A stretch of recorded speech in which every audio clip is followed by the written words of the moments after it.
visitors who are sitting with our satsang centers, temples, ashrams around the world. As on now, this moment, in 700 places, 218 cities, 30 countries, people are sitting with us. And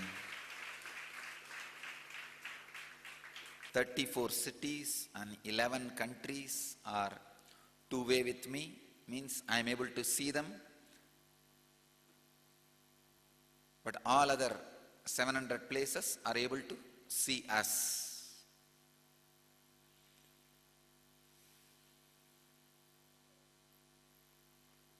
Today, Yen Kriya initiation.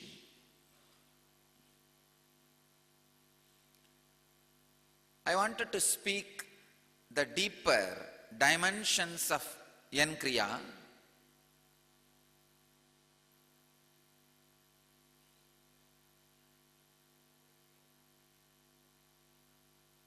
From time immemorial, always masters created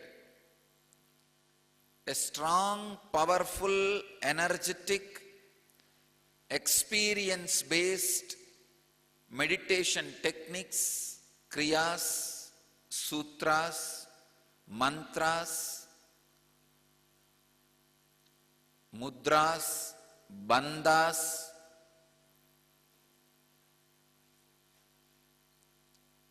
yoga postures,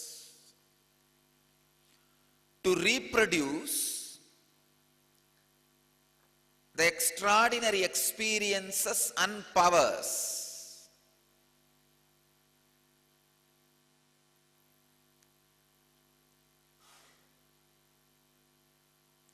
this Yen Kriya is one of the ancient secret, I can say the sacred secret,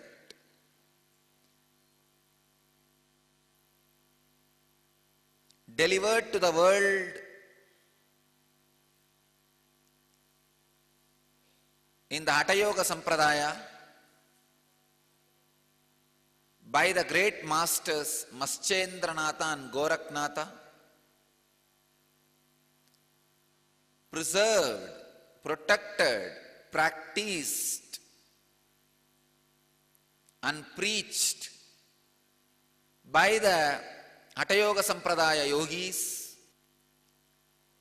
In this Yen Kriya, I have collected the essence of all the great sacred secrets embedded in Hatha Yoga tradition and Mahavatar Babaji's tradition.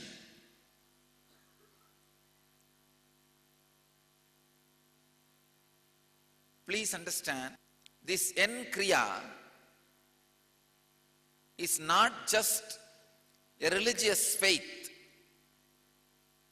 I have done scientific study on this Kriya.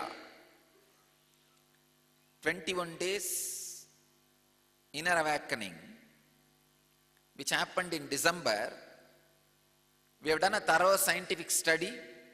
All of you may be aware. The scientific study proves the Kundalini awakening process, means that initiation has increased the mitochondria cell energy level to 1300% in all participants. Please understand, all available known method to the world, drugs, therapies, allopathy medicines, exercises, even yoga, all this can increase only maximum of 20 to 30% of the mitochondria biocell energy. They can increase only 20 to 30% of mitochondria cell energy. But here, the participants who attended inner awakening, exorbitant, unimaginable, earth-shattering level of 1300% increase in mitochondria level. Please understand, after these extraordinary results, I was contemplating how can we help human beings to experience this extraordinary energy explosion in the mitochondria level, means awakening the Kundalini.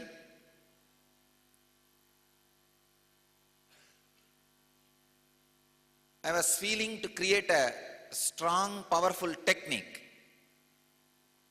so that people can experience and awaken their Kundalini Shakti wherever they are and experience all the positive health benefits physically, physiologically, mentally, psychologically, ultimately spiritually.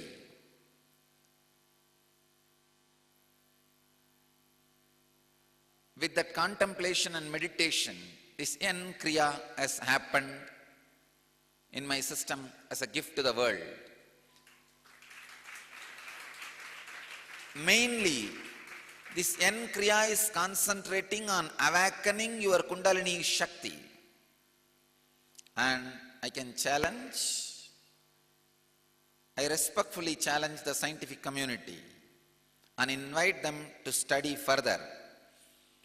Here I am declaring few important truths, and I'll prove it through the scientific validation and studies.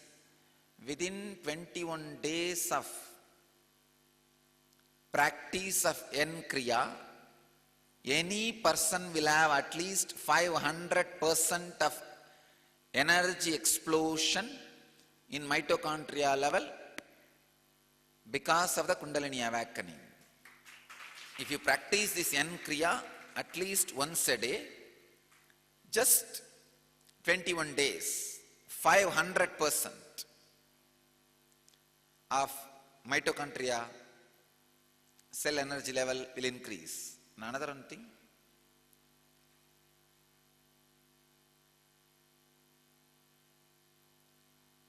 this Kundalini awakening will do only positive side effects and after effects like a physical health, mental wellness and spiritual fulfillment.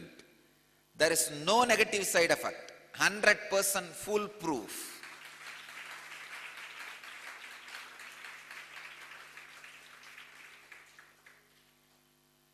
And a very important fact I wanted to say, if group of people sit in any one city or place and practice this N Kriya at least for 21 days and experience Kundalini awakening, even the crime rate of the city, man-made calamities and natural calamities will drastically reduce.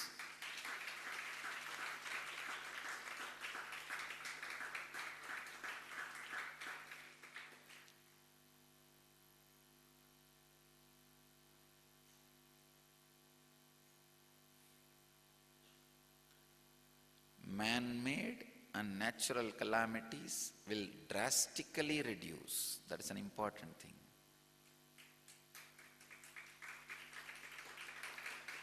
So this N Kriya will be a powerful tool for you to heal your body, mind and fulfill you spiritually, contribute to the social peace of the place you are living. This Kriya is mainly focusing on balancing the 5 life breath movements happening in your system. Pancha pranas. In Siddha tradition, we have Dasa pranas, but in Hatha Yoga tradition, it's only Pancha pranas. Of course, what Hatha Yogis describe as 5 pranas, the same things are only divided by Siddhas as 10 pranas and as a 10 action. Siddhas go a little detail and deeper. With Hatha Yoga tradition, it is 5 pranas. Let me describe those Pancha pranas. Inhaling, holding, the prana which was held in your body, that prana spreading all over your body, and exhaling and cleansing. Inhaling, holding, spreading, exhaling and cleansing. These are the 5 life breath movements, Pancha pranas. Prana, Vyana, Udana, Samana, Apana. 5 movements. If these 5 movements are balanced and proper, naturally your body will be in health, your mind will be in a balanced space, your consciousness will be soaring higher and higher and higher. Understand? Hundreds and hundreds of good positive effects on your body, mind, consciousness will happen in your system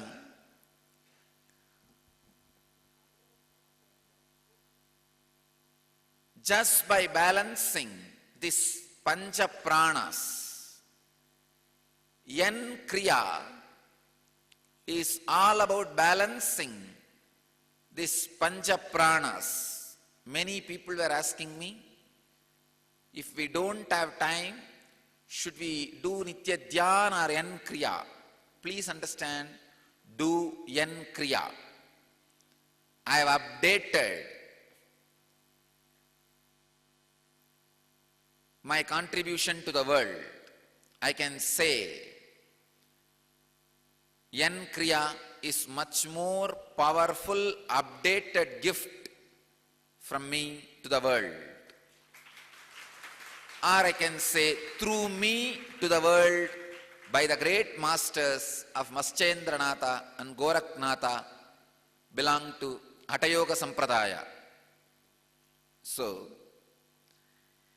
here I am trying to reach out to the world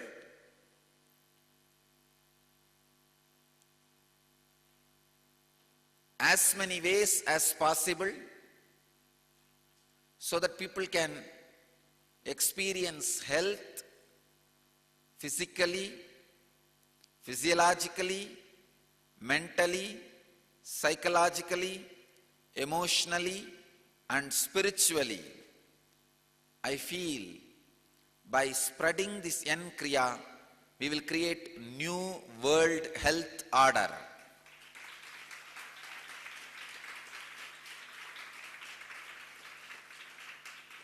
I am now meditating, consciously working to express more and more gifts.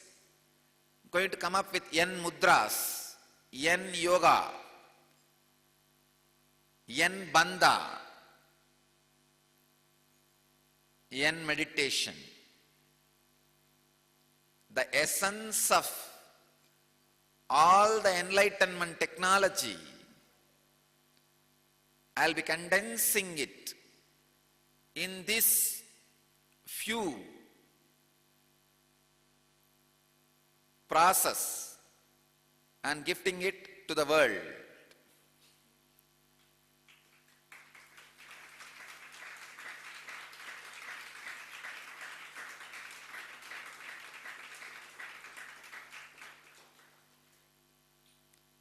And I am making it very clear, this N Kriya, all this N Kriya, N Mudra, N Bandha, N Yoga, and I will be coming up with more N Pratyahara, N Dharana, N Dhyana, and N Samadhi techniques. All this works on all the people, belong to all religion, race, community, caste, all beings, it helps. But I wanted to make it very clear, this gift is from Yoga Vedantic tradition and I belong to Yoga Vedantic tradition.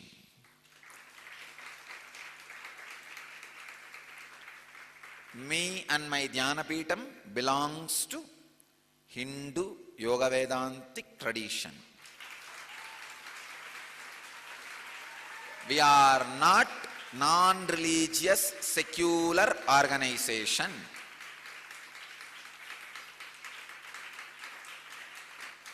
We belong to Hindu Yoga Vedanta Sampradaya.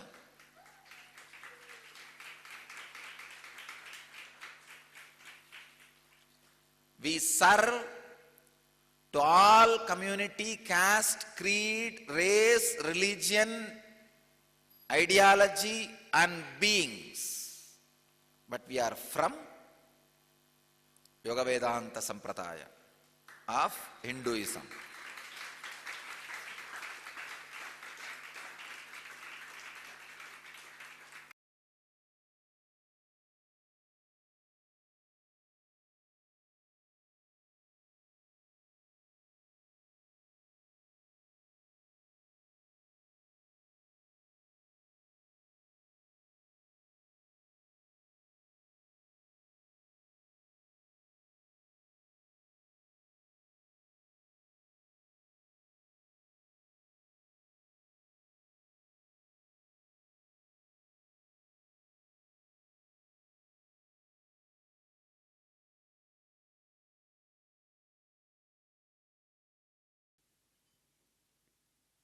Sadashivasamarambam Shankaracharya-madhyamam Asmadacharya-paryantam Vande Guru-paramparam. I welcome you all with my love and respects.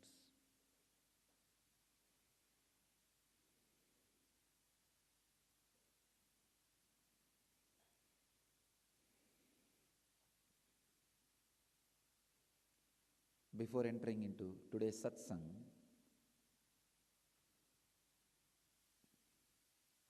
one or two feedbacks on Samyama.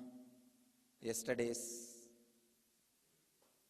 Samyama Sadhana, the practice of Samyama, which I initiated.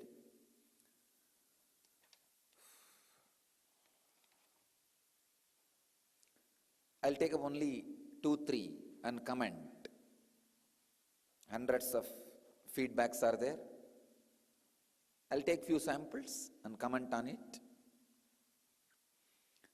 This is from Oman, Yan Satsang Center, Sri Nitya Sri Priyan. Beloved Swamiji, eternal thanks for another blessing of Samyama. By your grace, today I was on my second attempt on Samyama. After the first, during the process under Swamiji's presence in IA December 2012. Stick moved well in left, right, down in all directions on request. Good. And here is another one funny, very funny feedback from Satish. There is no center name.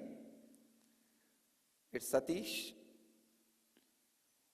Pranam Swamiji, as per your instruction, I immediately tried the Samyama with the Dhruva grass, and after some time with your blessings, I was able to turn a 2-inch piece of Dhruva grass 360 degrees by my will.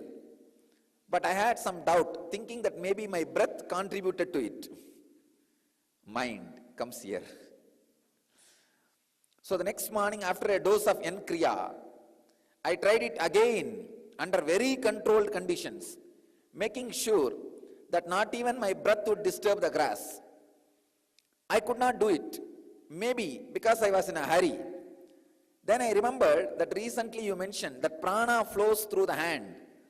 So I tried sending prana through my hand, and oh, lo, and behold, I was able to turn the grass again as I want.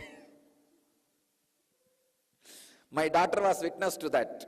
Satish, you don't need to send a witness. I can be a witness.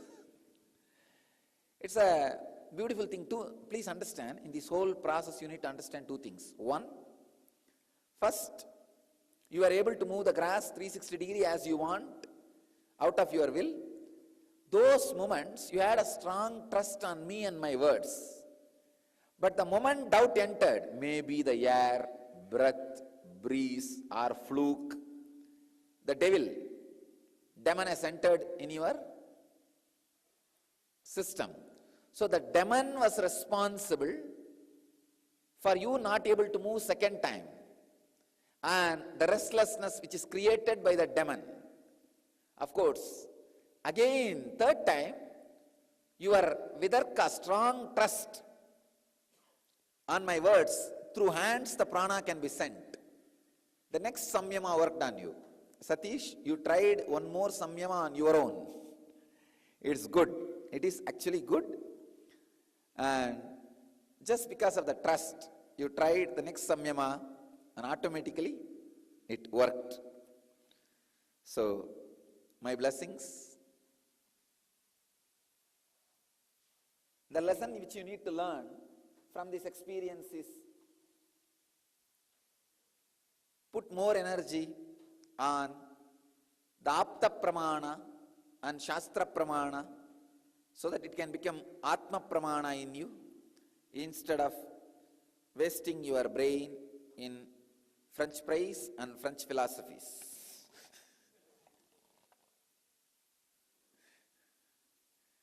Don't waste your body with French fries. Don't waste your mind with French philosophies. Or I can say fried philosophies.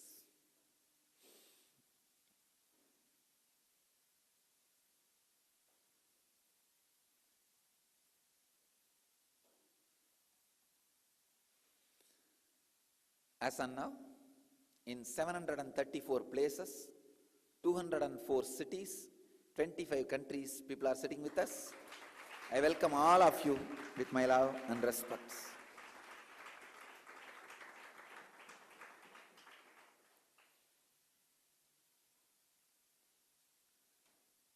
And people are experiencing intense levitation everywhere, I can see. Samyama, technique to rewire your brain. Today's subject. Tasya bhumishu viniyogaha. 112th sutra in Patanjali's Yoga Sutra, the 3rd chapter, 6th verse.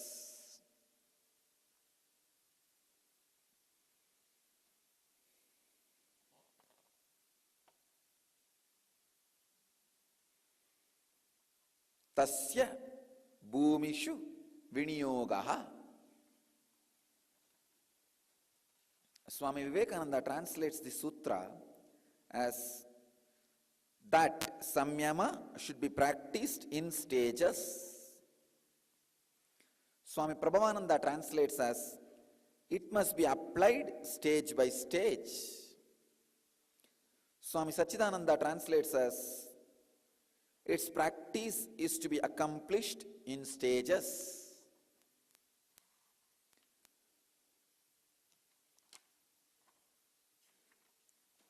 Osho translates as samyama is to be employed in stages.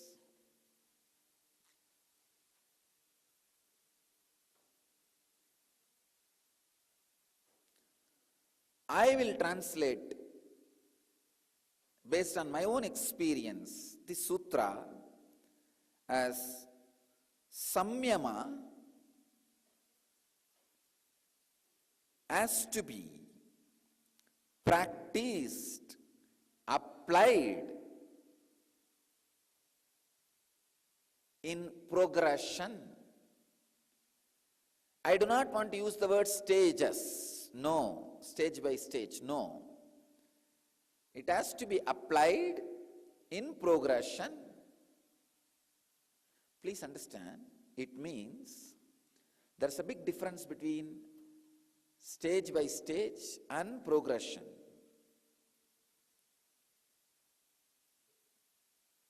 Stage by stage means it's like you are supposed to achieve something stage by stage, step by step. No. I wanted to tell you all, samyama is like taking out something which you already have in your treasury box, treasure vault, wallet, taking it out in progression. It means, see, please understand, if you translate that very word, that one word, bhumishu viniyogaha, this is a technical term. The sacred secret is hidden in these two words, bhumishu viniyogaha. If you translate and understand that word as stage by stage, you get a feeling it's like you need to achieve something. No.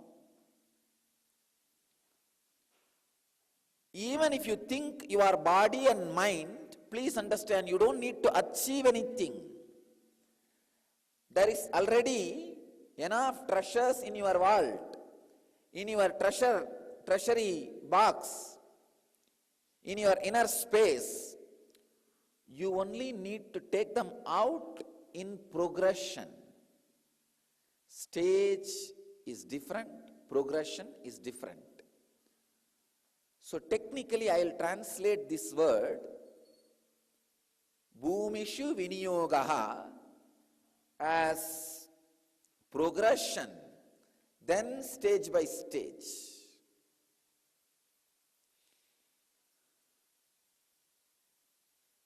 I wanted all of you to know the great system of Yoga Vedanta means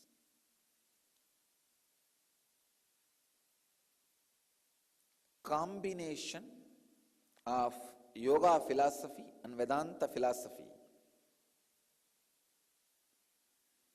Everything is aimed continuously to remind you the original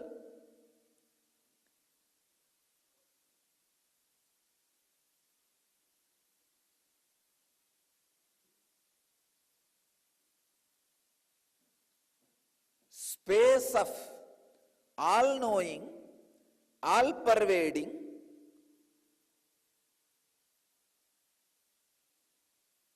always blissful in you. Please understand, many of the Western religions aims at constantly reminding you about the original sin.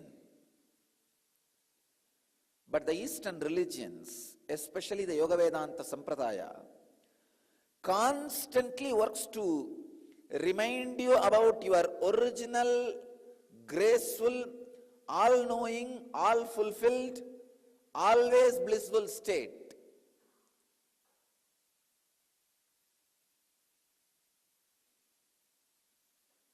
Even your master is supposed to remind that state which you are having in you constantly to you.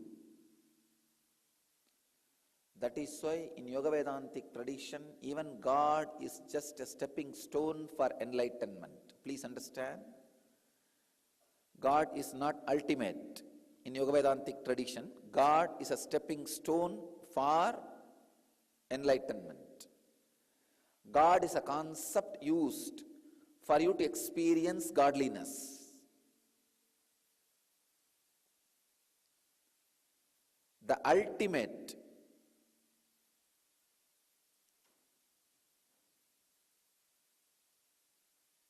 possibility for every human being in spiritual field is thrown open only in Vedic tradition, because everything is a technique for you to experience the highest. There is no definitive higher or superior power over you. Even the concept of God is for you to experience godliness.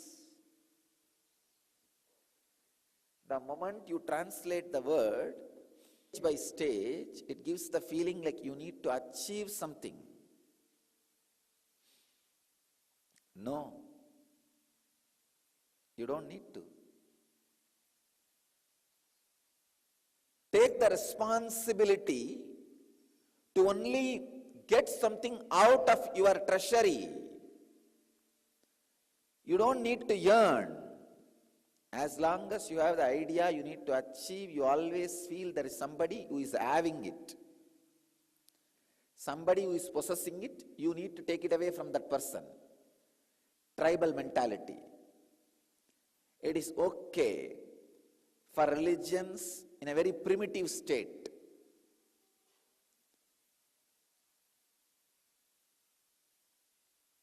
but not for sophisticated, evolved, luxurious people like Ganges civilization. If you are stuck in some desert or the useless forest, living as a tribal in a very primitive way, your mentality can go only up to the level. There are some powers with somebody, you need to receive it from them or take it from them. Because the whole psyche of primitive people is somebody possessing something. Either you receive from them or take it from them. It is completely based on possessiveness.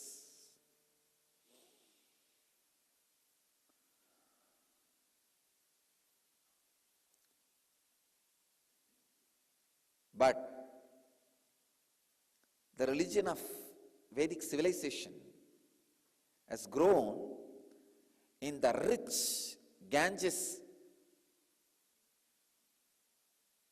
plateau, banks of the Ganges, again in the minds which is enriched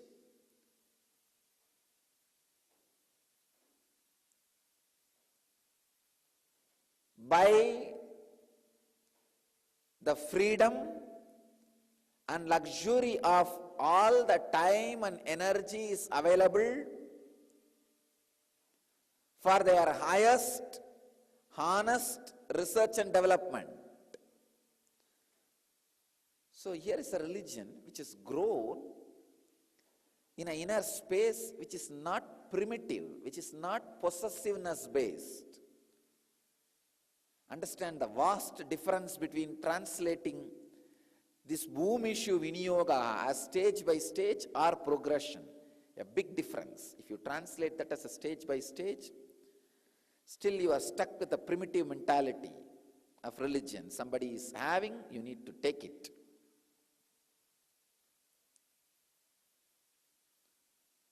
Root cause of all depression.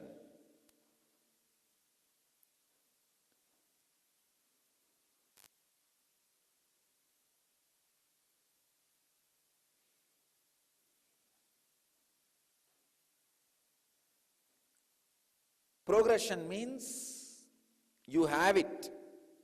Your body and mind need to take that out from your inner space, superconsciousness.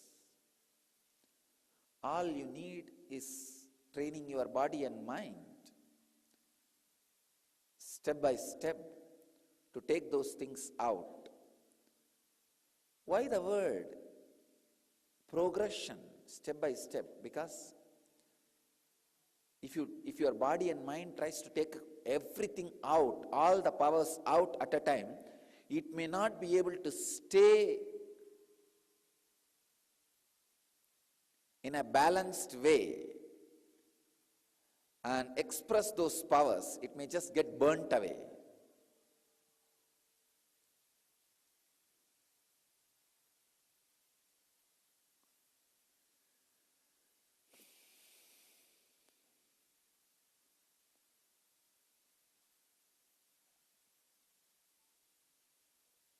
I have seen sometimes people boiling themselves in depression,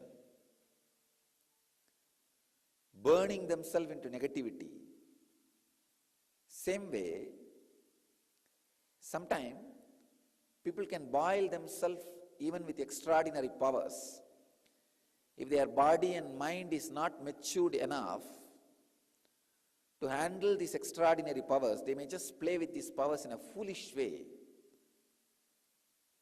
and disturb and damage, cause too much damage to people.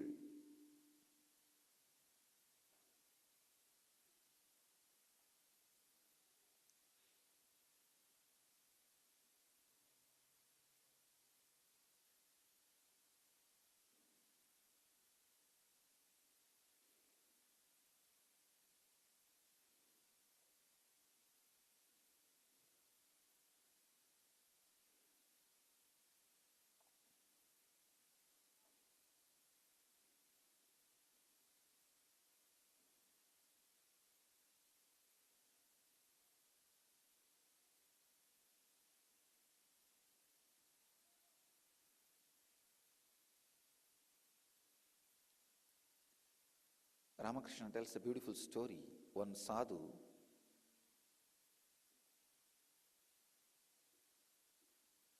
somehow retrieved the power of stopping the air movement from his inner space. But unfortunately, his body and mind was not matured and he did not do it in progression. Just got the power. So one day there was a intense cyclone. Many boats were getting rocked, disturbed in the river. Out of his power, just like that, he stopped that cyclone.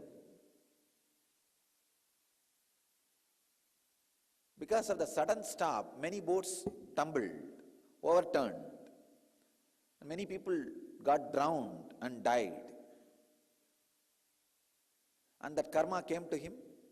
The power which he had left him. Sometime, when the body and mind is not matured enough, and the powers are expressed in your body and mind, it's very dangerous. It is very dangerous.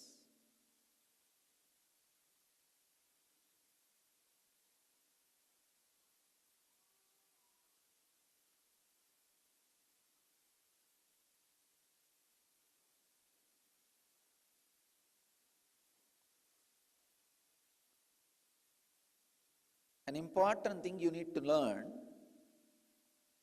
the meaning of the word Bhumishu Viniyogaha, progression, means properly your body and mind need to take those extraordinary powers out of your system through proper samyama. This can happen only if you are part of a mystery school. Only you are with an enlightened being, an incarnation, who clearly balances and guides you and makes that samyama happen in your body and mind. I have seen Sometimes the masters do something extraordinary to balance people and make these extraordinary powers express through the body and mind. I have read once Vivekananda even making one of his disciples to eat fish. You may think how fish is going to help in yoga. That guy, a disciple, acquired some extraordinary powers without going through the proper progression. So it may not be right for his body and mind. Dangerous. So Vivekananda immediately says, eat fish. That power should go away. Let the body and mind be prepared, then the powers can express in progression.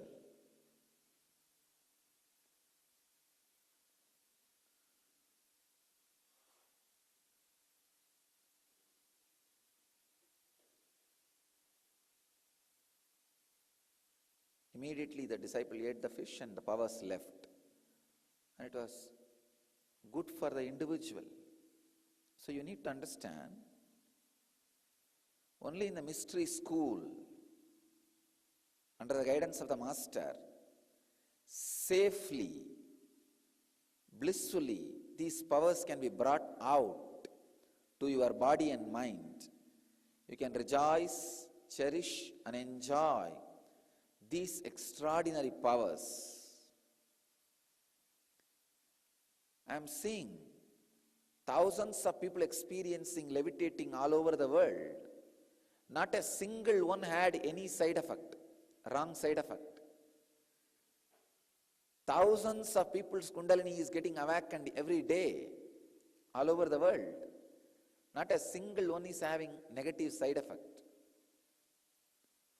Such an intense process where people are literally blown away, but no side effect. It is because it is done in progression.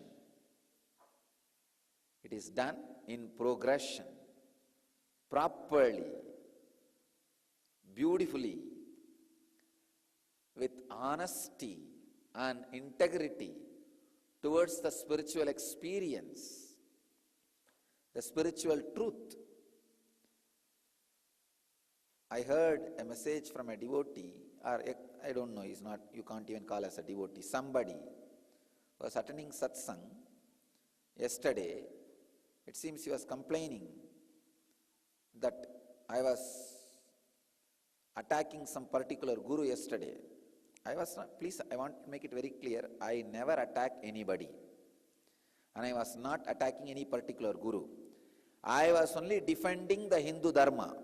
All the gurus who claim they are Hindus, who belong to Vedic civilization, like Sai Baba, Kalki Bhagavan, Bangaradigalar, all these religious leaders, if some of these idiots, so-called secular gurus, go on abusing them, there is nobody to defend them. I am going to defend.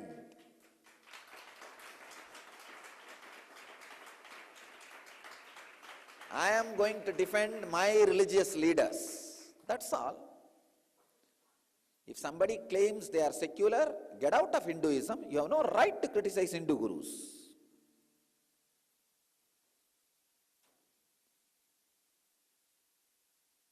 And that fellow wrote an email saying that I was criticizing particular guru. Actually, I was not even criticizing that particular guru. In my mind, I had somebody else. First thing, you are mistaken. Second thing, you are mistaken.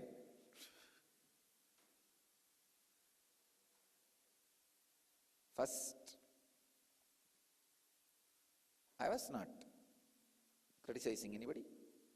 I was telling, stop criticizing my religious leaders who are bold, honest enough to associate themselves with their authentic tradition which they represent, and not hypocritical idiots who steal all the knowledge and wealth and spirituality from the Hindu Vedic tradition and disconnect themselves, saying they are secular gurus. non-religious organization. Idiots. I am dead against mixing religion in politics and politics in religion. If you are secular, get out and get into politics. That's a place to talk secularism. If you are running a spiritual organization, be honest to your guru. Be truthful to your religion. Be honest to your spiritual tradition.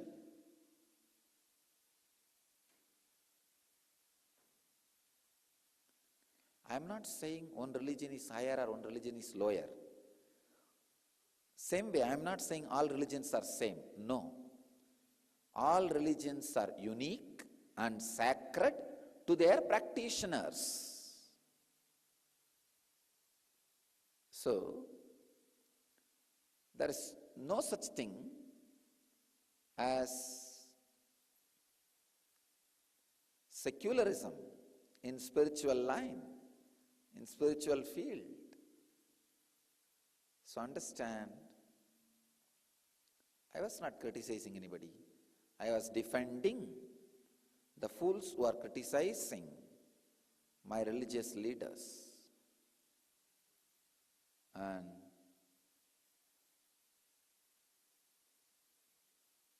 the guy who wrote the email, if you are offended, nothing can be done.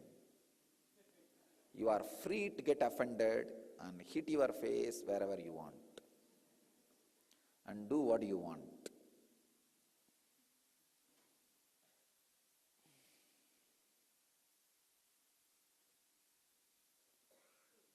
People need to understand when the truth is told as it is. And here I am talking to all of you every day to teach you the truth, not to be politically polite, socially polite. The exact, intense, honest truth. I am standing by the honesty and integrity and exact truth. So please understand, it's time we start right things at right time. If you don't understand the difference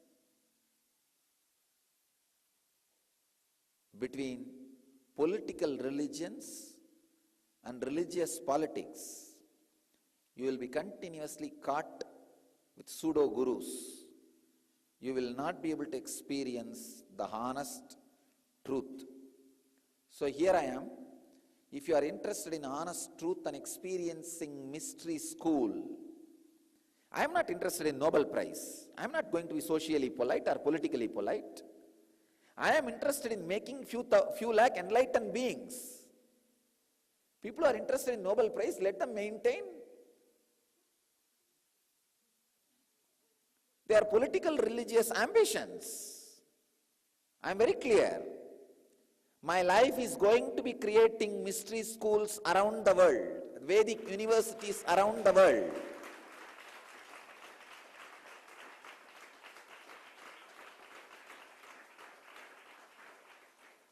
I am starting satsang centers, Paduka mandirs around the world with the aim of converting them into universities, mystery schools, Vedic universities. So I am making it very clear. I am not interested in people who are politically polite or socially polite, who are playing this cunning game of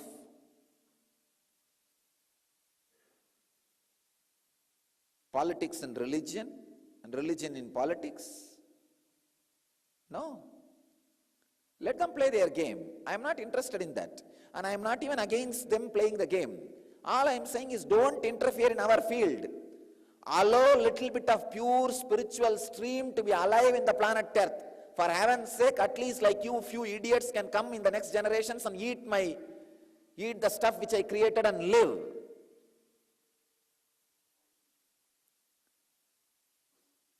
These politicians who entered in religious field are not only destroying the religion and trying to destroy the pure spiritual streams being kept alive. authentic spiritual streams kept alive because they are loud mouth and they have a big PR agencies. These guys go on trying to destroy the ancient mystery science by saying, don't go to people who materialize, don't go to people who heal, don't go to people who give boons. What do they mean?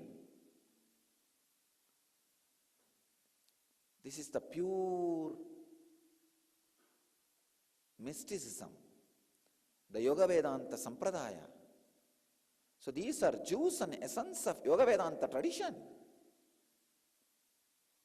It should be kept alive, it will be kept alive.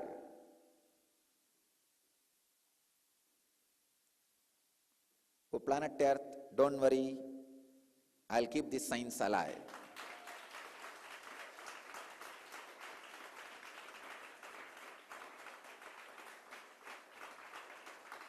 Let these name and fame mongerers, Nobel Peace Prize mongerers, do their job of mixing politically polite religions. Here I am, going to maintain the honesty and integrity and purity of the mystery school, and I'll see that at least 1 million people not only become enlightened, experience the great experiences and expressions of samyama.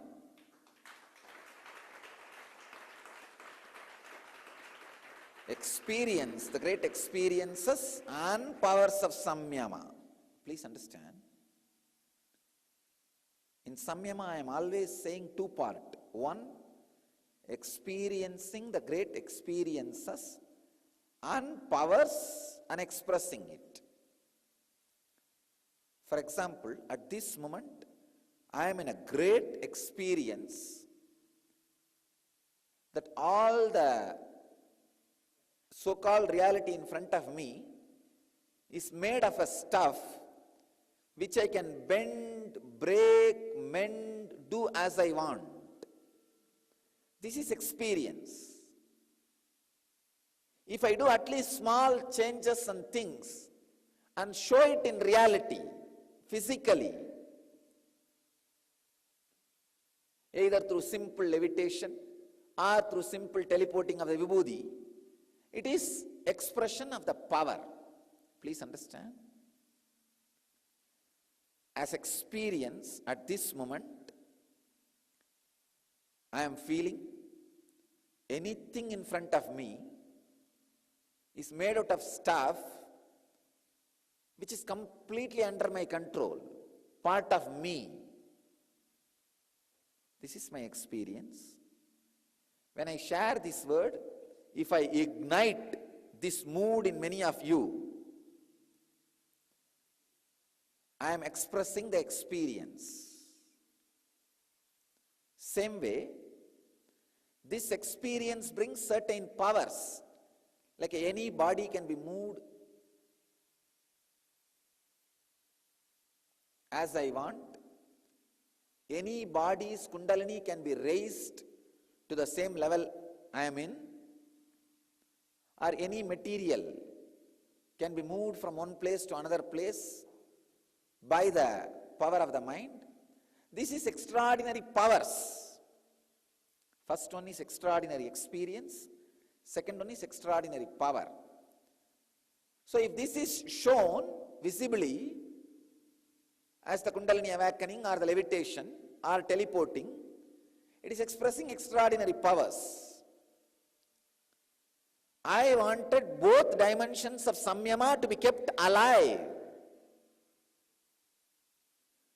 But some religions are not interested in the second dimension, the power dimension of samyama to be kept alive, because it will be a solid proof for the Vedic tradition, yogic tradition, which is not good for their vested interests. So they go on promoting the religious leaders or spiritual leaders who neither have these extraordinary powers nor able to show these extraordinary powers, nor able to know the technology of these extraordinary powers.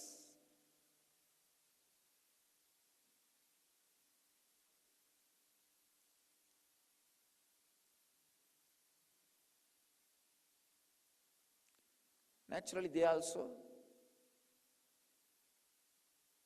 do the same logic. In the kindergarten schools in India, they will teach a story. There was a grape garden, and one fox went to that garden. He tried, but he was not able to catch that grape. Then he started telling, oh, this grape is sour. Abused the grape for 10 minutes and went away. The same thing. The pseudo-gurus, come on. Let you do and show it is not spirituality. Then I'll agree. You have at least right to tell whether it is a spirituality or not. It's not that I'll agree your idea, but you at least have a right to comment on that subject. When you don't even have the authority to comment on some subject, don't. So be very clear. I'm telling all my devotees and disciples and seekers around the world, I am interested in fulfilling you honestly, not in Nobel Prize, not in any awards and social recognitions. So I am not going to compromise or bend my teachings and ideologies. I am not going to dilute it as Western mental setup may expect to give their Nobel Prize to me. No. I am going to remain as authentic, yogic, Vedic incarnation to transmit that experience to all of you.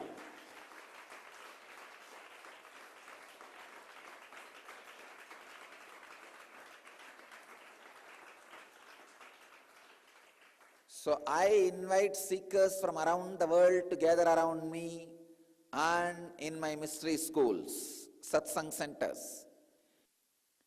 Here we are, simple, humble people, just learning and teaching spirituality. And we do simple things like teleporting, materialization, levitation, kundalini awakening.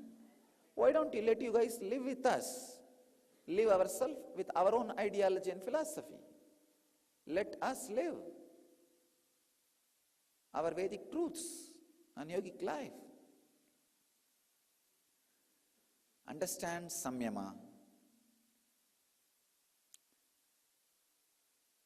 It is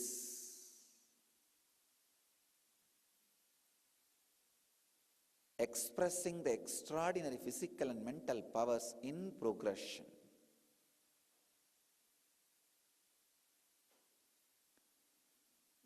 You need to know thoroughly from what kind of a person you are learning these great truths. Only then you will understand how directly it helps. See, the secular idea is great in the political field, in the society. But that is not going to be an authentic, unique message in the spiritual field, in the religious realm. All right, even you establish all religions are one and the same, all right, okay. But what is your contribution? Come on. What direct contribution you have to the world? Only what authentically you experienced, what authentically you are sharing with the world. That is the only honest contribution. When you don't have any unique contribution, go around and divert the people's attention from one subject to another, and people will think that is your contribution. Diverting people from one subject to another is not your contribution. Come up with some creative contribution. Love is an empty word with which you can cheat anybody. What do they mean? Come on.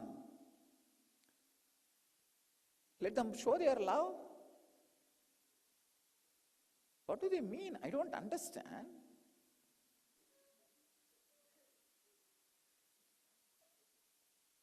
Creating peace between religion only will happen if you are honestly established in one religion and able to create peace to your own followers with a spiritual experience.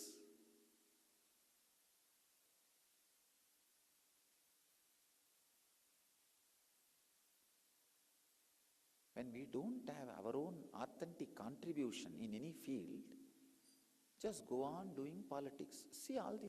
There will not be any unique contribution from them.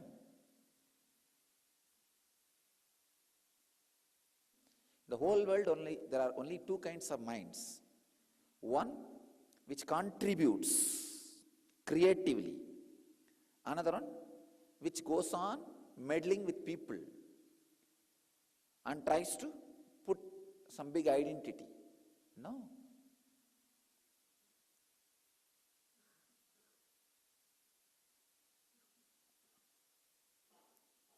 I'm not interested in any social game or political game or politics and religion and politics. No. I am interested in honestly, beautifully, purely retaining the Yoga Vedantic tradition, the great spiritual, mystical tradition. I am going to dedicate my life to reproduce this experience on people, reproduce these great powers on people, and scientifically establish a step-by-step practical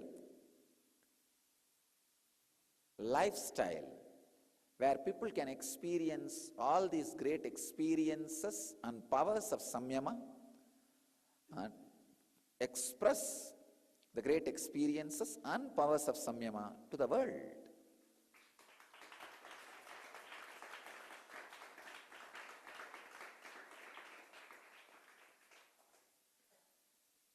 So I request all our devotees and disciples to be aware and understand my motive and the work I am doing. If you can understand, be with me.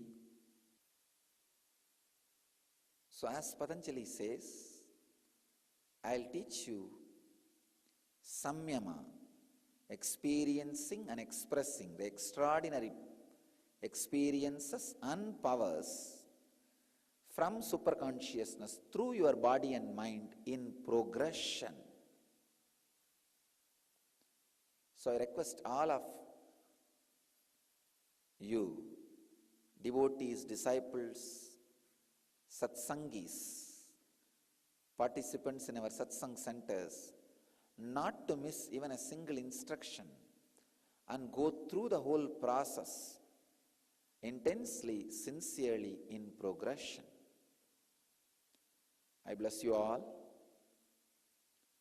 to live, achieve, experience, express, radiate, and share the eternal bliss, Nityananda.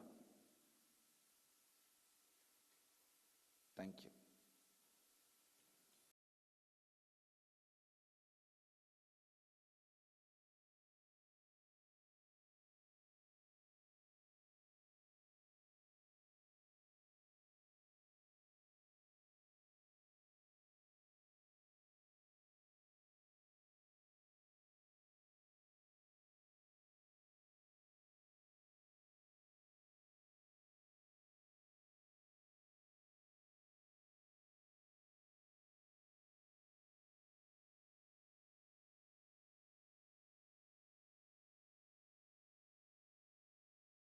सदाशिवसमारम्भाम् शङ्कराचार्यमध्यमाम् अस्मदाचार्यपर्यन्ताम् वन्दे गुरुपरम्पराम्.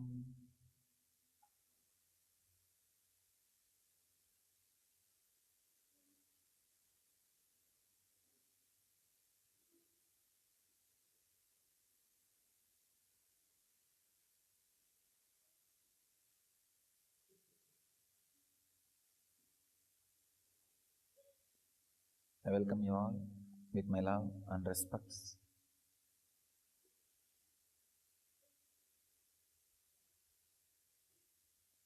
I welcome all the devotees who are sitting around the world with us at this moment.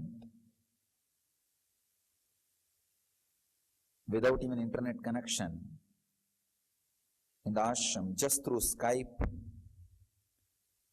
as on now, 322 places, 130 cities and 19 countries are sitting with us.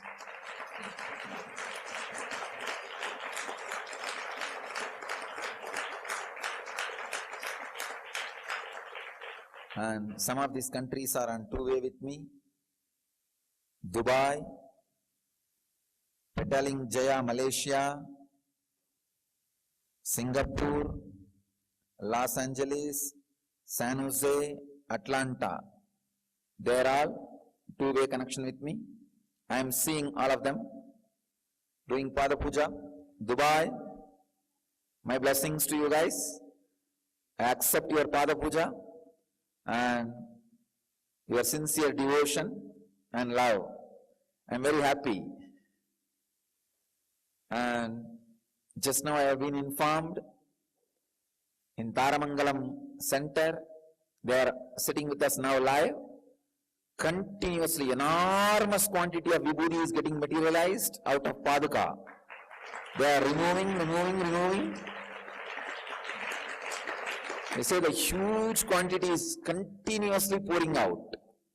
In Taramangalam, my blessings to Taramangalam. And come on, now start. You will see, you will receive kumkum also.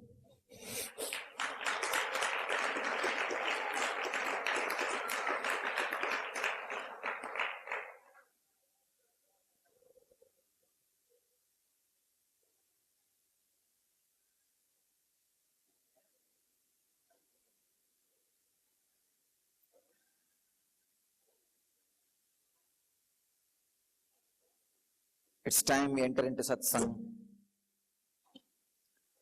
Today's subject is samyama, technology of extraordinary powers. Patanjali's Yoga Sutra, 111th Sutra, in the 3rd chapter, 5th verse, Sutra is Tajjayat Prajna Alokaha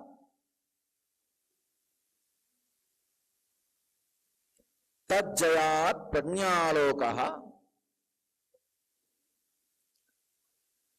Swami Vivekananda translates this sutra as through the attainment of the samyama comes light of knowledge. Swami Prabhavananda translates this sutra as through the mastery of samyama comes the light of knowledge. Swami Sachidananda translates as by the mastery of samyama comes the light of knowledge. Osho translates this as by mastering it, the light of higher consciousness.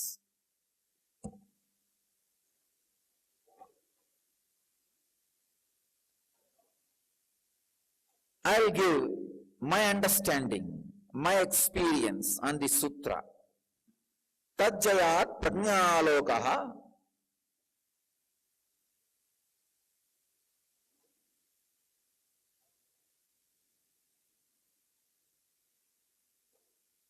The key word in the sutra, in which the sacred secret is embedded, hidden, is prajna.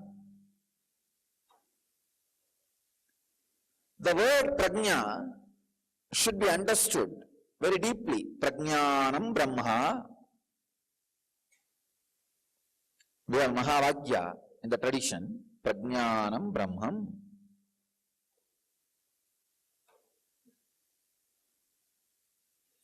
Knowledge is reality.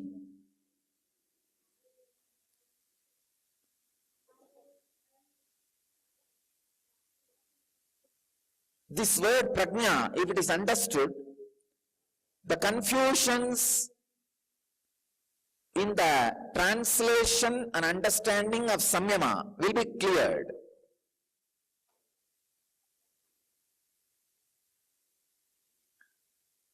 You need to understand this word prajna. As I explained yesterday, samyama is the science of experiencing and expressing the extraordinary experiences and powers from the superconsciousness through your body and mind. See, your superconscious has all powers. It is all pervading, all knowing,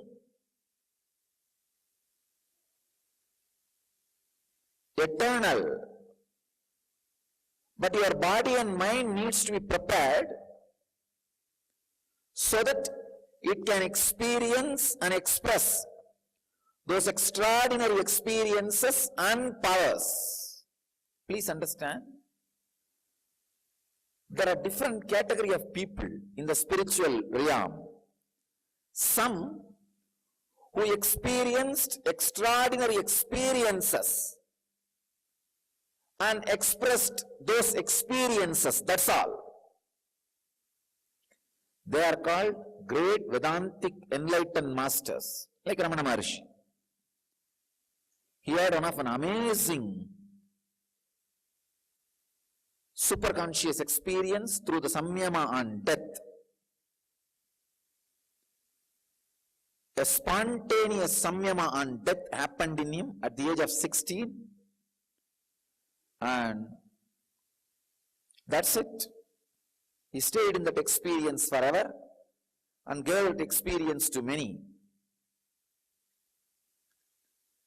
There are some other masters experienced extraordinary powers and expressed only those powers to the world, like a teleporting, materializing, appearing in few places at a time. Great yogis levitating. I have seen many, I have heard of many. There are rare few incarnations who experience the highest experiences and extraordinary powers and expressed both to the world through their body and mind. I want my sannyasis to experience all the highest experiences and powers and express it with the world. I do not want my sannyasis and my rishis to be just theologians. I am not running a seminary. It is an ugly word. No. I don't want you guys to be just theologians prepared in seminary. I want you guys to be flowers of the mystery school. Theologians in the seminary.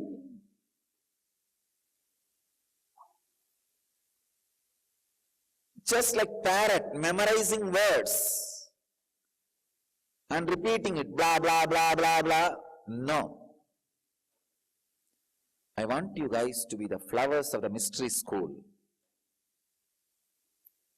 where you know experientially all the deepest secrets of life, and you have ability to express the extraordinary powers of superconsciousness. Break the body and mind to make yogic body, Vedic mind, yen life. Yogic body, Vedic mind, yen living. Understand? Break the body and mind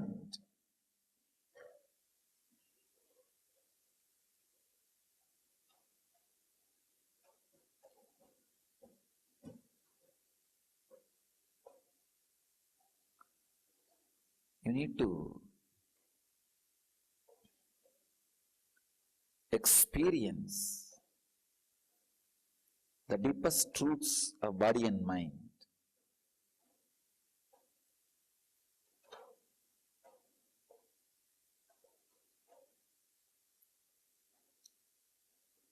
Your body and mind is like a clay. Every day you can make as you want. All you need is just reclaim the superiority over your body and mind. It's like you have some lands in your native place which you did not bother.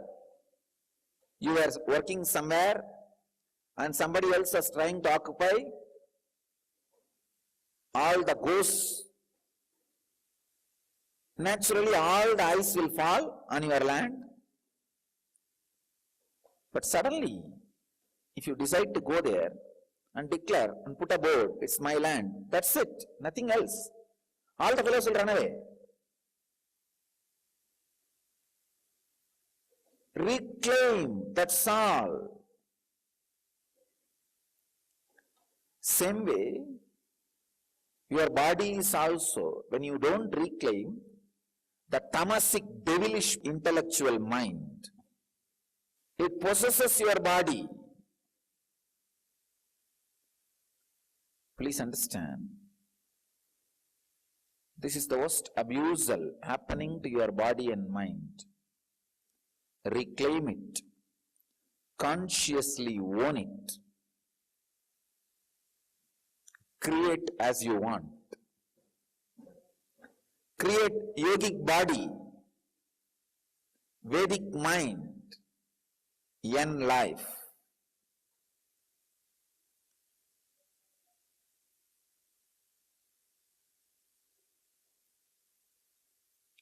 Extraordinary experiences and powers.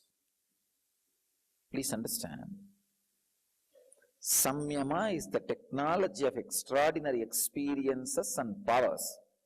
It is not just some useless beliefs. No. I'll prove the Samyama is an extraordinary science. I can give you a simple technique now for you to discover the power of Samyama. I'm initiating all of you into this technique. Just have a plate or bowl of water, make a small Dhruva grass or a needle to float on the water, concentrate on it, do Samyama on it. Samyama means intensely put your awareness on that needle. After a few minutes you will see your inner space is kind of entering into a mood where the idea of you and the needle is no more separate. The idea is slowly getting dissolved. Idea is slowly getting dissolved. Please understand.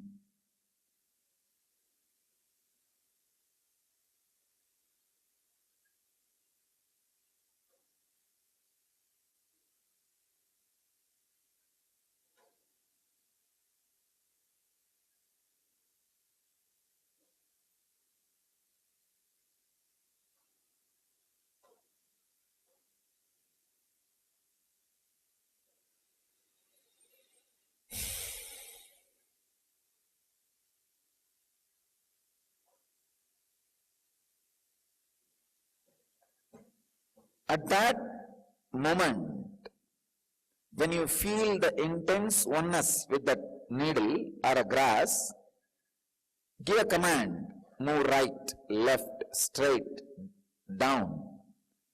Simply the dhruva, the grass or the needle or the object will listen to you. You can test today and send me the results by email. From today, I will conduct all the satsangs like a regular class. I will give you one exercise every day. Work on it.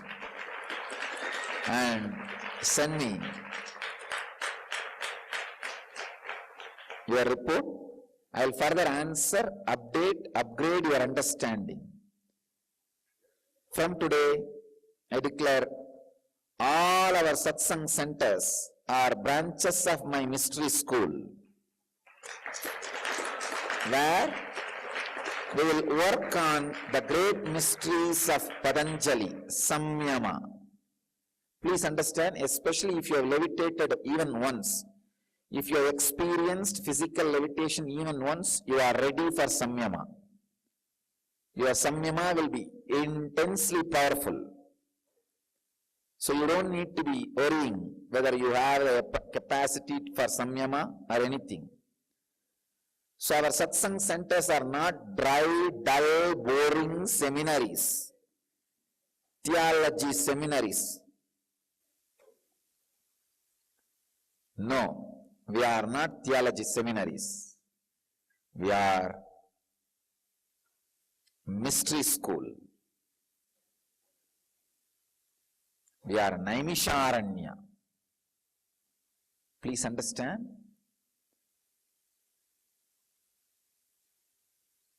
We are not even a monastery. We are much more than a monastery. We are Naimisharanya.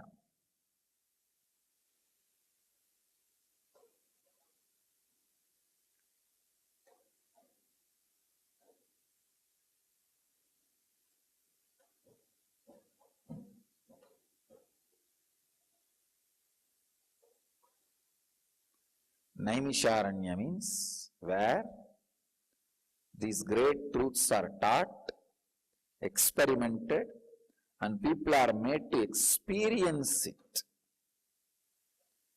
People are made to experience it. So, I want all of you to understand, experiment, and experience this great truth.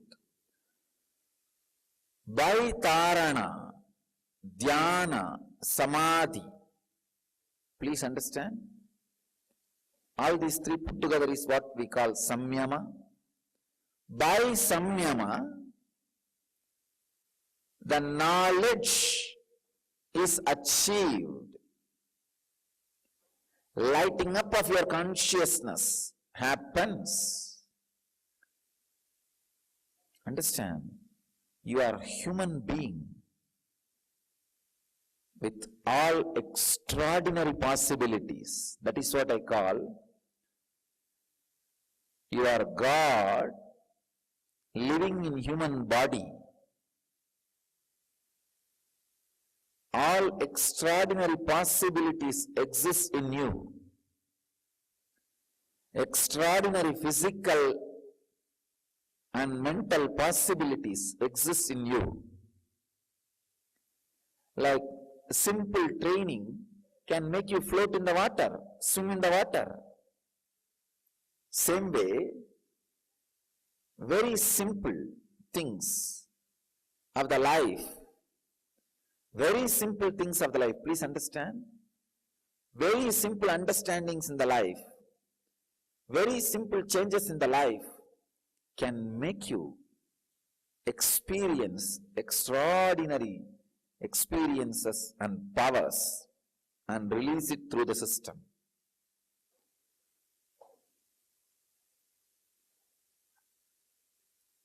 Like acquiring wealth and health, all human beings should work to acquire at least few extraordinary powers, few extraordinary experiences. Otherwise, life is waste. Life is waste. Don't go to gurus who waste your time just making you listen more and more and more words and putting you in depression. Go to gurus who are giving you direct experiences and making you express extraordinary powers. Extraordinary powers prove that you are practicing authentic yoga, authentic Patanjali Sutras. If you are not experiencing and expressing extraordinary powers, forget about it. Forget about those gurus. Extraordinary power is the landmark, qualification, milestone of Hindu yogic Vedantic tradition. All the masters who are remembered in Hindu yogic Vedantic traditions have expressed extraordinary powers, not just experiences alone. The experience should express in the physical realm. That's what I call powers. Just if people experience Kundalini awakening in my presence, it is expressing extraordinary experiences, that's it. But Samyama is something more than that. Samyama is not only expressing extraordinary experiences, expressing casually extraordinary powers also. If the Vibhuti is also coming, then Samyama is happening. The powers of Samyama is getting expressed. So now I can classify our centers. Our centers who are experiencing only Samadhi level and centers who are experiencing the Samyama level of connection.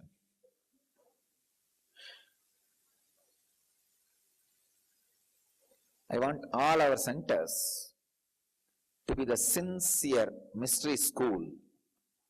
Let's bring life,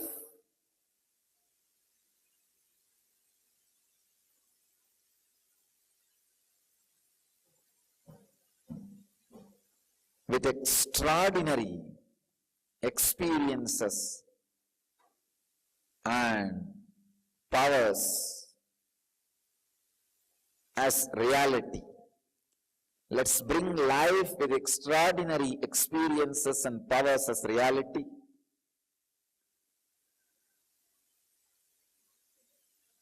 I can say one of the greatest lessons I myself learned from this yogic tradition is the fellows who are just juggling with the intellectual words, for this kind of people only, beautifully Shankara sings, Bhaja Govindam, Govindam, Bhaja Mutamade, Samprapte Sannihite Kale, Nahi Rakshati Tukrunjigarani. The Tukrunjikarana, the grammar of Sanskrit, will not help when death comes to you. Only the extraordinary experience and stability you have and the powers you achieve will stand by you, raise you to the higher levels. Extraordinary powers should be relinquished after achieving. I have seen these fools, idiots renouncing before even having. Ramakrishna says a very beautiful story. One miser merchant who sells puffered rice was selling puffered rice in a village religious festival. There was a temple festival, Vishnu festival. He was selling puffered rice. Many sadhus, Bairagi sadhus came to that festival. Many of them went to him for alms. He did not give even a handful of puffered rice. He said, get lost, get lost. He was driving all of them, chasing them. But suddenly there was big storm. Even the temple priest asked for a handful of puffered rice for the deity. He said, nothing doing, get lost. But there was a storm. In that wind, all the puffered rice is lifted and started flying. Now this guy can't do anything. Then suddenly, his great renunciation and devotion and spirituality is awakened. Narayana Arpanamastu, Narayana Arpanamastu. I offer all these things to Narayana, Narayana. Means what? Renouncing because you can't do anything.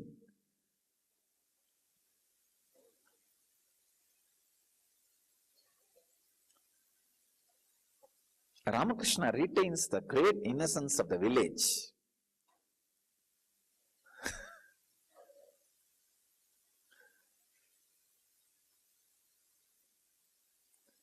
What a beggar has to renounce, tell me? Only his begging bowl, in which he has written his name 10 times.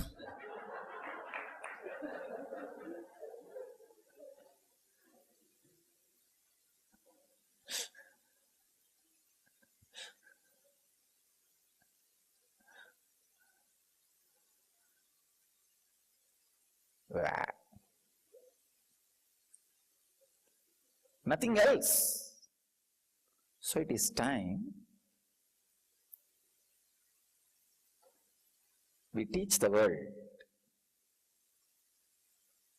A real renunciation is have it and renounce it. If you are renouncing wealth, have wealth, then renounce. If you are renouncing life, first have life, then renounce. So I have seen in my village, next to my house, there was one tailor shop. That fellow will have only one tailoring machine. If he starts stitching, whole world will know because of that sound. Boing, boing, boing, grrr. All kinds of sound, and he will put a very third-rate cheap grease. That's grease smell. Almost like a punishment for all 5 senses.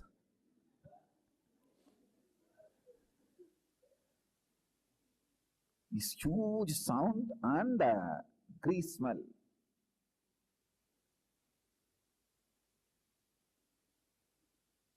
Morning around 8 o'clock, he will come and start that peddling. Boing, boing, grrr, grrr. All sounds will come. After half an hour, it will be almost like a donkey being overloaded and being beaten by the washerman. What will happen? For 10 minutes he will drag, and then after that you have to beat. Then after 5 minutes he will lie down. That's it. Same way this tailoring machine. For half an hour it will drag with all sounds. And then finally it will give some big screech and stop. And it will take for the tailor fellow half an hour more to repair and start again. After half an hour, it will stop. The most funny part is, after 1 or 2 hours, he cannot stitch with that machine. He will dump and go to all different shops, neighbor shops, and sit and chat. And not only that, this fellow's biggest pride is the devotee of Ayyappa. So he claims, I never close my shop, Ayyappa takes care. What is there to take care of that?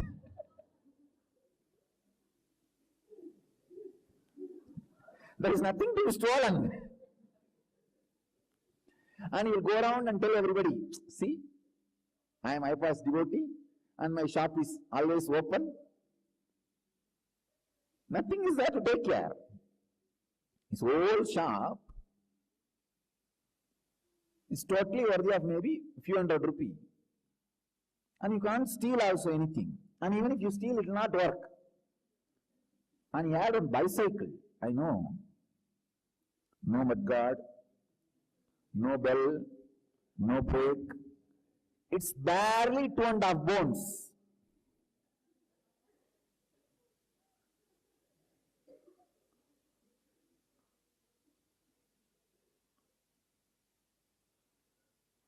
And it's a great art to drive that bicycle.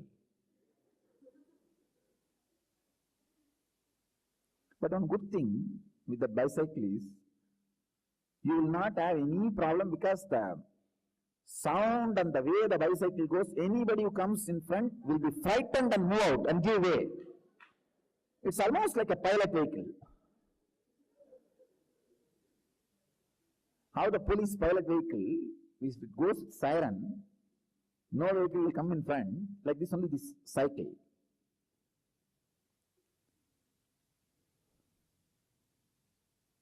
This fellow will not lock his cycle anywhere, whether in the temple or outside his shop. Wherever he goes, the cycle will lie down. Nobody will lock. He will never lock. Who will steal that? Nobody will steal. This kind of renunciation is useless. Useless renunciation.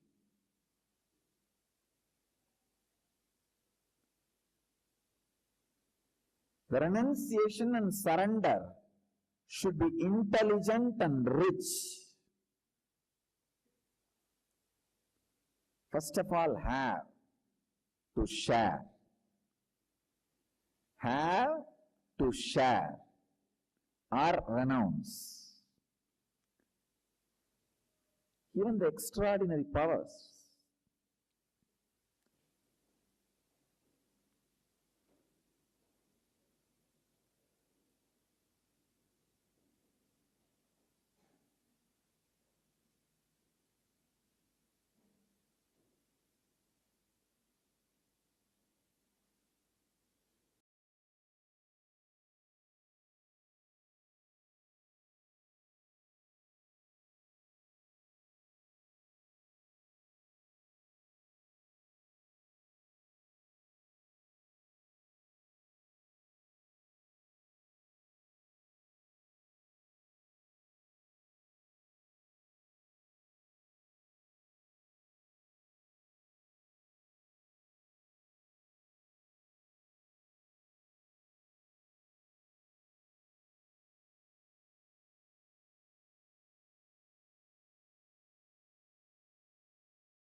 Samyama.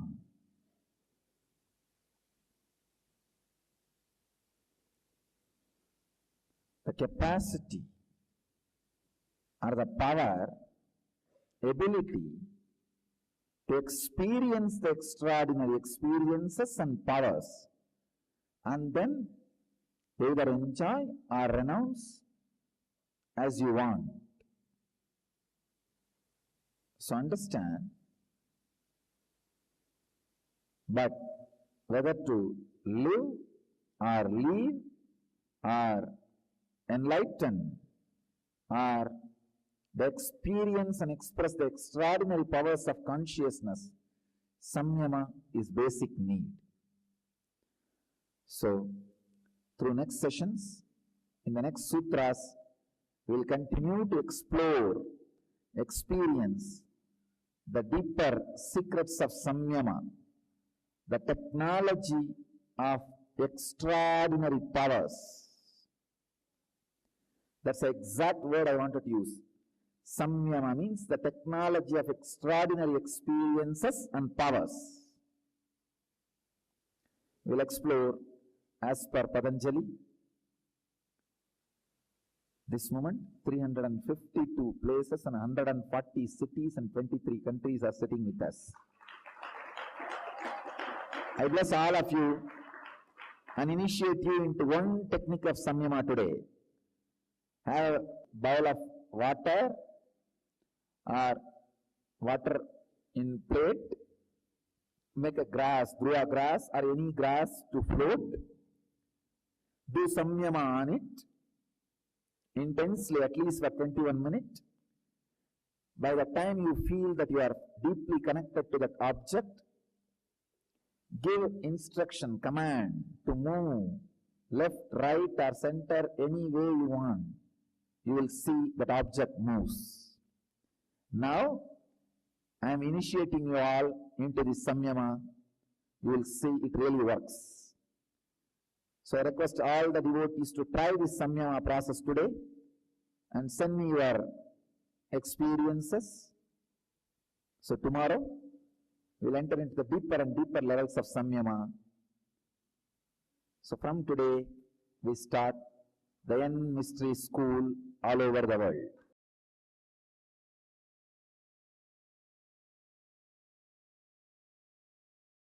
I bless you all to achieve, experience, live, express and radiate the eternal bliss, Nityananda. Thank you.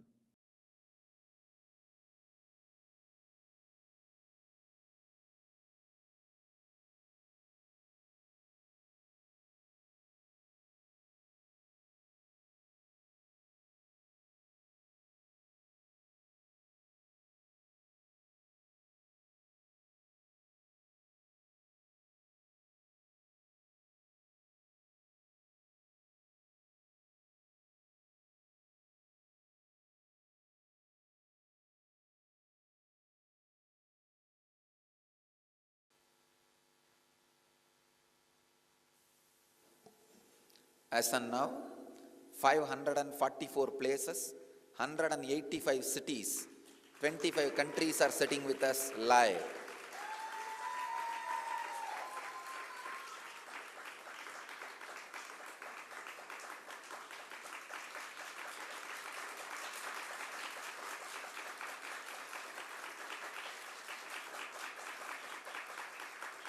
It's almost like all the seekers all over the world are settling down every day morning. And I am seeing the map in all continents except Iceland, Greenland, where there are no human beings. Everywhere. God. My blessings. Through this I am inaugurating the Malaysia Satsang Center. I'll be there, alive, and the Divine Presence will be there with you all. It will do good to all of you and to the whole Malaysia. My blessings. We'll start the Satsang.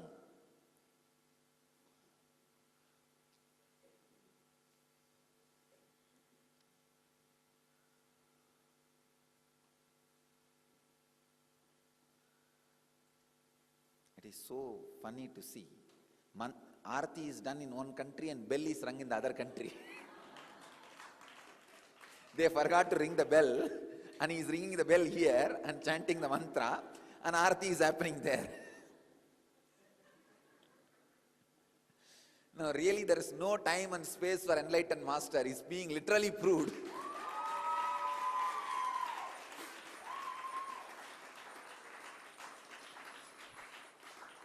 I don't know how many thousands of miles the difference. Master is sitting somewhere and the center is being inaugurated. Hundreds of people, more than 200 devotees are sitting. And one is doing Aarti in one place, the other one is doing the ringing the bell and chanting mantra in another one place. And both are being coordinated. I am seeing the Aarti being done and the ringing bell. I am hearing the sound and the mantra. And they are also seeing the Aarti being done and the mantra being chanted and the bell being rung.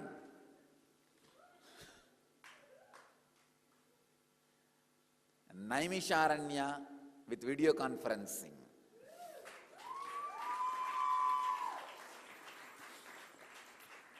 The modern day Naimisharanya. Modern day Naimisharanya with video conferencing. I assure the world, understand, with these modern day facilities, at least 10 lakh people, I'll make them enlightened. I'll make enlightened. Now I am confident. I can see very clearly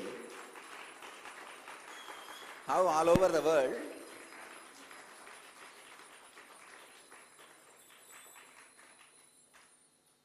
I can see the intensity with which we are spreading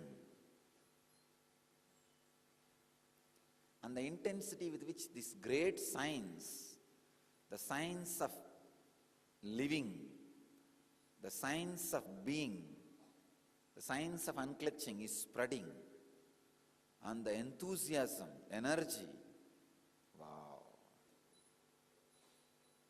So this moment, 201 cities, 645 places, 23 countries. And this number is just increasing, increasing, increasing. Before entering into the subject, some questions. This is from Nitya Kripanidhi. For yogis who are currently doing 108 Surya Namaskars daily, is it okay to practice N Kriya immediately after doing the Surya Namaskar? Also on days that we don't have enough time to do both 108 Surya Namaskar and N Kriya, what are the pros and cons of doing 108 Surya Namaskars versus N Kriya? Kripanidhi, if you have time, do both 108 Surya Namaskar and N Kriya. If you don't have time, I'll prefer N Kriya than 108 Surya Namaskar. N Kriya will do much more good than 108 Surya Namaskar. So go for N Kriya. So, dear Swamiji, this is question from Nitya Shantini, Seattle. Every day when I sit for meditation and your discourse, I feel the utmost bliss and peace. I'll feel this throughout the night and into my sleep. The next morning I have to go to school again, but I feel bored with it. First thing in the morning I have to sit for math class, and I can't help but be incredibly bored. What do I do? Yesterday you said that once one experiences Kundalini awakening, we should take at least 3 months off for it to settle. Do I do that with the school? Please help.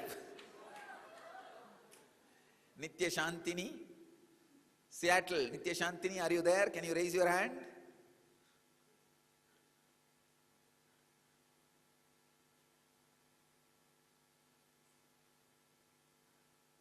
Okay. I think she's not there. Okay, the father can go on. Charana, you can give my reply to her. Please go to the school properly. Taking 3 months off you can do during your vacation. Now do the school properly. Please Charana, please be seated and give this information to her. Tell her to do the school properly now, and later on she can take off. This is not the time for taking off. Please be seated.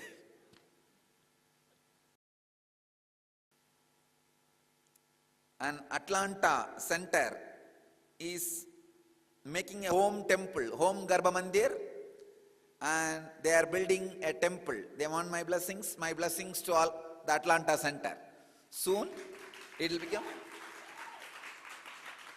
a Jakrat Devasthana, living temple. And new center opening in Malaysia today, the 3rd February 2011. The center is in north of Malaysia. Center is in Penang Island, in the heart of Georgetown. Will be a meditation yoga studio. Around 200 devotees are there, this inauguration. And my blessings, I already sent Paduka.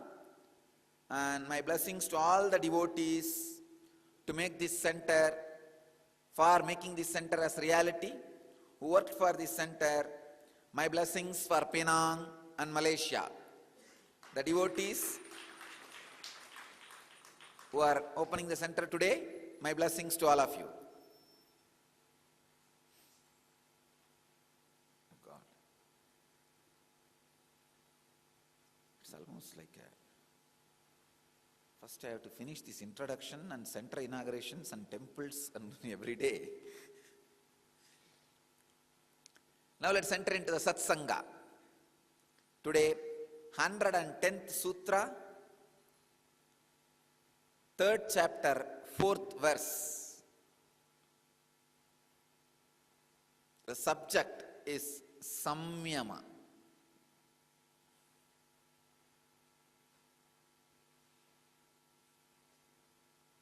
Very powerful word. The word needs a clear definition.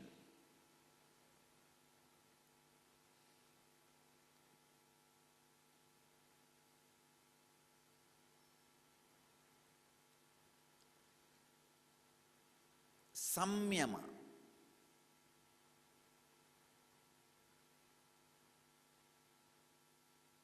Technology through which the extraordinary experiences and powers which are in your consciousness is expressed through your body and mind to the world is samyama. Please understand. Your consciousness is all powerful, all knowing, all pervading, but preparing your body and mind to radiate and express some of those great experiences and expressions, some of those great all pervading, all knowing experiences and expressing those powers through your body and mind. That technology is what I call samyamaha.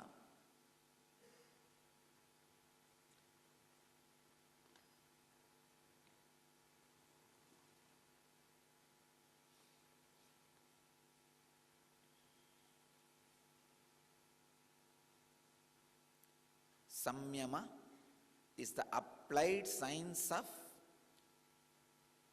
pure yoga science. See, in science there is two parts. One, pure science, like a theory of gravity, theory of relativity. All this is pure science. Applied science means using those laws, theories in practical life. So till now, whatever you learned, dharana, dhyana, samadhi, all this is like a pure science. Samyama is applied science. Applied science brings value to pure science. Understand? Person who knows only pure science means the theories, who never learned the applied science, will always be beggar in consciousness. If these powers are not supposed to be experienced or expressed, then Patanjali will not be talking about samyama. Understand? Patanjali only says it is a hindrance for enlightenment, but after achieving it, those things when it playfully expresses through you to inspire the people to achieve enlightenment, it is a great technology. The great incarnations who landed in the planet Earth and expressing these powers so casually, like Puttaparthi Sai Baba, Kalki Bhagavan. Understand? I am standing by all of them. The great incarnations on the planet Earth who are expressing these great powers and this applied science and inspiring the world to practice and promote these pure teachings, the pure science. From the time immemorial, Krishna materialized all kinds of stones to all kinds of precious stones to a fruit seller. Just accepted the puffed rice which Kuchela brought and gave him the boon, and the wealth was showering. Materializing, teleporting, healing and blessing is Hindu tradition, Vedic tradition. This is applied science.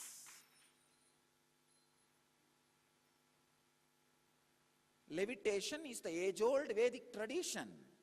This is applied science. Here I am very clearly standing by all the incarnations who are materializing, healing and teleporting and giving boons to devotees and disciples, using all the applied science to inspire people towards the pure science. Pure science can be kept alive only if the applied science is used in the world. Why will you bother to learn about the theory of gravity or theory of relativity if it is not going to be directly useful to your life?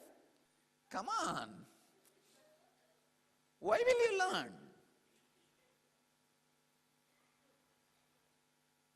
So applied science is the direct utility of the pure science. See, even before I started materializing, teleporting, when people ask me my opinion about the gurus who teleport or materialize, I always tell, no, I don't have a capacity, so I don't have a right to comment. Now that capacity or ability is expressing, even now, I am not proud about or egoistic about it. I am saying, please understand, even before I was expressing all these powers, take out my discourses and see 3 years or 4 years before, when I was not casually expressing these powers, take out those discourses and see my reference. When people ask me about the incarnations who express these powers of materializing, teleporting, levitation, healing, and all that, I always refer them with a lot of reverence. I always said, you see, I don't have capacity. I have no right to talk about it. Now the divine is expressing through my body, it's okay, that's it. See, all the juicy parts of our religion is this applied science. If this applied science is wrong, of course it is wrong for the people who are not yet enlightened.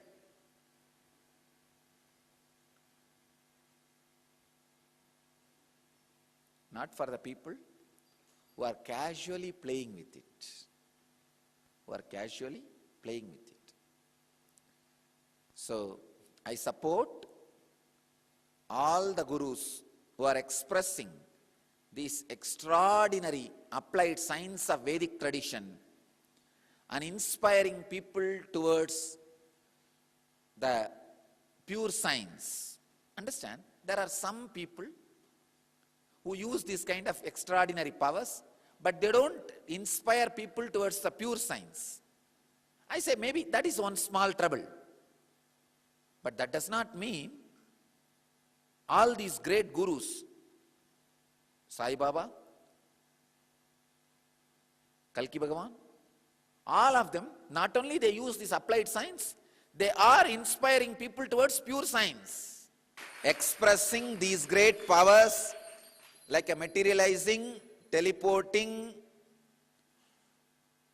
healing, giving boons is part of pure Hinduism, representing Yoga Vedanta tradition, and all the great masters wanted these great powers to be expressed and people to be inspired towards the pure science.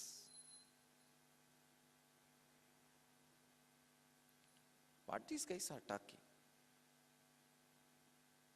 Now I am saying, if Patanjali really wants these powers to be expressed, if Patanjali really honestly felt the samyama should be applied, I bless all the people around the world who are sitting with us now. You guys will experience Kundalini awakening. This is the solid proof. Patanjali wants it. He wants a live religion where, like a childlike, with a childlike innocence, these powers are casually played with, showed to people, and people are inspired to follow the pure science.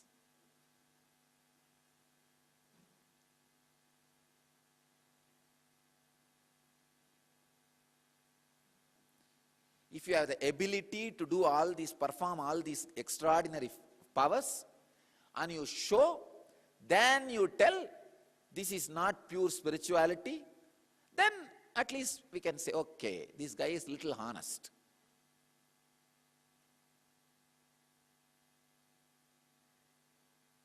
All right.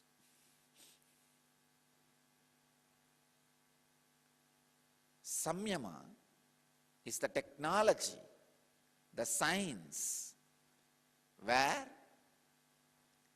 all these great, extraordinary powers from your consciousness is experienced and expressed to the world through your body and mind.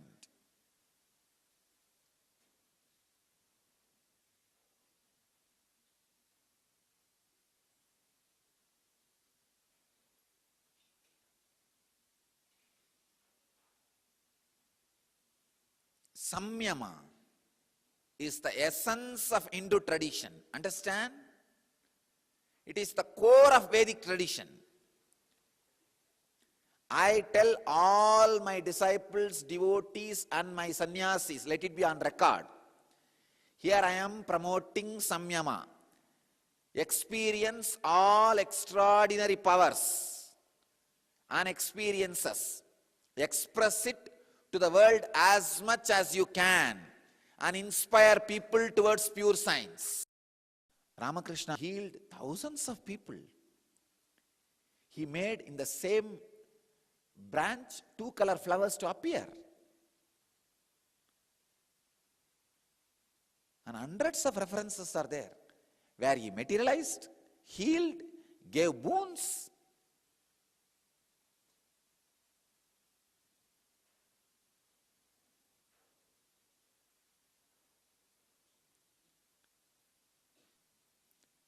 All the great masters and incarnations who are expressing these great powers, like a healing. See, understand, see the practicality. Just by healing people, how many thousands I made them meditate and transform their lives and live a pure spiritual life. How many thousands have been transformed by the simple, the applied science power I am expressing, getting vibhuti. It is no harm. Who is being harmed by it? Nobody is harmed. Just playfully, in few places, some padakas, some deities are giving vibhuti. But see, understand how many millions are inspired. 718 cities and 215 cities and 718 places and 26 countries are sitting with us now. It is because of healing. The applied science, the power of Samyama. Because they experience levitation, they experience these extraordinary powers like a vibhuti materializing, and they are experiencing the power of being blessed with the boons. So many are transforming. Every day, millions are transforming all over the world. Here I am going to explain the powers of Samyama every day as per Patanjali. Not only going to express verbally, going to express experientially. The powers of Samyama. Learn this experientially. See the powers of Samyama and go to the masters only who has a capacity not just to talk, experientially show the powers of Samyama. Only they know the science. So, understand? Here I am, clearly standing by Hindu yogic Vedic tradition. Hindu yogis are always recognized, respected, revered for the extraordinary Samyama powers they express. See, in Hinduism, we never had theology seminaries.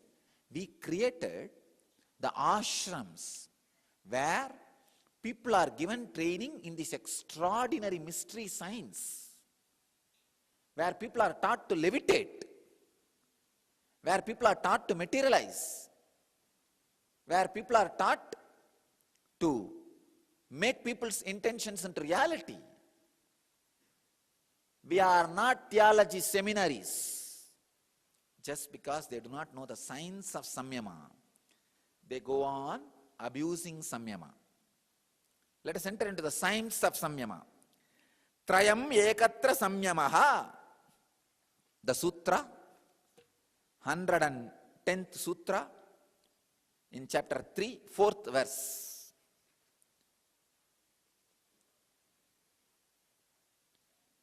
Swami Vivekananda translates this sutra as, when these three practice in regard to one object is Samyama.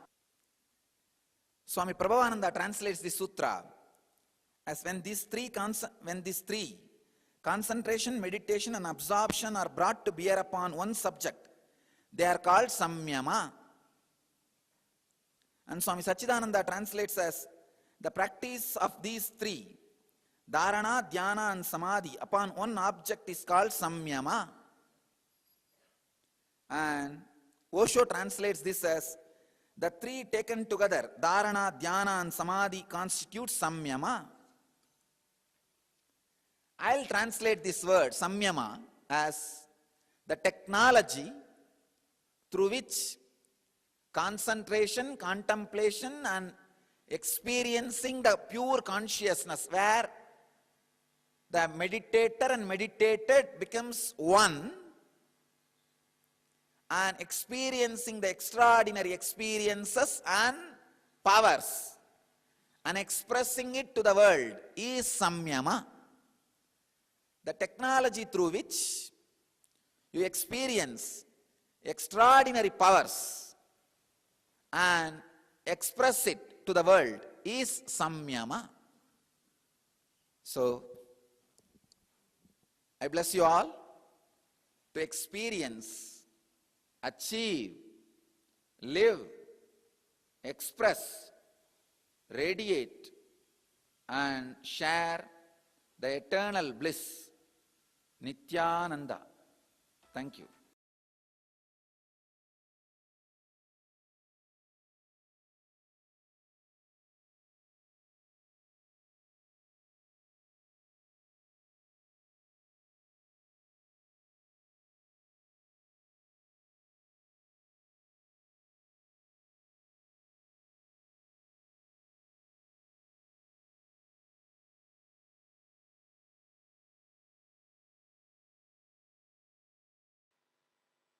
Sadashivasamarambam Shankaracharya-madhyamam Asmadacharya-paryantam Vande Guru-paramparam.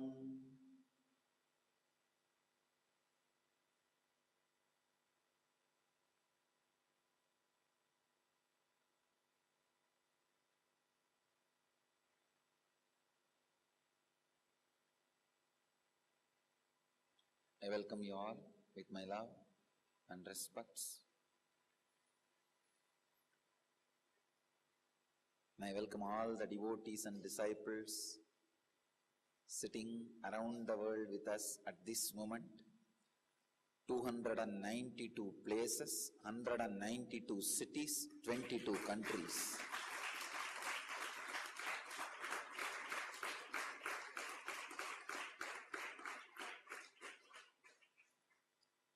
Now we have an automatic information. Whoever logs in, the number of country, city, places we know. God.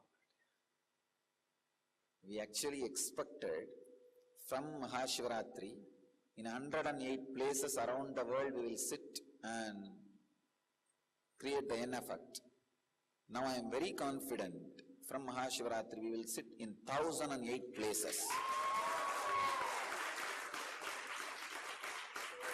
Because yesterday the press meet was attended, 551 places,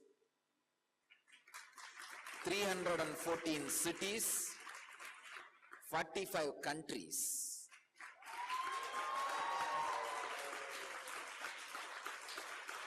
So, for Shivaratri, instead of sitting in 108 cities, we will be sitting in 1008 cities and 108 countries all over the world.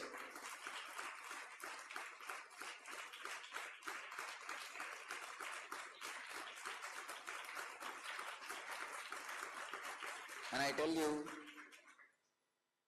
2012, 12 was the day we were planning that 10,000 people will sit together and levitate.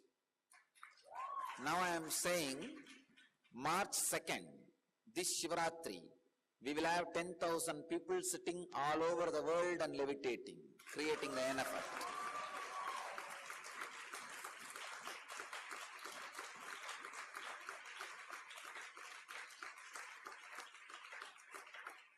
This Shivaratri itself, almost 1.5 years we preponed. I think more than 1.5 years. We preponed.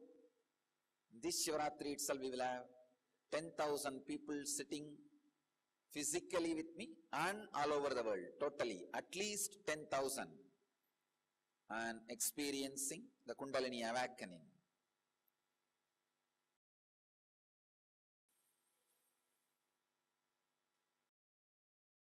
We decided to take on negativity, destroy negativity.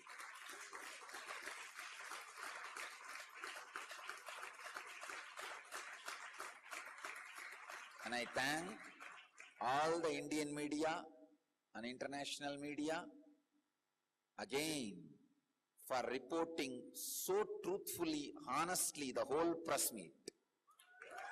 From today morning, I've been showered from all the reports from all over the world. Everywhere, the whole vibration, the whole understanding has become different.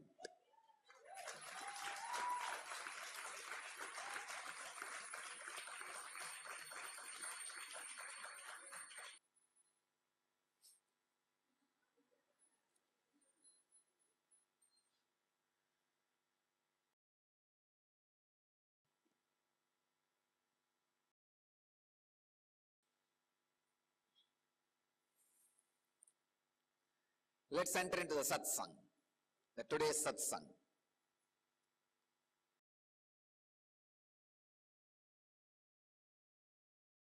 We are entering into the 109th Patanjali's Yoga Sutra, and in the 3rd chapter, 3rd verse, subject is Samadhi.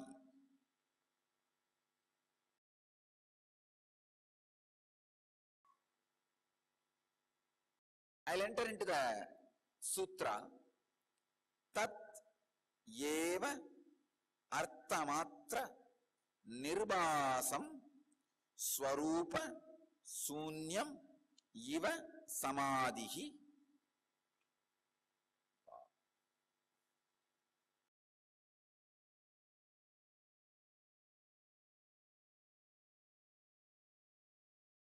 Swami Vivekananda translates this sutra as, when that dhyana gives up all forms and reveals only the meaning, it is samadhi.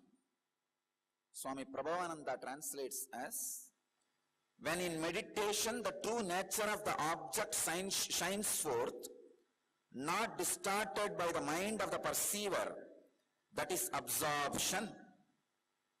Swami Sachidananda translates as, Samadhi is the same meditation when there is a shining of the object alone, as if devoid of form. Osho translates as, Samadhi is when the mind becomes one with the object.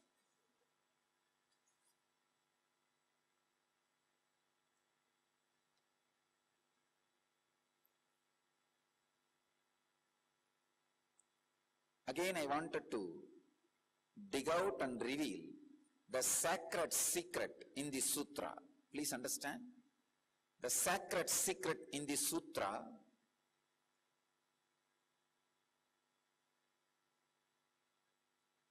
is revealed in the technical term Swarupa Sunyam, Nirbasam Swarupa Sunyam, Iva Samadhihi.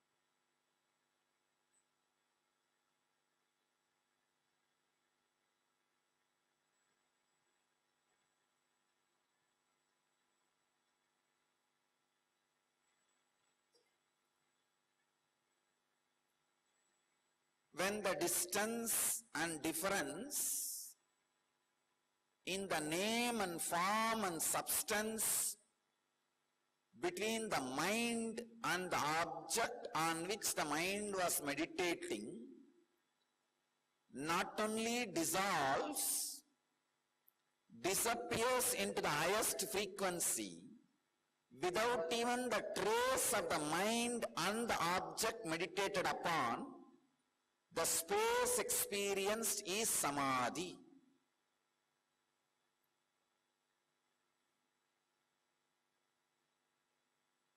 I am also enjoying. Please understand, because I am not talking, I am also enjoying.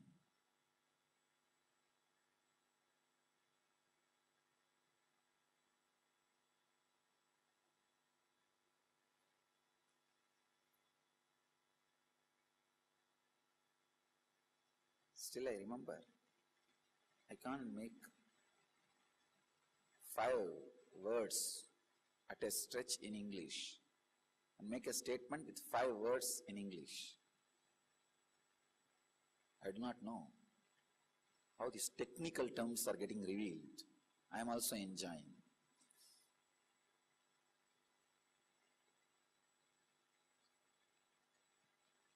I can assure all of you one thing.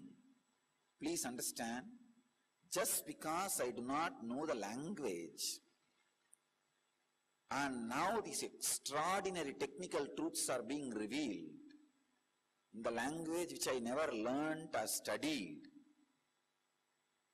from the language which I never learnt or studied, I can assure you 100%, these are pure truths expressing without any conditioning of the mind or the biomemory or the body with which I created my life. Please understand.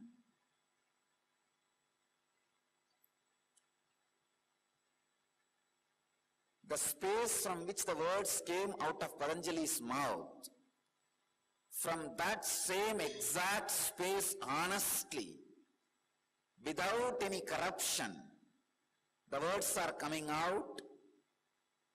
You are fortunate enough, not only you, not you are, just you are, we are fortunate enough to hear and enjoy those words. Because I neither learned Sanskrit nor learned English. And I am talking in English on the scripture which is written in Sanskrit.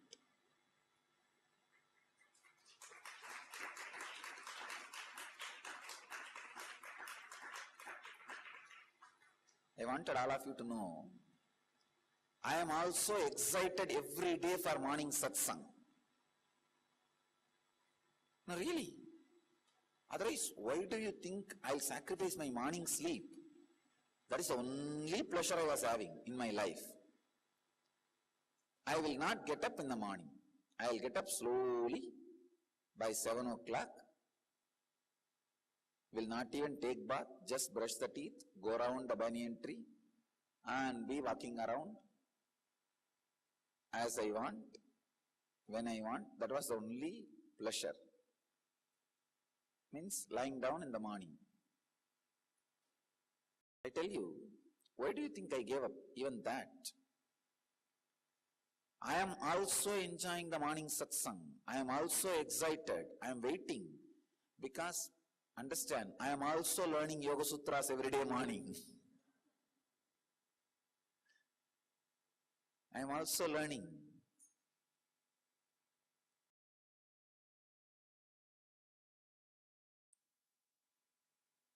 I'll clearly describe samadhi.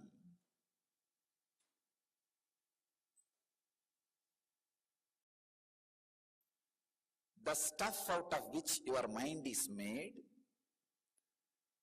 and the stuff out of which the object is made, on which your mind is meditating or contemplating, the both stuffs disappearing into one ultimate space, frequency, where even the trace of the mind or the mind stuff or the object stuff exists in its any form. That space is samadhi. The only difference between dhyana and samadhi, I am revealing you the important sacred secret or the cosmic law.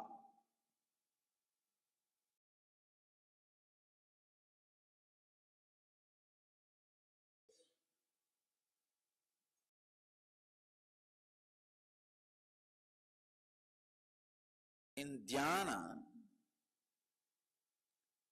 mind and the object loses its name and form into a certain frequency which is beyond the mind and the object meditated upon. In samadhi, not only the mind and the object loses its form, even the stuff out of which the mind is made, or the stuff out of which the object is made, even that stuff loses its form, name, frequency, and dissolves into that highest space, and it is non-retrievable, non-return zone. In dhyana, the possibility for returning exists, but in samadhi, the possibility for returning does not exist. Please understand. The possibility for returning does not exist in samadhi. It is non-return zone. Samadhi is not end of your spiritual life. Please understand. I want you to understand. Samadhi is the beginning of your spiritual life. Till samadhi, you can just get back to the beginning point. Means you can lose everything. I have seen people losing just before samadhi. I have seen people even losing after satori. After satori, people just lose. But samadhi is the only space where you experience the non-return zone. I wanted you to understand this detail. I'll give you the difference between dhyana and samadhi so that this sacred secret sinks in you very deeply.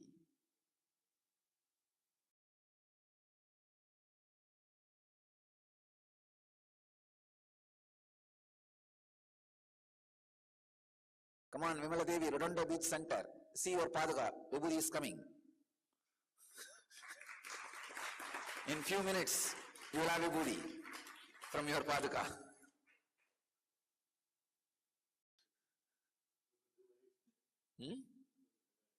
All right. They will have it now.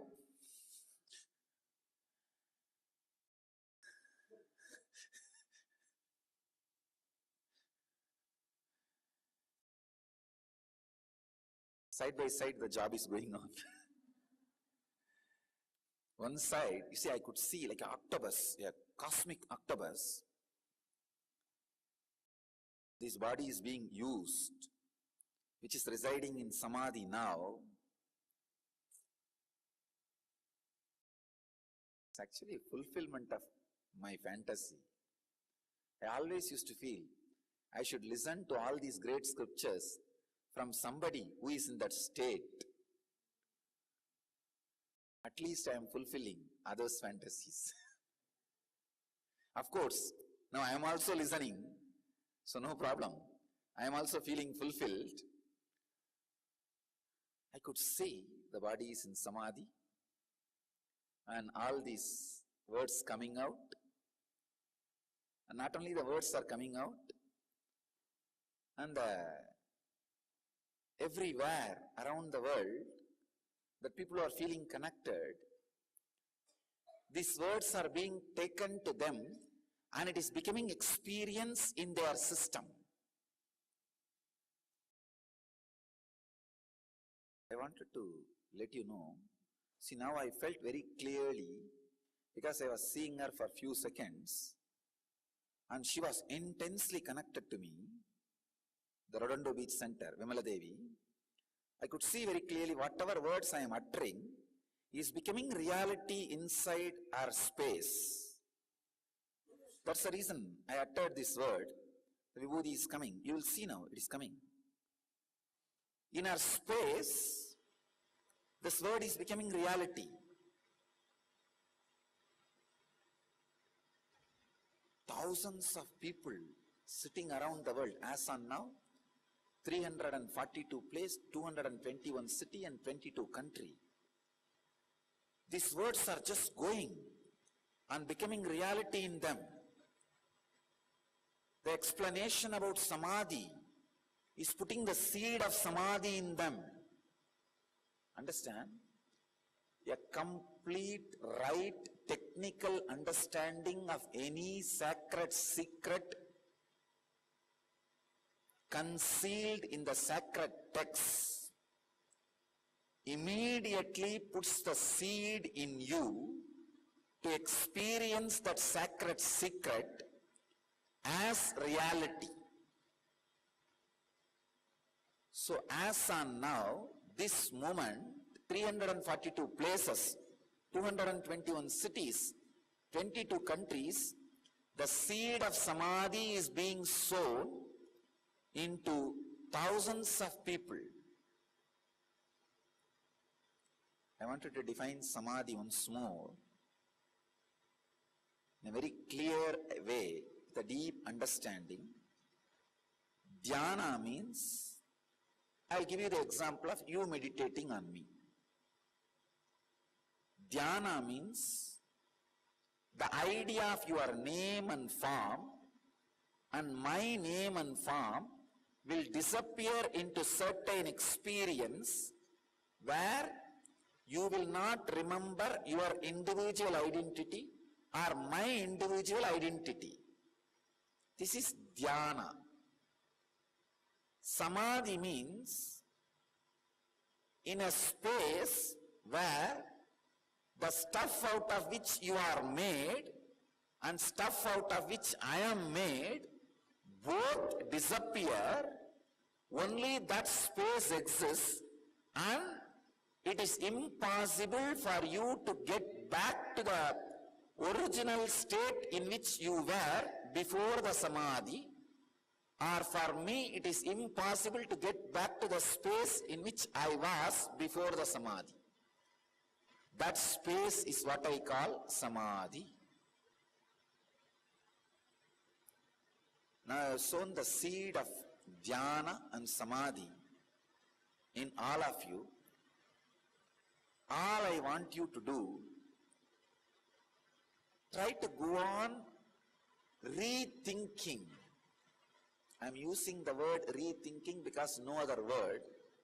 In Sanskrit we have a word called manana. Manana means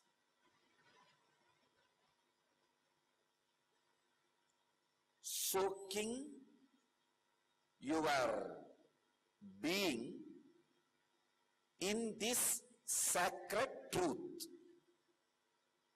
It's like how these flies go and sit in the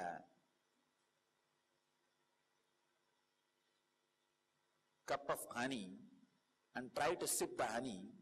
Finally, because their legs are smeared with the honey, they can't use their wings to fly and disappear into the honey. Of course, they die. But in this case, you will not die. When you sit on manana, means rejoicing in the sacred truths. They will be so joyful, ecstatic. All your senses will be smeared with that ecstasy of the truth. Your mind, wing, will lose its power to take you out of that honey and dissolve into the joy of honey. Please understand, here you are not dying, you are becoming immortal. The example of honey and flies, they die. But here you become immortal because the honey is honey here, is not dead object, it is living energy. It is living, independent intelligence. All I want you to do is contemplate, contemplate, contemplate. Do manana of this truth if you can. These few statements I made, the technical sacred secrets I made now, put it in your iPod, put it in the rewinding mode. Continuously let it repeat, let it repeat, let it repeat. When you meditate on me, your identity, name and form, my identity, name and form, disappearing into certain frequency is meditation, dhyana. But the stuff out of which you are made and the stuff out of which I am made, both of them disappearing into certain space, never to come back as they were before disappearance, is samadhi. Just go on contemplating. Do manana on this word. That's enough. You don't need anything else. Understand? Your mind is nothing but words. So if the sacred secrets are again and again and again hammered on your mind,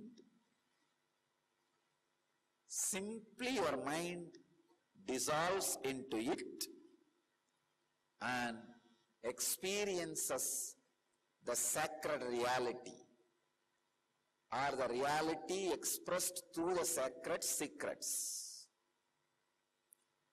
I am just in ecstasy every day because I feel I am honestly doing the job for which I assumed the body.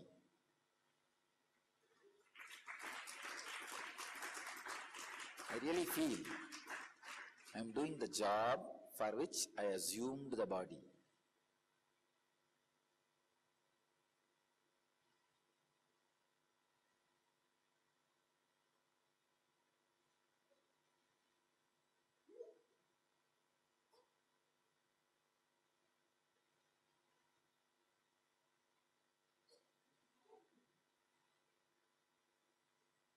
Let's study deeply this sutra. Tat eva arthamatra nirubasam swarupa sunyam iva samadhihi. That meditation verily having the purpose alone, shining forth, and the form or the essence becomes empty into that final highest space, never to return to its form before samadhi, is samadhi.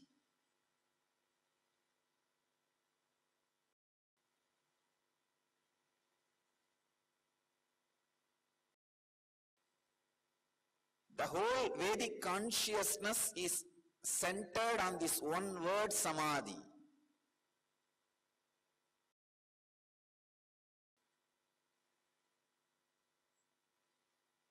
It is so sacred,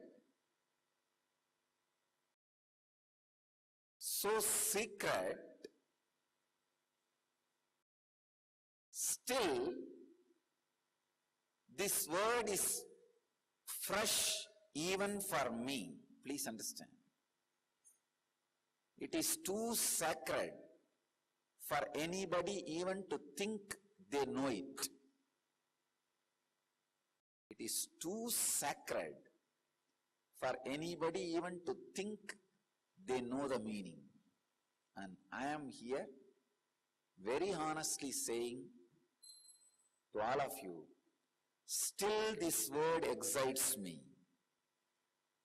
Still I feel I am new to Samadhi.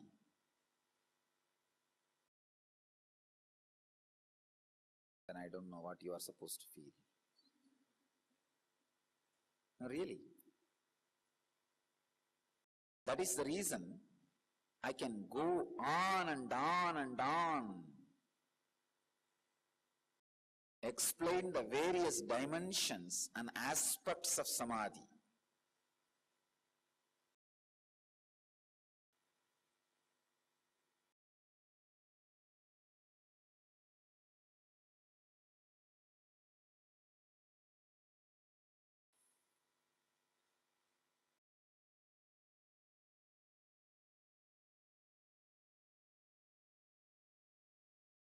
I can tell you one thing.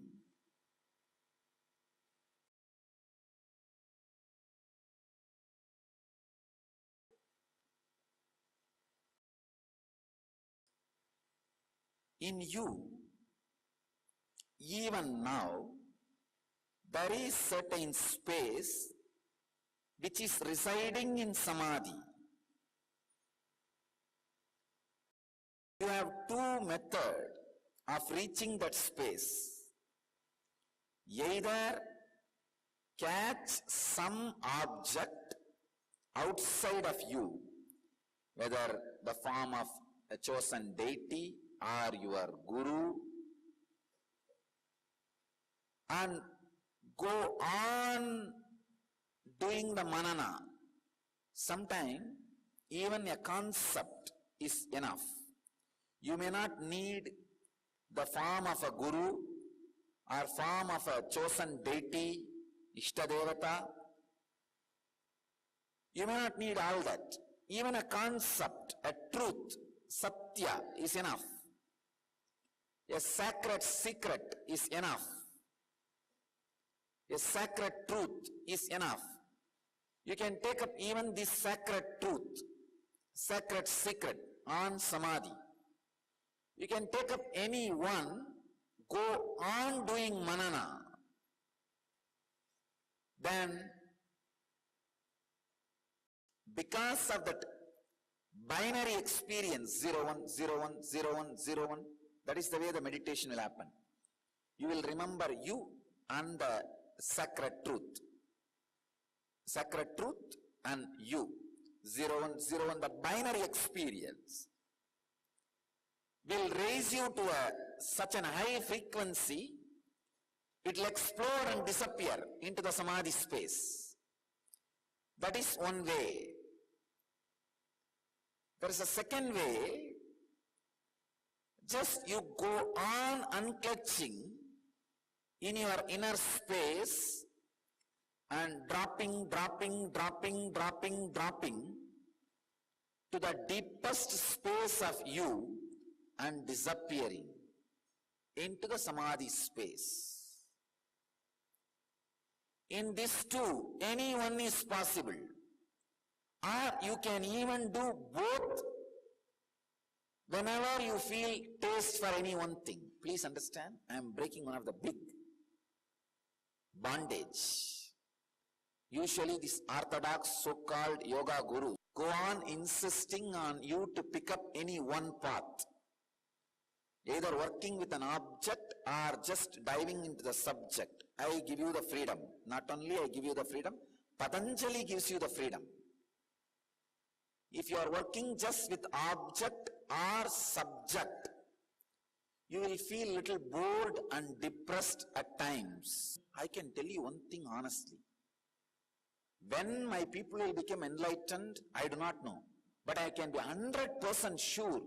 And even at this moment, if death comes, I will be so free. I will not have any load on my conscience. I never made anybody to suffer. Always my people were joyful, even till their enlightenment.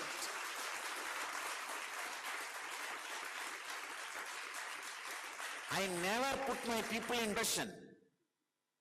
I never taught depression. I never insisted depression. I never promoted depression in the name of spiritual seeking. God.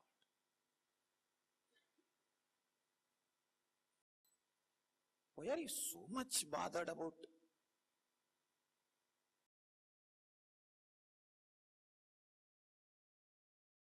even enlightenment?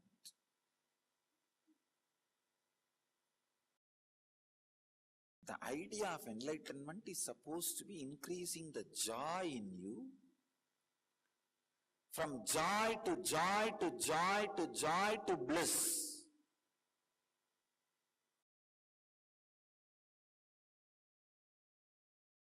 In the name of yoga, too much of sadness has been promoted in the cosmos. I tell you. Not only the experience of samadhi, even path to samadhi is bliss. The object or the truth you need to contemplate for samadhi itself will be a bliss.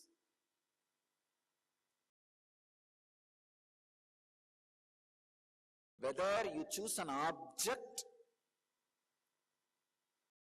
and enter into that binary frequency 010101 and dissolve into samadhi, or you go on unclutching and dive into samadhi, it will be a great pleasure and joy and ecstasy and bliss. Sad gurus always teach to take one path. I tell you, have both. When you are tired of one path, just relax in the other one. When you are tired of being in 010101, relax into your own unclutching. When you are tired of your own unclutching, then enjoy the 010101. Have choice, variety, and enjoy. I tell you, anything you do with joy directly will drop you into samadhi.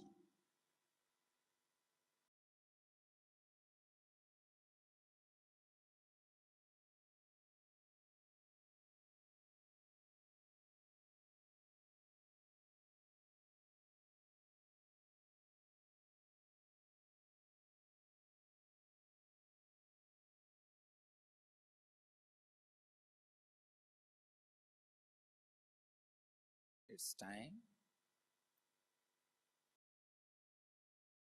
We read the menu. It is enough. It's time to eat the food. Experience samadhi. Just keep your hands in Chinmudra and keep it on your knees. Sit comfortably in the unclutched mood.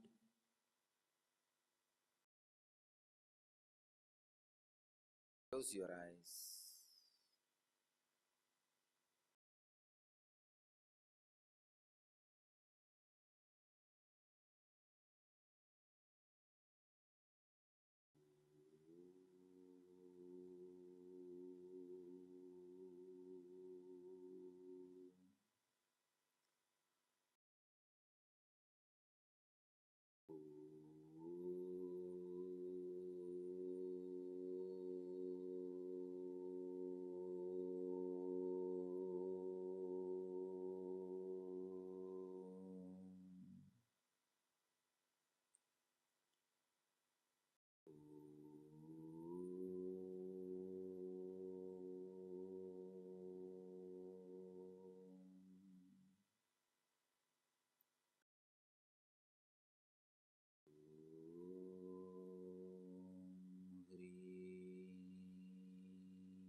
Shanti, Shanti, Shanti.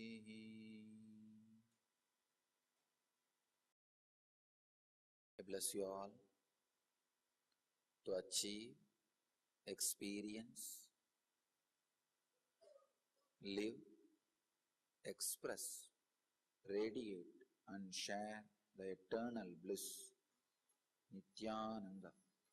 Thank you.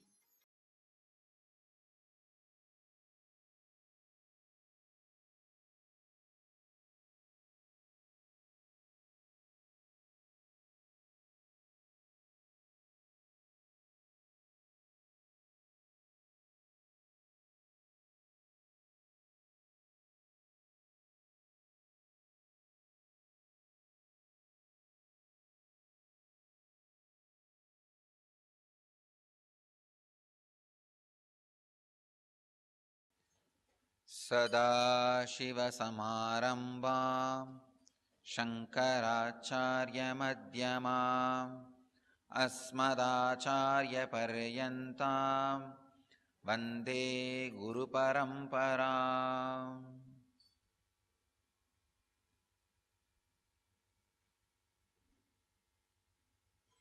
I welcome you all with my love and respects.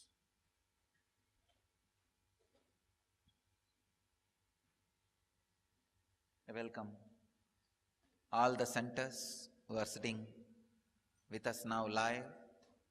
I welcome all the cities, satsang centers who are sitting with us in two-way, and the cities and centers who are sitting with us through webinar around the world.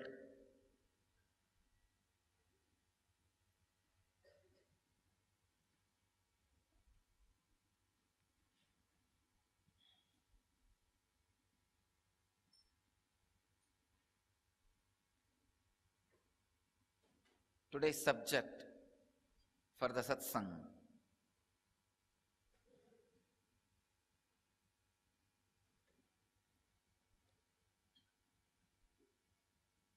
meditation, magnificent state of bliss.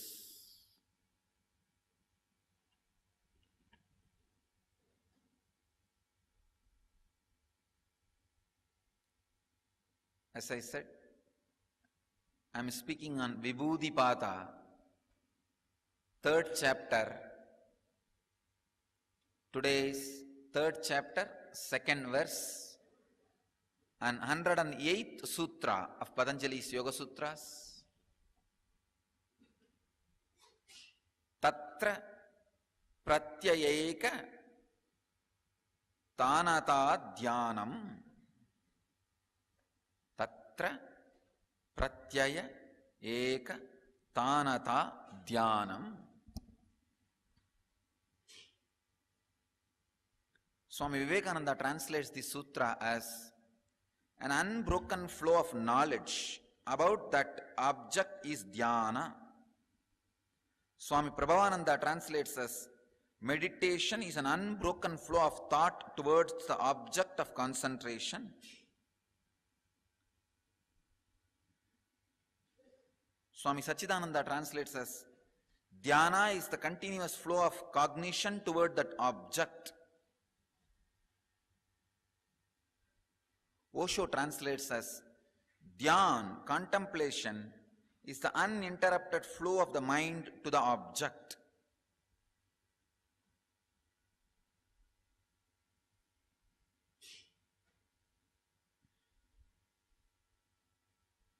I'll translate this word dhyan as raising the frequency to the certain level, the object on which the meditation is happening and the object which is meditating, both of them lose their boundary and becoming one with each other. This is what I will call as dhyana. Please understand. I am not just translating. I am giving you the exact meaning. Dhyana means, for example, if I am meditating, doing dhyana on this cloth, raising the mind to certain frequency where the mind and this cloth loses the idea of boundary and they disappear into some space where there is no difference, where there is no two exists. It is all about one. Please understand.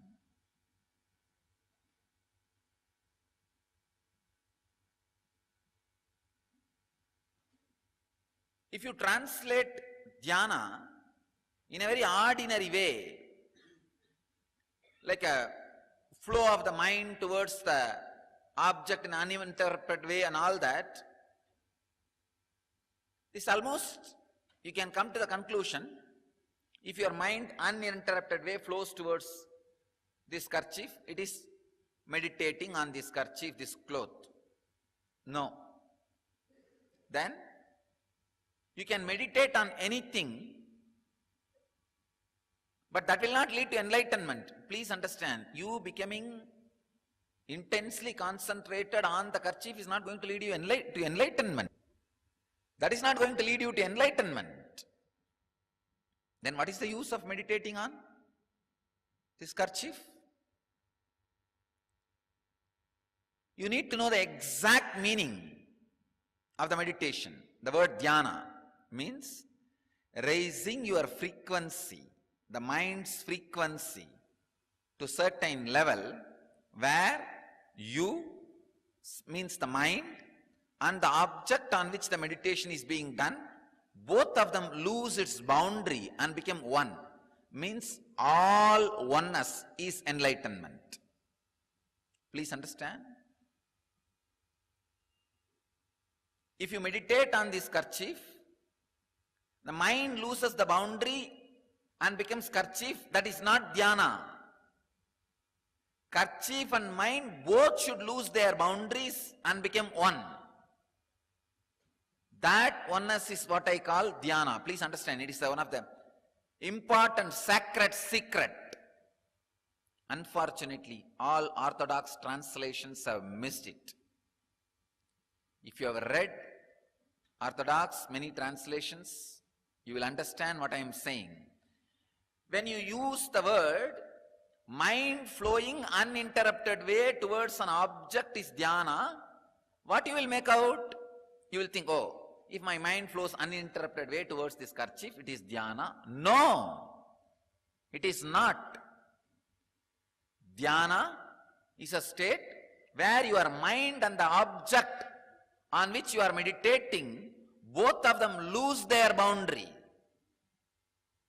That is the space where you can experience enlightenment. Even if one thing, either the mind or the object, if any one retain their boundary, samadhi, enlightenment cannot happen. If both of them lose the boundary, whatever may be the object on which you are meditating, you are enlightened. I'll give you the difference between the so-called orthodox understanding of dhyana and what I am revealing, the sacred secret as dhyana. There's a story in the traditional literatures of Hinduism.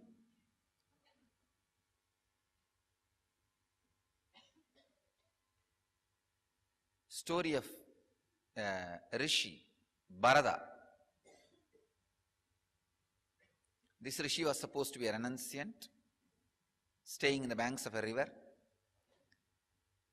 But one day, he saw a deer dying, giving birth to a small child, baby deer, whatever word you use for baby deer.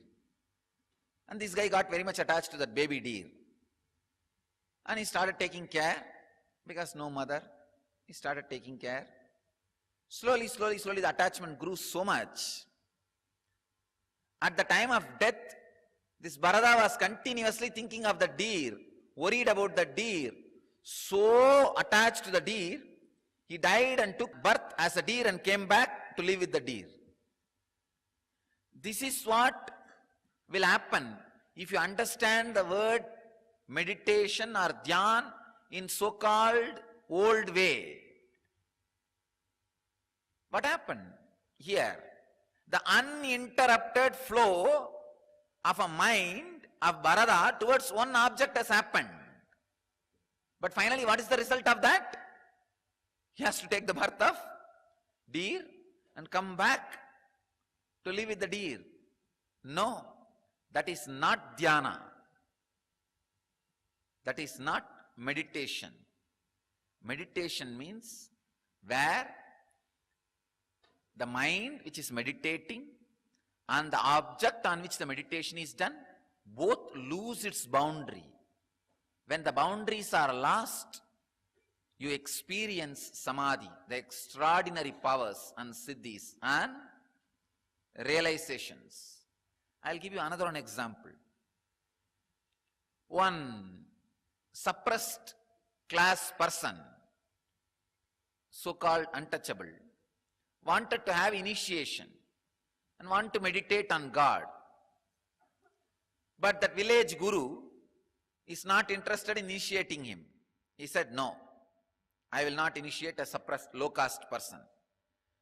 So this low caste person made an idea. Every day that guru early morning will go to the river bank to take bath.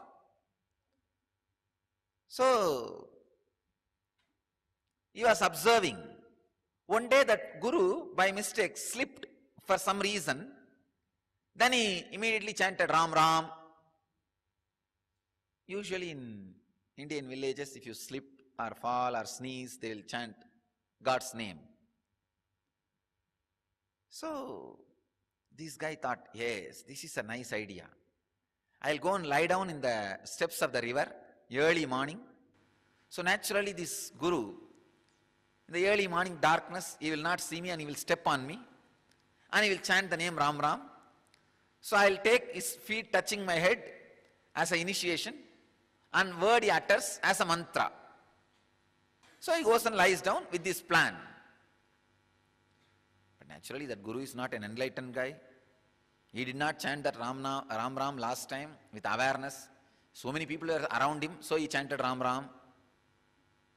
Now early morning, darkness, nobody is there. He was all alone coming to the river to take bath. Plan almost worked out. That guy really put the foot on this low caste person's head, slipped, but unconsciously he shouted, "Buffalo! You buffalo, what are you doing here?" He shouted. So anyhow, the disciple cannot say, no, please change the word and give me the Ram name, Ram Ram. No. The disciple was a courageous guy, intelligent guy. He decided, I'll take his feet touching my head as initiation and the word he uttered, buffalo, as the mantra. And he sits with the courage and intelligence and confidence, starts raising his frequency of the mind towards the object buffalo. Please understand, it is not uninterrupted flow of the mind. It is raising the frequency of the mind where the object and the mind, both of them lose their boundaries. And he experienced that. And the divine appeared in the form of the golden buffalo, and his mind and the buffalo idea, both of them lost the boundary, and the high frequency was experienced by him as samadhi. Then the local village festival, they are trying to bring the deity out of the temple. He sees the deity in the buffalo form. The priest was trying his best to get the deity out. It's not coming out for some reason. They were all shocked. Why the deity is not coming out? Then this low caste man, he shouts, hey, it's because the buffalo's horns are stuck in the doorway, little lower it.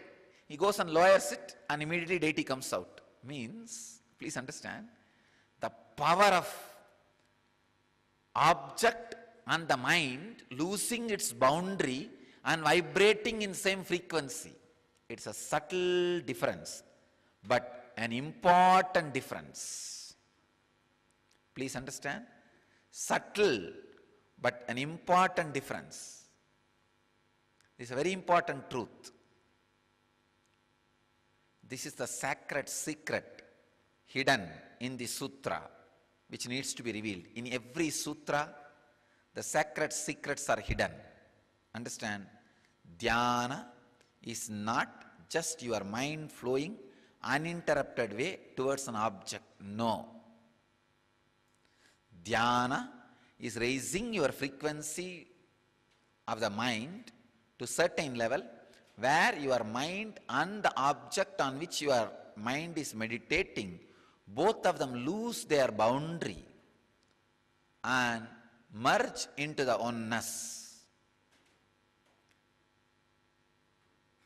If the oneness is not the base, meditation leads to unconscious sufferings. Meditation means that constantly being connected to some object. What is the use? No. That's no way going to help you. That is not going to help you. So,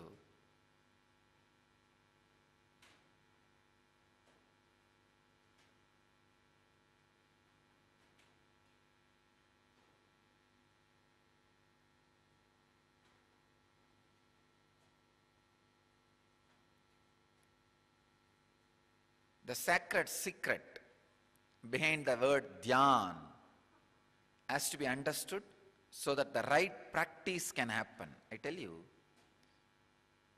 right understanding of the country law is important to run the country.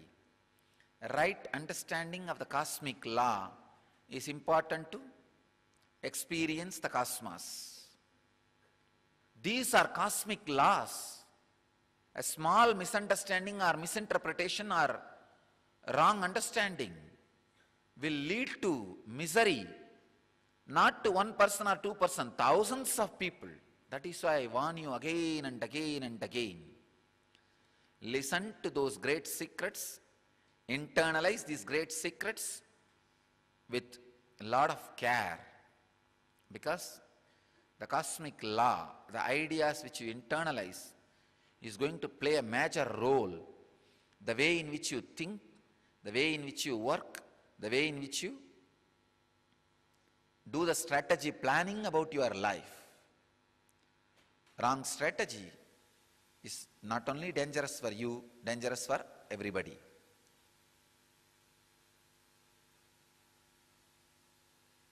Let us enter into the technical terms of this sutra. Tatra pratyaya eka tanata dhyanam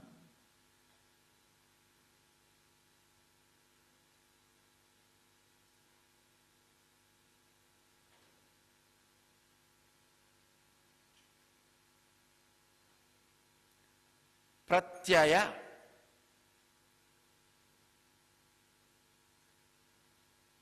The word pratyaya can be translated as cognition, awareness principle, awareness perceiving, different words.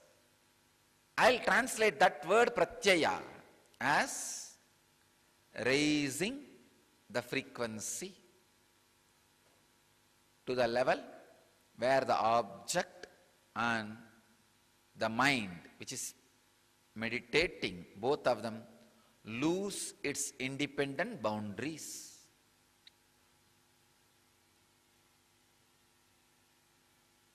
Please understand. If you think dhyana is concentrating on one object, you will get into a lot of disturbances, lot of problems. Many of the Western psychotherapists who started working on the inner space consciousness, including this positive thinking and all, got into a lot of problems. I have seen these people who teach positive thinking, stop worrying, start living, this kind of ideas. And if you see their personal life, they are filled with depression. Because now they have one more worry, how to stop worrying.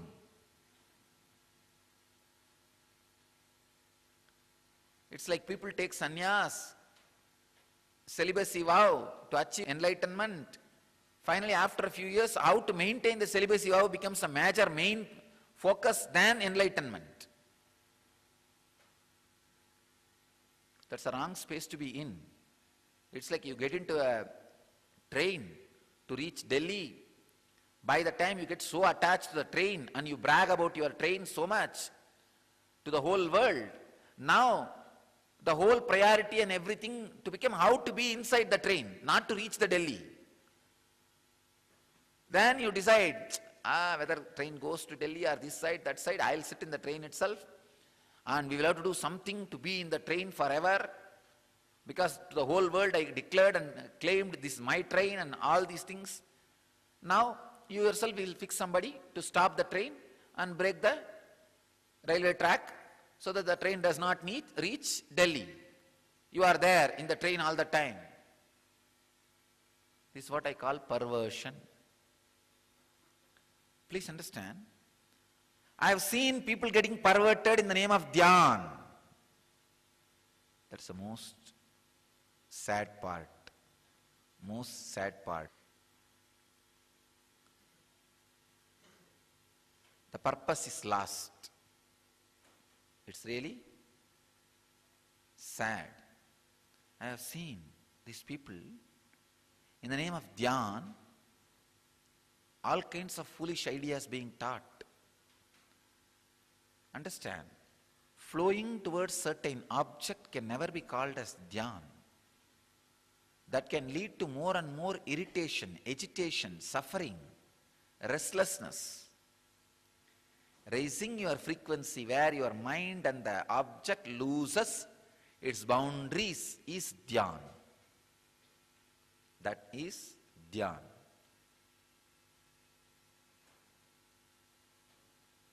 Where you have intense joy and peace, bliss.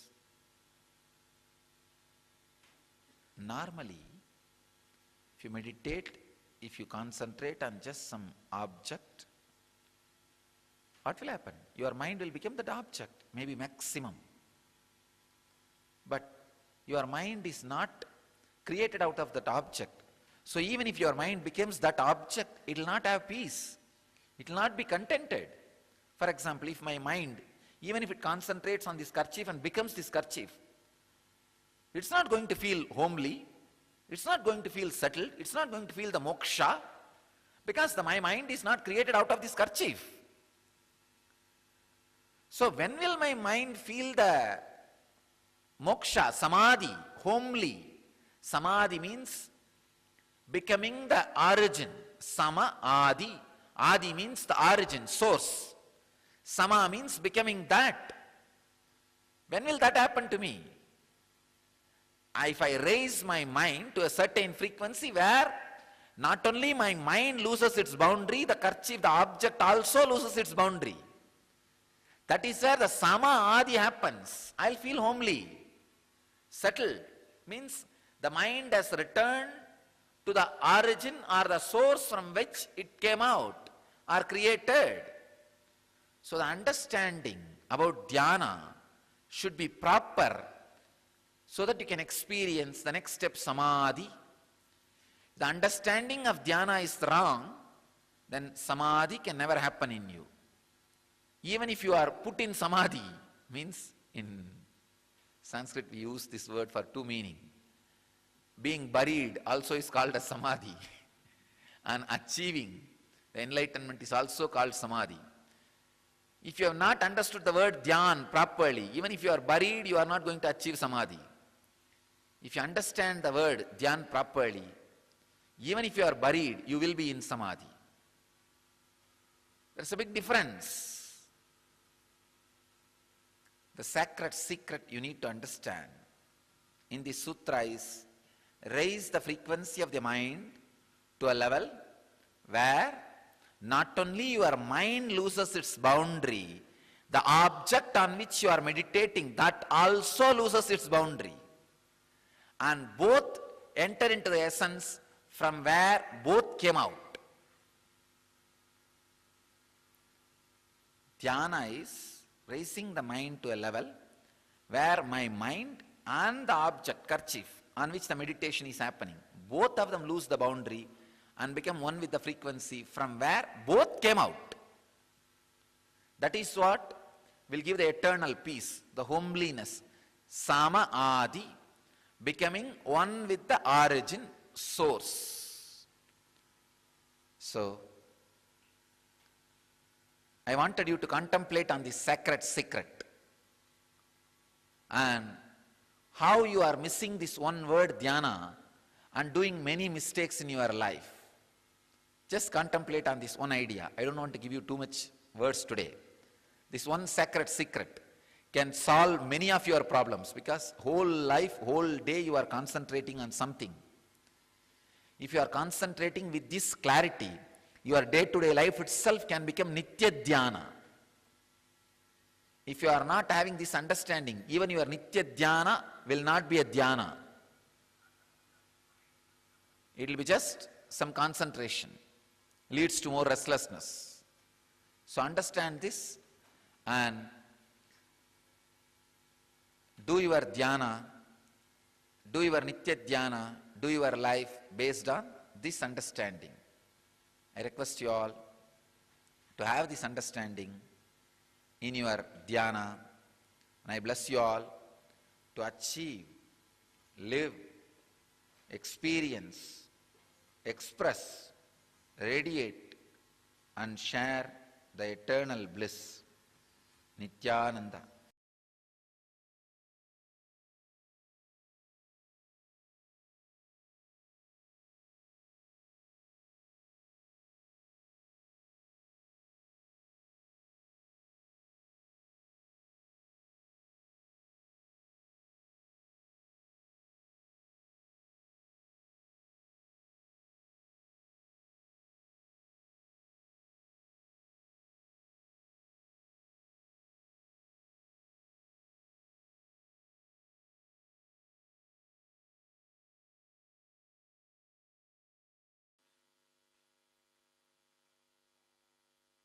सदाशिवसमारम्भां शङ्कराचार्यमध्यमाम् अस्मदाचार्यपर्यन्तां वन्दे गुरुपरम्पराम्.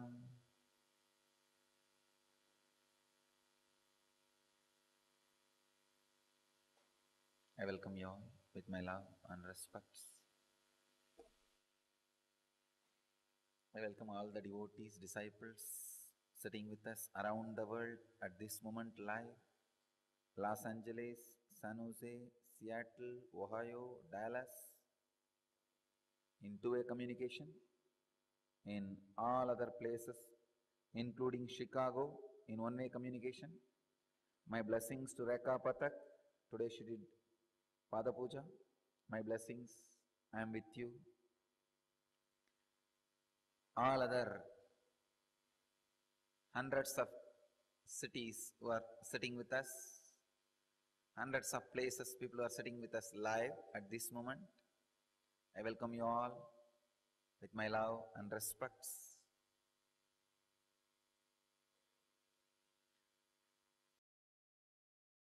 Let's enter into today's satsang. Before entering into the satsang, I want to remind all of you, sit in Vajrasana or Batmasana or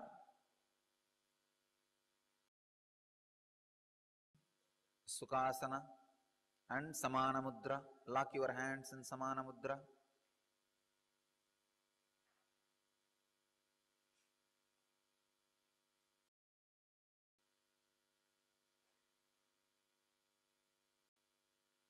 San Jose, still 2-3 are not sitting in Vatmasana.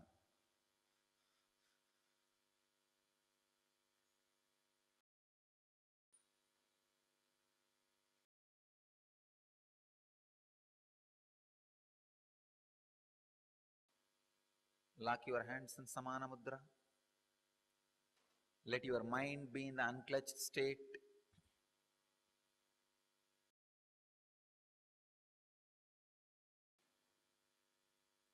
If you sit in this prepared posture, not only you will receive knowledge, you will receive experience also. It's like if you are lying down completely comfortably and somebody talks to you about sleeping, not only you will receive the knowledge, you will receive the experience also. Same way, if you are sitting in the right position and posture for the Kundalini awakening and spiritual experience, when I talk about all these things, you will not only receive the knowledge, you will receive the experience also. Today we are entering into Vibhuti Pataha.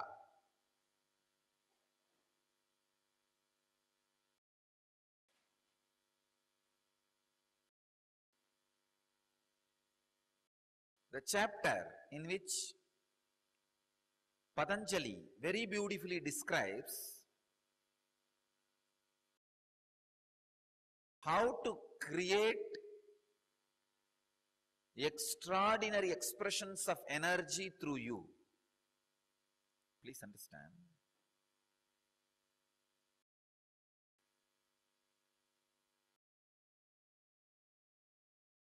Unfortunately, you don't even know you. That is what is the big problem.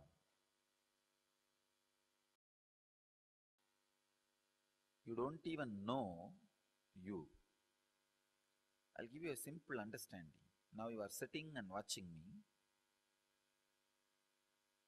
or watching this whole happening. For a moment, distance yourself from the person watching and witness you who is watching me.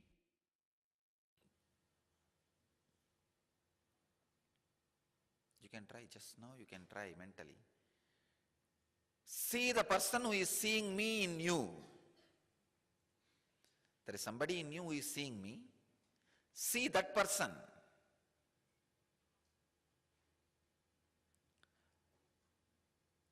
The witness who is seeing you, seeing me, is me and you together.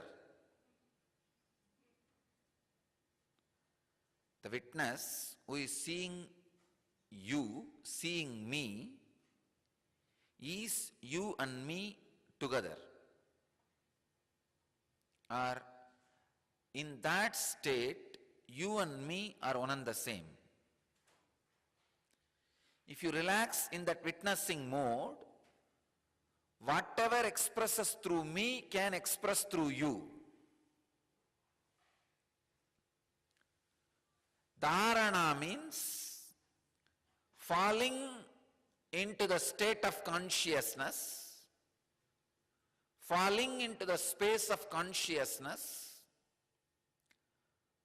altering yourself to the state of consciousness from where the extraordinary energies can be expressed easily like breathing. In you, how the breathing is a normal, natural act. Unfortunately, in modern man, even that is not lost, that has lost its natural flow. Dharana means altering the state of consciousness, where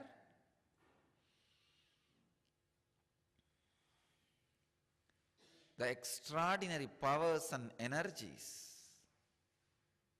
can be expressed easily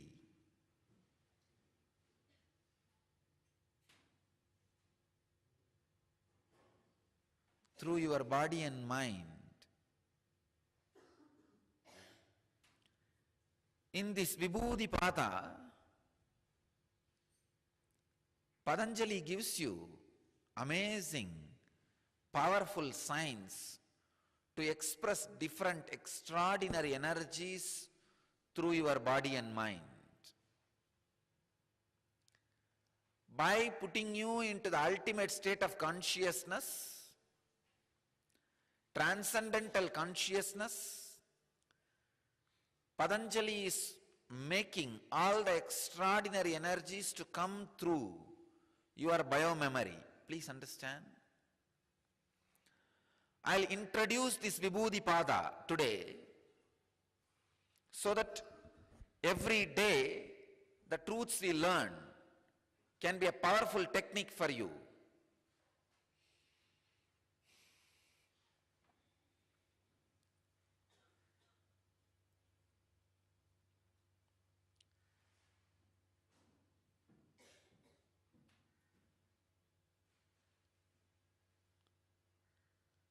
When you alter the state of consciousness, your biomemory and engrams get a different kind of life. It's like, understand this one example. The projector light and the slide, that example can be really useful for you. If the projector light is burning, or the power of the beam is 100 unit, and any slide is kept, you will see that slide live 100 unit strength. I'm giving you an example. If that projector light is 30 unit and any slide is kept, you will see the projector, the slide in reality, in screen, 30 unit. The 30 unit is what I call dream state. 100 unit is what I call conscious, normal waking state. The same projector light is raised to the 1000 unit and the same slide will be seen totally differently. 1000 unit clarity on the screen. That is what I call superconscious siddhis. Please understand.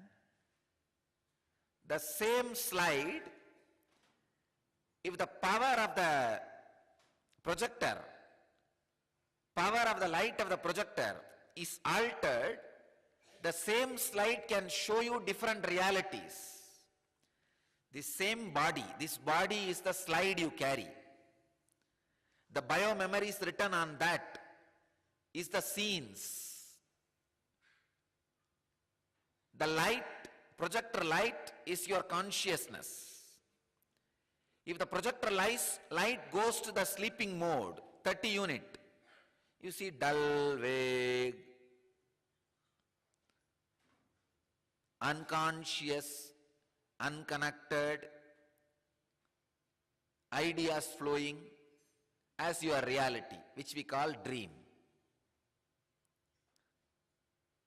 If that projector light is 100 unit, the movements which are happening in front of you is a waking state. That same thing becomes 1000 unit. The same same slide, your body, just the consciousness, the power of the light, projector light, if that is increased to 100 unit, suddenly the reality you experience will become intense, clear, alive, extraordinary. All the people who are experiencing 100 unit will be shocked by the expression of 1000 unit through your body. Understand? Siddhis are nothing but defying the laws of physics, which is experienced by the people who are in 100 unit. But unfortunately, the people who are in the 100 unit does not understand that what they understand as the law of the physics is not ultimate, which do not understand there is something which exists as reality more than their frequency, is called atheist.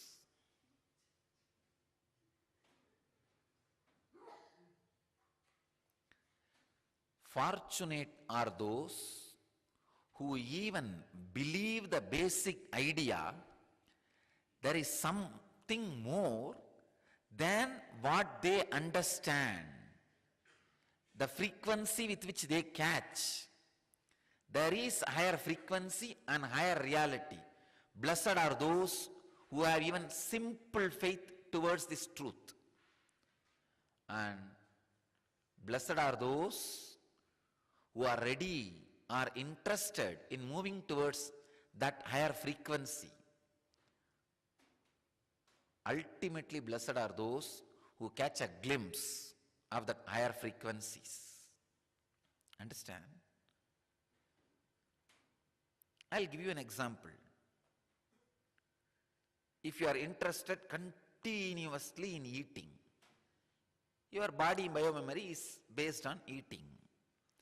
In 100 unit frequency, you will have different varieties of food and eat. That will be the projection of your reality, your life. In 30 unit, you will constantly struggle for food, and you will get it little bit, and by the time you try to eat, you wake up, that reality dissolves. That constantly being teased happens at 30 unit. In 100, you want, it comes, you live. In 1000 unit, you don't even bother, it is there constantly around you, and beyond that you are fulfilled.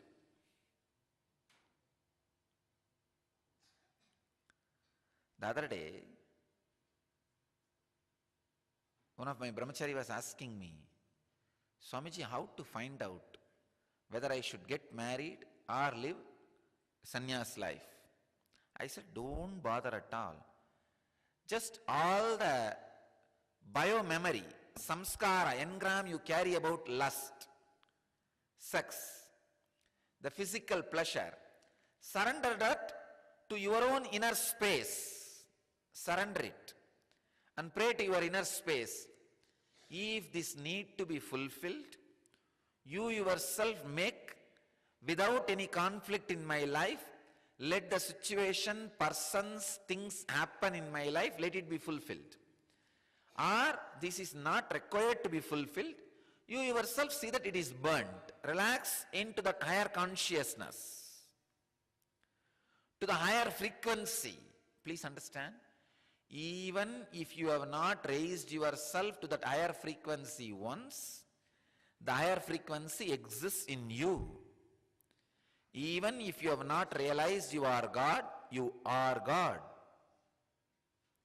Even if you have not experienced the higher frequency once, don't bother, it is there in you. So pray to that higher frequency.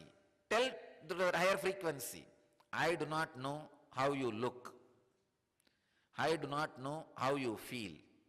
I know only one thing, you exist. Because unless you exist, I can't imagine that you exist. Please understand, anything which you have a capacity to imagine exists. If you can imagine an elephant with 10 trunks and 20 tusks, please be very clear, it exists. You may think, what is this? The capacity to imagine immediately creates that in Hiranyagarbha. Imagine that deeply. At one moment you will see it. All the celestial objects like a Kalpataru, Kamadhenu,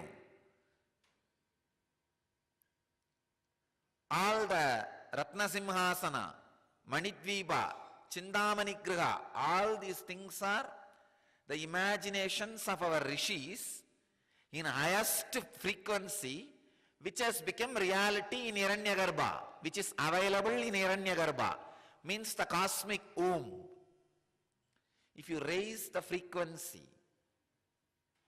which you are experiencing in your body, you will see all of them. See the simple example. If your life is running between thousands. Thousands, only you can maximum think, imagine, bargain, repay. Your whole life is in the frequency of the thousands of rupees. Then naturally, you will see only the small houses. Your whole world will be only a small houses, ordinary banana fruit, and 2 meal a day, and simple clothes. Your whole world is different. If your frequency is lax, I am talking in economy so that you understand. You will see double bedroom houses. That will be your world. When you wake up, you will see double bedroom houses, apartments, and decent clothes, and 3 meal a day, a new kind of cinema theaters. These are the little different world. I can say Bhur Bhuvaswaha. If you live in crores, then your frequency is little different. You see different independent villas, every day different clothes, different shoes, different jewelry, different lifestyle, different kind of food. If you are handling thousands of crores, if that is your frequency, then you will have a house like a ship, maybe a house in the ship, or ship in the bank of your house, whatever you want. Your frequency is totally different. Understand? This is what I call different worlds. A man who lives in the hundreds of crores will never get to see in his life a life of slum. A man who lives in handles thousands, only thousands, will never even have a chance to look at the world of the thousands of crores man's world. Understand? It is such an important truth. Simple economy itself can make you understand. Same way, the man who lives in 30 unit frequency can never imagine 1000 unit frequency life. Understand?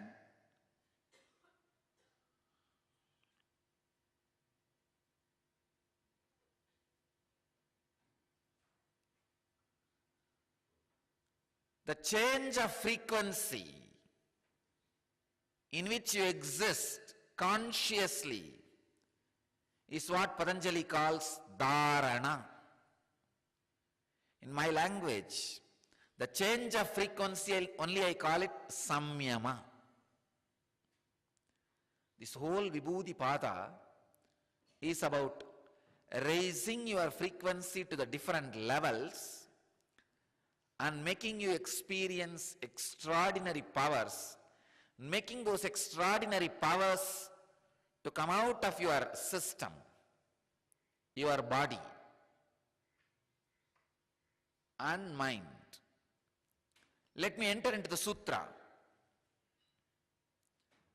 107th sutra in Patanjali's Yoga Sutras, in 2nd chapter, verse number 1. First verse in the 2nd chapter. Subject for the satsang is Vibhuti Padaha. Desha bandhas chittasya dharana.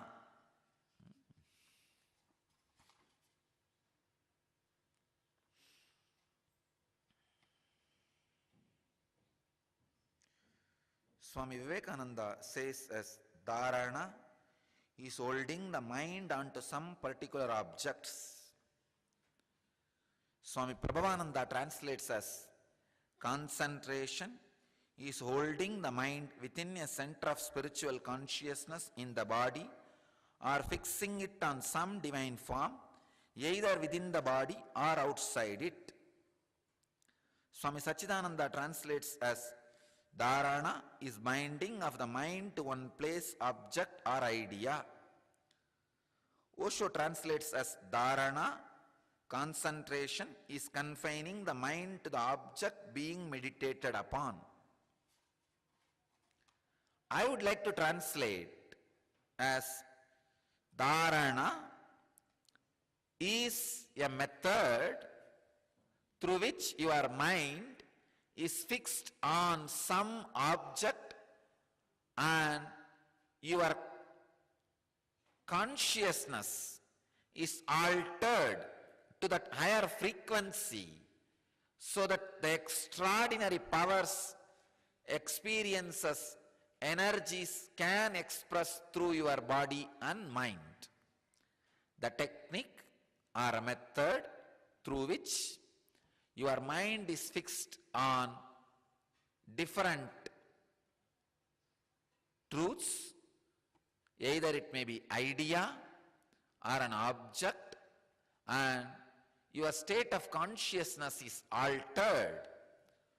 Through this process, extraordinary experiences and energies expressed through you. This process, technique or truth is what I call dharana.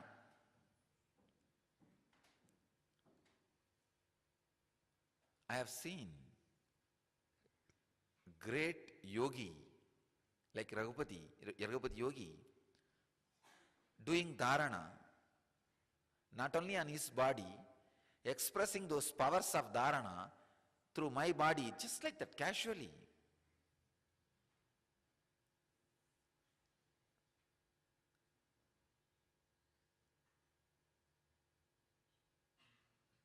One day,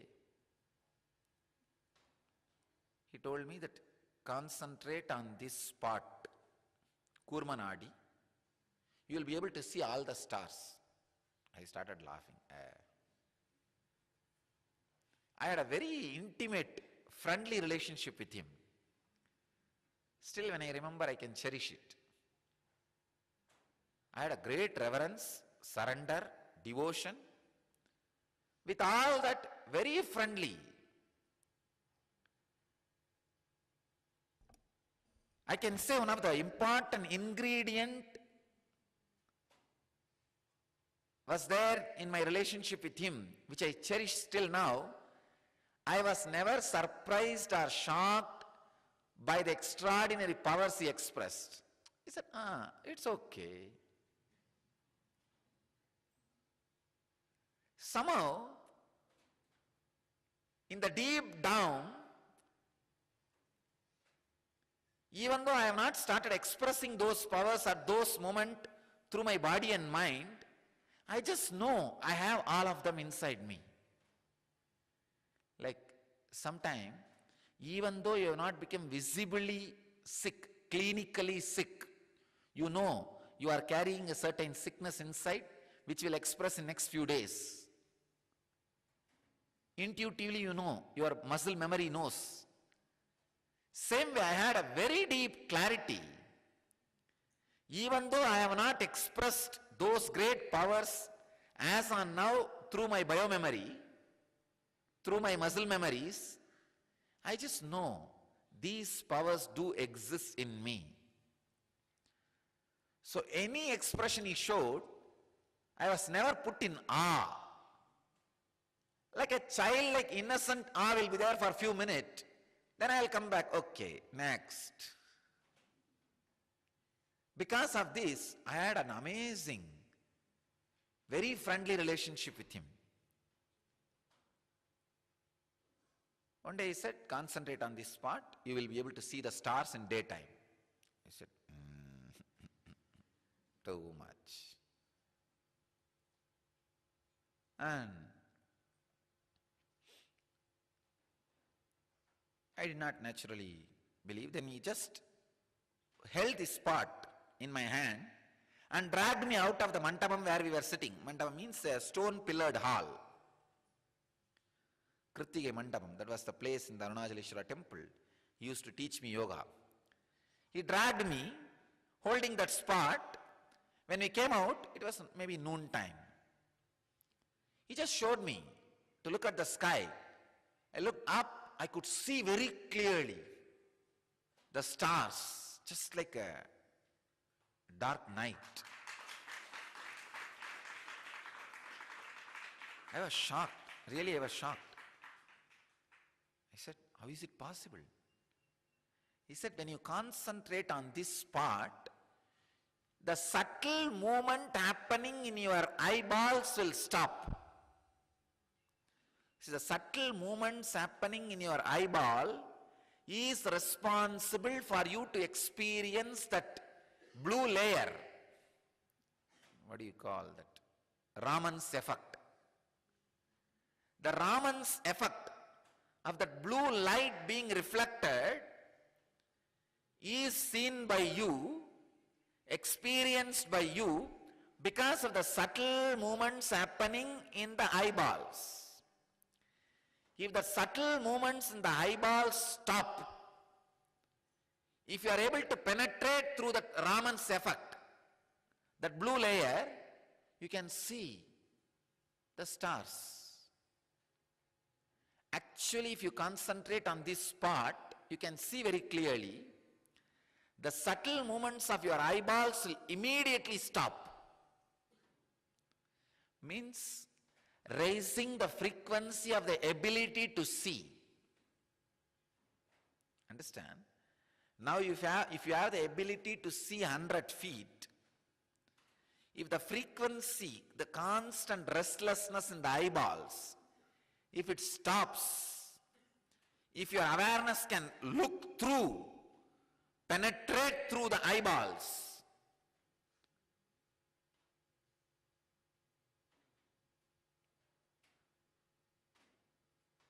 you can naturally see beyond the blue layer, Raman's effect. That's what exactly happened.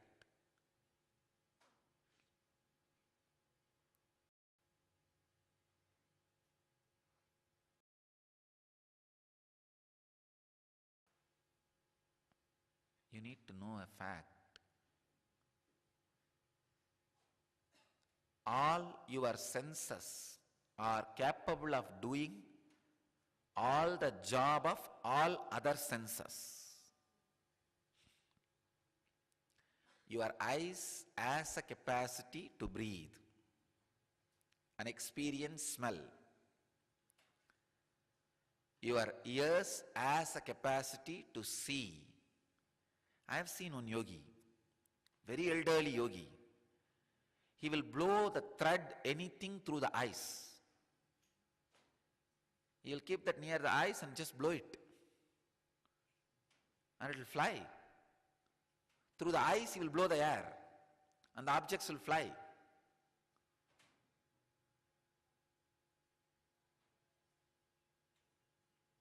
All your senses can do all the jobs of all other senses. These extraordinary powers, abilities express through dharana. What Raghupati Yogi did to me was dharana. He made forcibly my mind to fall on this spot. I can say, because of my love and surrender for him, my whole mind automatically got concentrated on this Kurmanadi. Because of that dharana, the subtle restlessness which stays in your eyeballs stops. When the subtle restlessness in eyeballs stops, the consciousness through which you see through the eyeballs becomes sharp and deep, undisturbed and penetrating.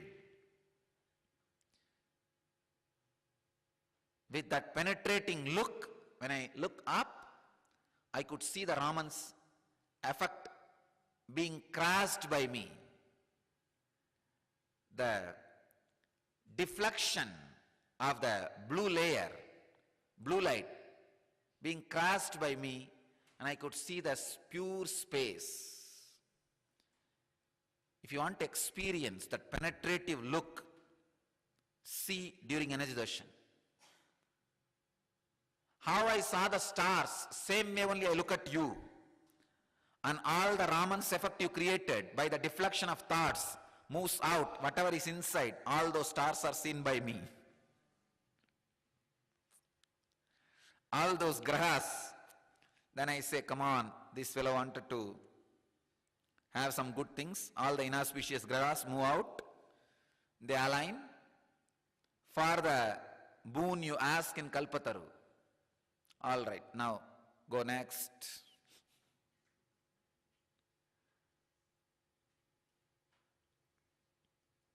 There is a beautiful story in Mahabharata. If the war starts on Amavasya, the Kauravas will win.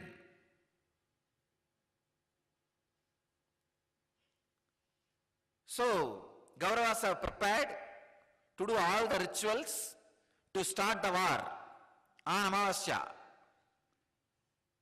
But what to do? Pandavas have to win as per Krishna's plan. So suddenly, one day before the Amavasya, Krishna went to the river and started doing Shraddha. Usually on Amavasya day, he will do Shraddha for his ancestors. Suddenly, one day before the Amavasya, he went and started doing the Shraddha.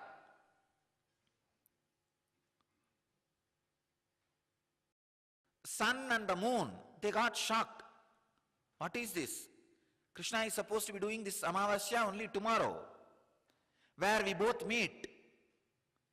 But he is doing one day earlier. We should go and remind him. Tomorrow is Amavasya. Both of them came and said, "Oh Lord, tomorrow is Amavasya. You are doing it today. You forgot the Tidhi." Looked up and said, "What is Amavasya? Sun and the moon meeting. You both are meeting. Today is Amavasya. Done."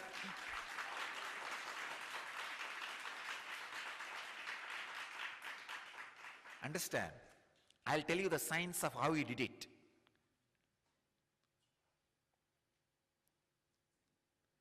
All stars reflect in your inner space. The blue Raman's effect is your restless mind's deflection. Anybody who can look through the Raman's effect and see the stars will have the capacity to look through your Raman's effect.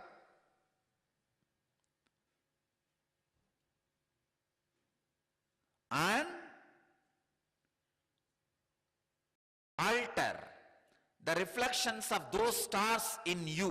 Please understand, reflections of those stars in you is responsible for the deflection and the restlessness which is created in you, and that is responsible for the flow of your life. If somebody can look through the deflections and restlessness of your mind and alter the reflections of the grahas, naturally your life can be altered, the flow of your life can be changed, and you will have totally different life. The science of seeing the reflection of the cosmic stars in the macrocosmic body and predicting your future is horoscope.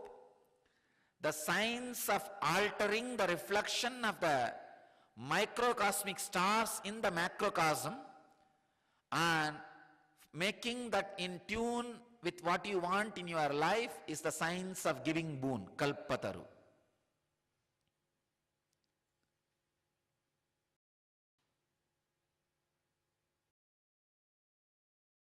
That is what exactly I do in the Kalpataru. I look into your eyes, stop the deflections and restlessness created by this Raman effect in your inner space, the microcosm. See the reflection of the stars where the grahas are standing. Then I ask you, what do you want? The moment you say, what do you want? I say, all right, tadastu, so it be. All the grahas suddenly alter themselves and change. And as Krishna wanted, the moment Krishna wanted, Amavasya happened. The moment these things are wanted, all right, let him have it. Immediately the grahas alter and stand as you requested or what you wanted. Then simply that happens in your life. Krishna did the same thing. He saw in his inner space, saw the reflection of the sun and the moon in him, beyond the Raman's effect.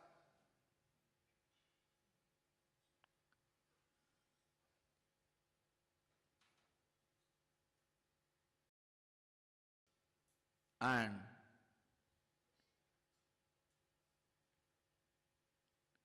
he just looked in.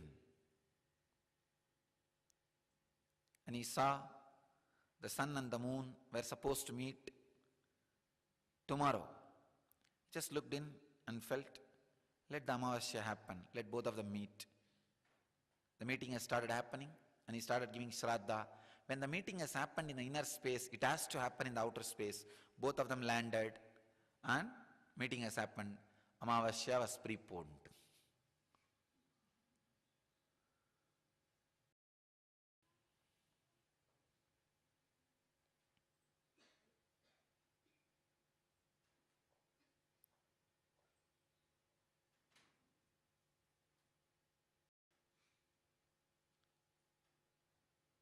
The Raman's effect in the outer world also happens in the inner world by the constant deflection of your thoughts.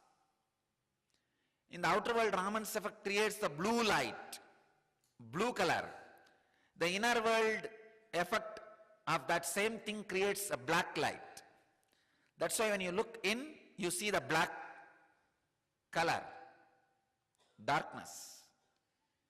Maybe we can have our own name of the inner Raman effect, Maya effect. Maya effect, which constantly deflects, diffuses the restlessness. If you can look through the Maya effect, you will see the stars, the reflection of those cosmic stars in the microcosm, and alter those things as you want and change your life as you want. Understand, these are not just some stories, mystical things. It is practical way to change your day-to-day life as you want.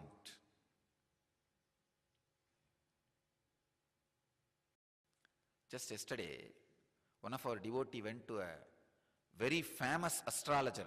He is the most famous astrologer in India.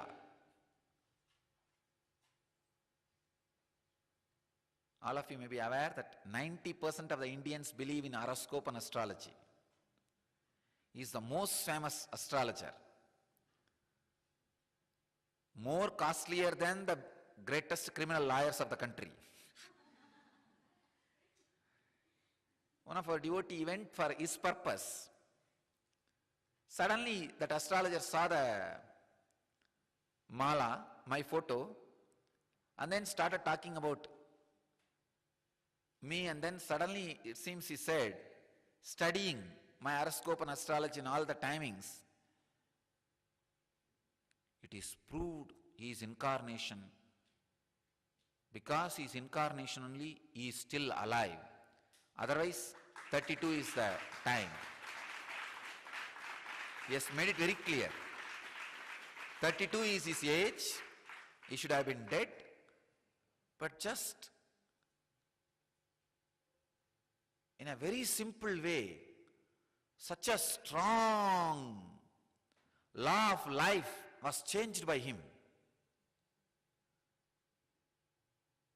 Such an ordinary scandal, a small problem only came, and he changed the whole course of his life and law and started expressing. It seems he said, till 32 he was expressing only the energies of Sadguru, an enlightened master. Now he is going to express the energies of an incarnation.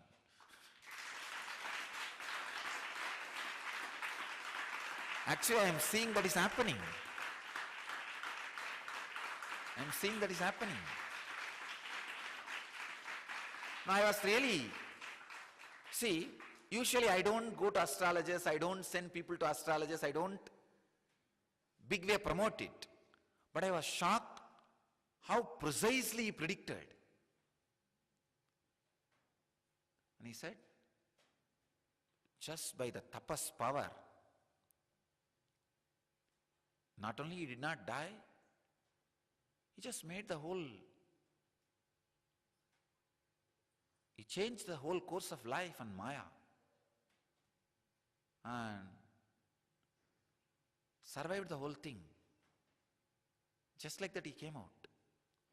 And he says, at least he should have had some bone fracture, some serious accident. Even that did not happen. So beautifully he came out. And still he doesn't know the fact, I encashed on whole Maya.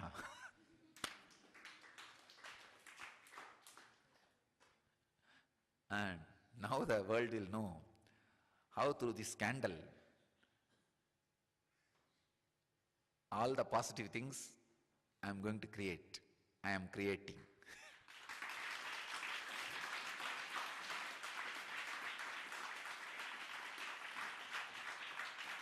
Let's keep that as suspense. Let us not.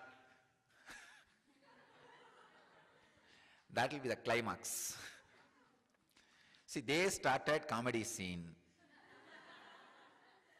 Just now we started the fight scene. And now there is going to be beautiful romance. Then climax. We should not open the climax now itself. We need a little suspense. And this movie will run for thousands of years.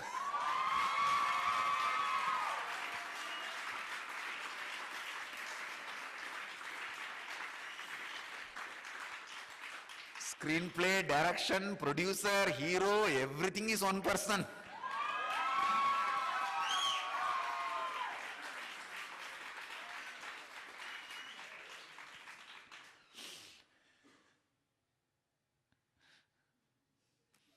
That is why all the stars are acting as the hero wants.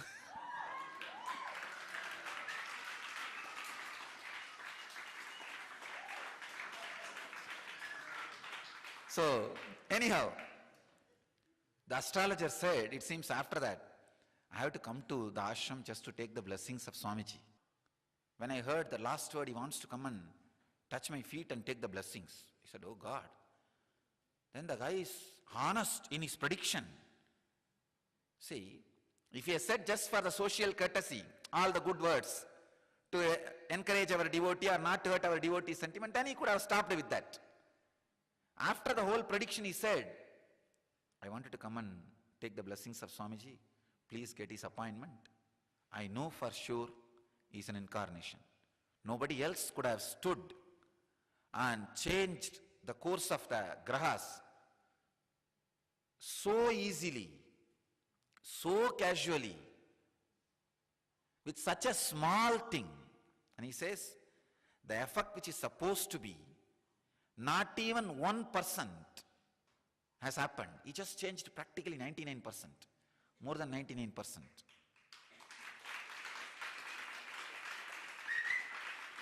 Actually, you guys will see, not only I changed the negativity, and I made the whole thing into positivity. Now I will show.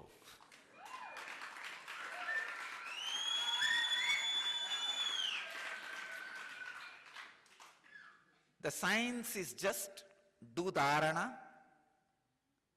and raise yourself beyond the effect of Maya, and automatically the grahas will alter themselves.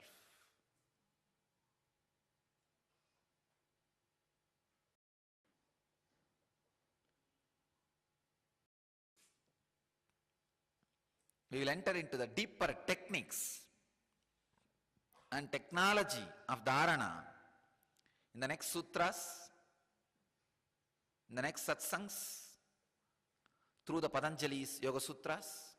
I bless you all to achieve, experience, live, express, radiate and share the eternal bliss. Nityananda. Thank you.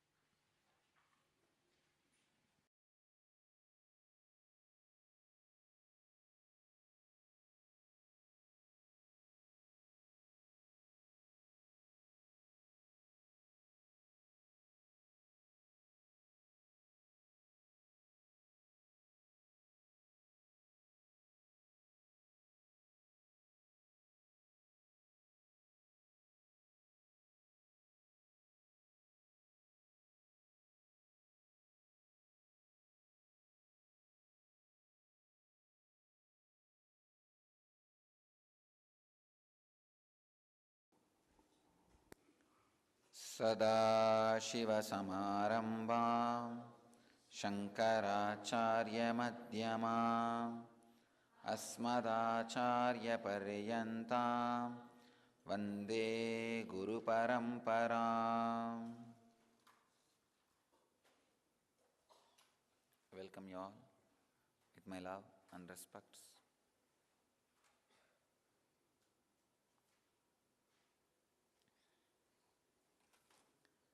I welcome all the devotees and disciples who are sitting around the world at this moment. Los Angeles, San Jose, Dallas, Miami, Seattle, Houston, and few more cities and countries are online with us live.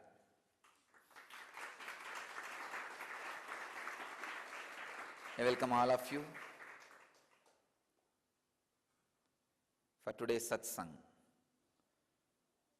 So before entering into the satsang, I remind all the devotees and disciples, sit in Padmasana or Vajrasana and Samana Mudra and unclutched mind. Lower body should be in Padmasana or Vajrasana, hands should be in Samana Mudra, mind should be in unclutched mood. So that now you can experience the N experience, N effect, the Kundalini awakening. Today, 106th Patanjali Sutra, in second chapter, 55th verse.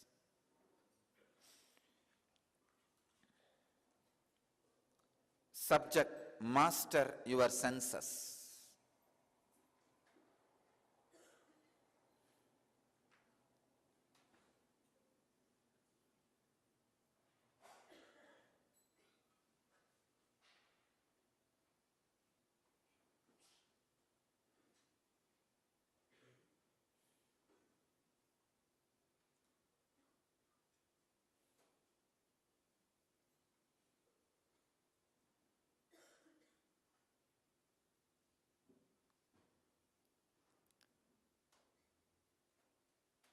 Senses are the door through which you experience not only the world, even the identity you carry about you.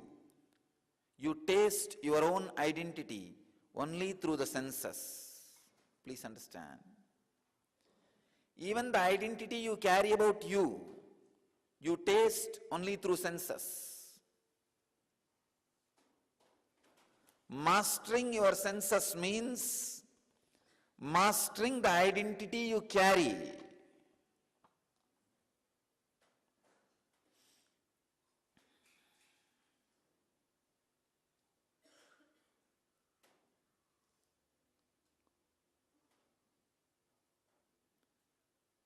Let's enter into the sutra.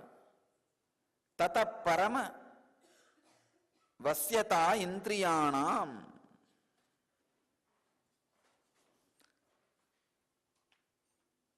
Swami Vivekananda translates this sutra as, thence arises supreme control of the organs. Swami Prabhavananda translates as, thence arises complete mastery over the senses. Swami Sachidananda translates as, then follows supreme mastery over the senses. Osho translates as, then comes the complete mastery over all the senses. Tata parama vashyate indriyanam. I'll translate as,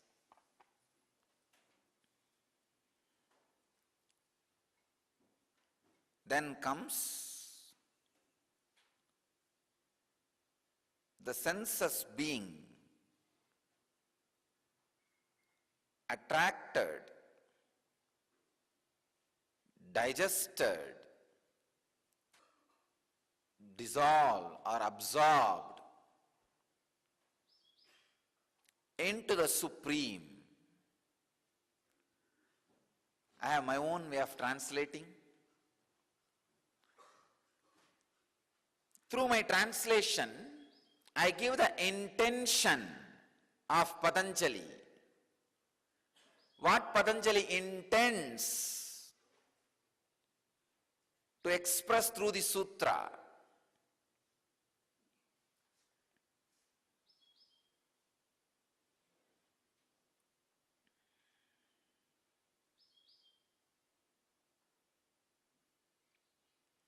Let me now give the exact truth.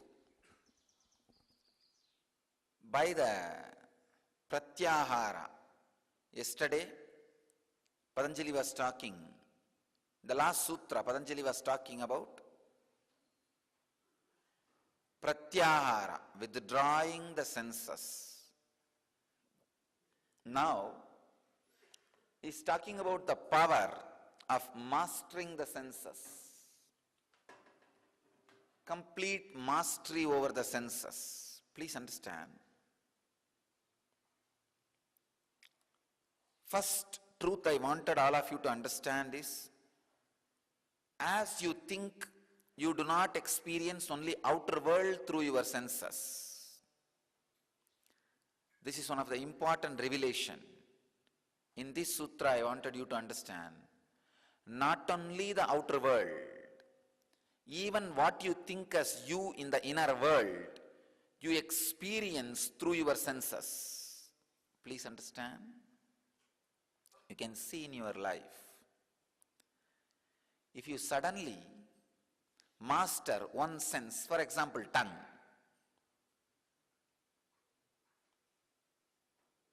Suddenly, due to some reason, you have mastered your tongue by mistake.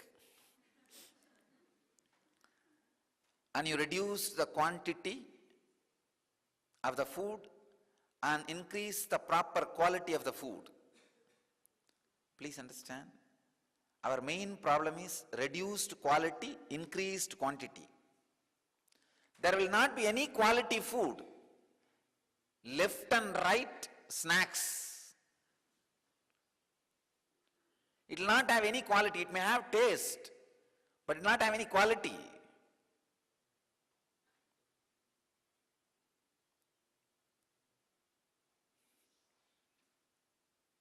And you don't even know the ingredients of that food. The quality is compromised, but the quantity, you don't know the quantity which goes inside. Oh God. The plates are too small. They carry bags. Huge quantity, but no quality. That is what I call Rajasic food. Food consumed because of your restlessness. When you don't have any other work, come on, let's eat.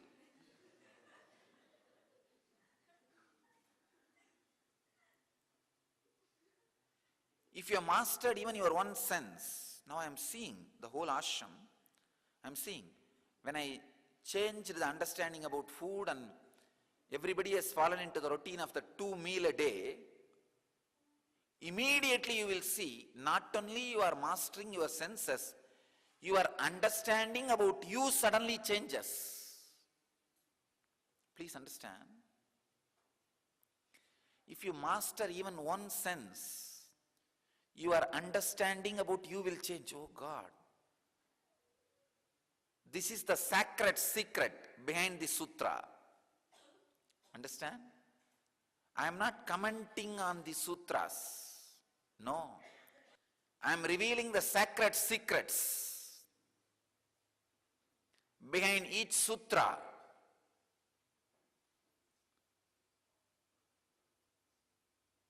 The sacred secret.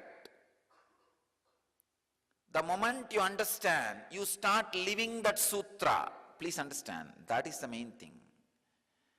The sacred secret is the key. The moment you understand, you start living. Always you thought mastery over senses is required for the peaceful life in the outer world. That is why At some time, oh, this sense, even if I don't master it, it's okay, I'll have a peaceful life. And you are caught. Mastery over the senses is not required to have peace in the outer world. It is required to experience you as new you. I have seen in thousands of seekers' life, when they master one sense or one habit, I've seen in our own ashramites and brahmacharis' life, earlier the amount of food they consume and the worst quality,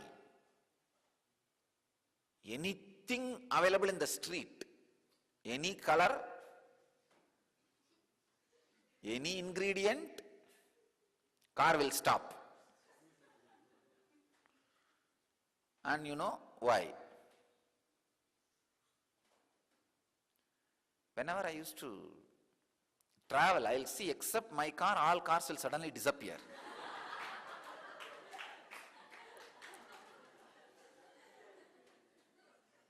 And after a few minutes, suddenly in my car also the backside windows will come down.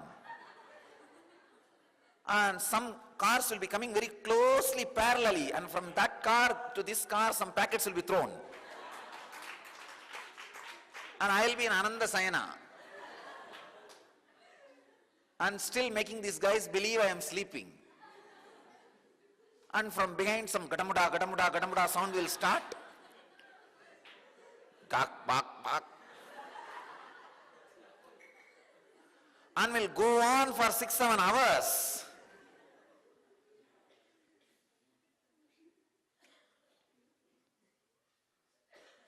If I slowly open my eyes, hey, what happened? The follow-up cars are not there. They stopped for fuel, Swamiji.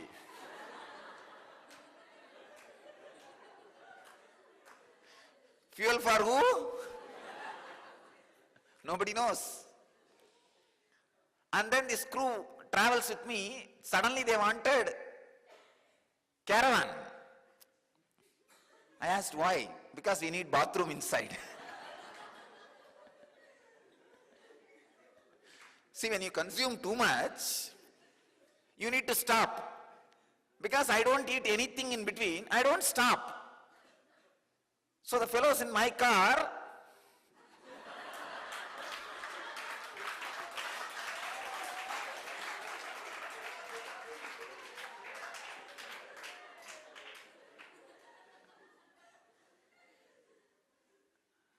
and different smells will come from behind.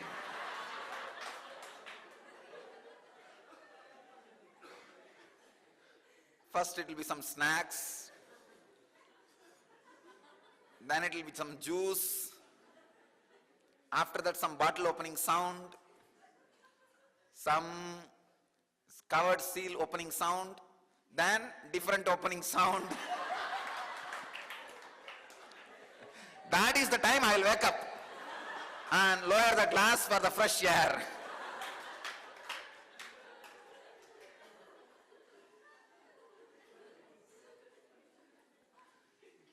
Suddenly, one day I announced, come on, let's all follow the diet of Siddha tradition. Only 2 meals a day.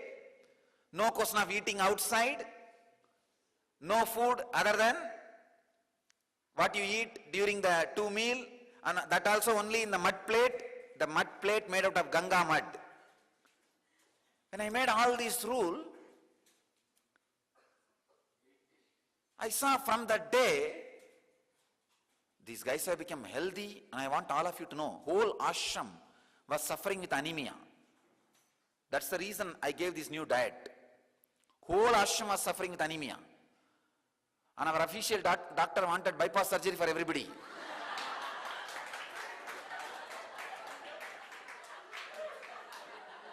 She wanted everybody to be hospitalized. Admit all the people in the ashram in the hospital. And start bypass surgery within half an hour. I asked, what do you mean? No, if you don't start within 30 minutes bypass surgery, I don't know what will happen. And you need to infuse iron. I thought, iron? Infusing into the body? Anyhow.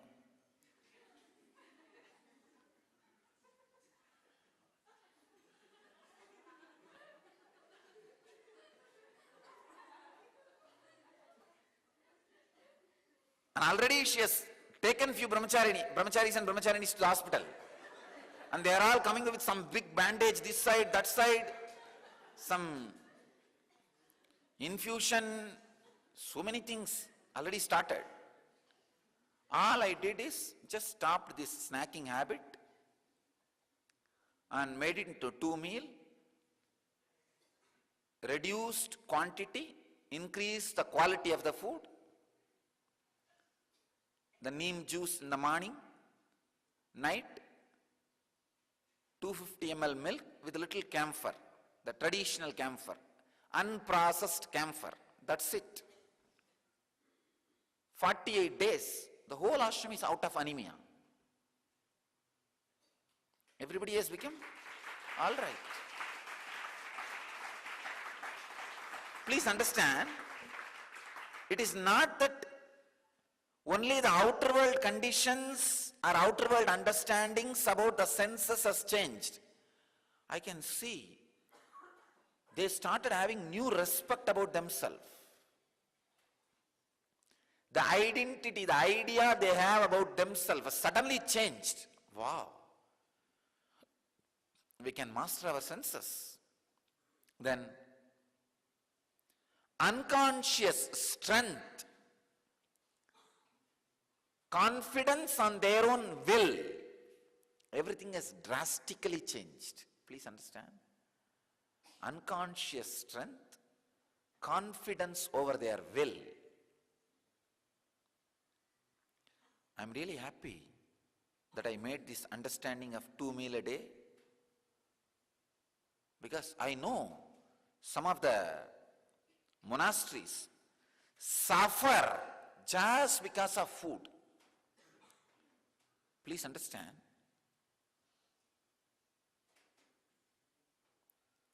Having loose Manipuraga is much worse than loose Muladhara. I think you understand. At least loose Muladhara gives you some suffering in turn. And your body and mind understands, no, I need to control.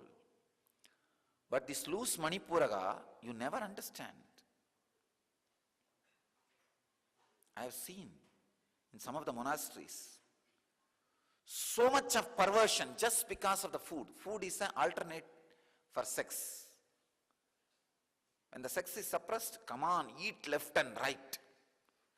From morning till night, their mouth will be open either for talking or for eating. That's it. If you are not talking, then eat.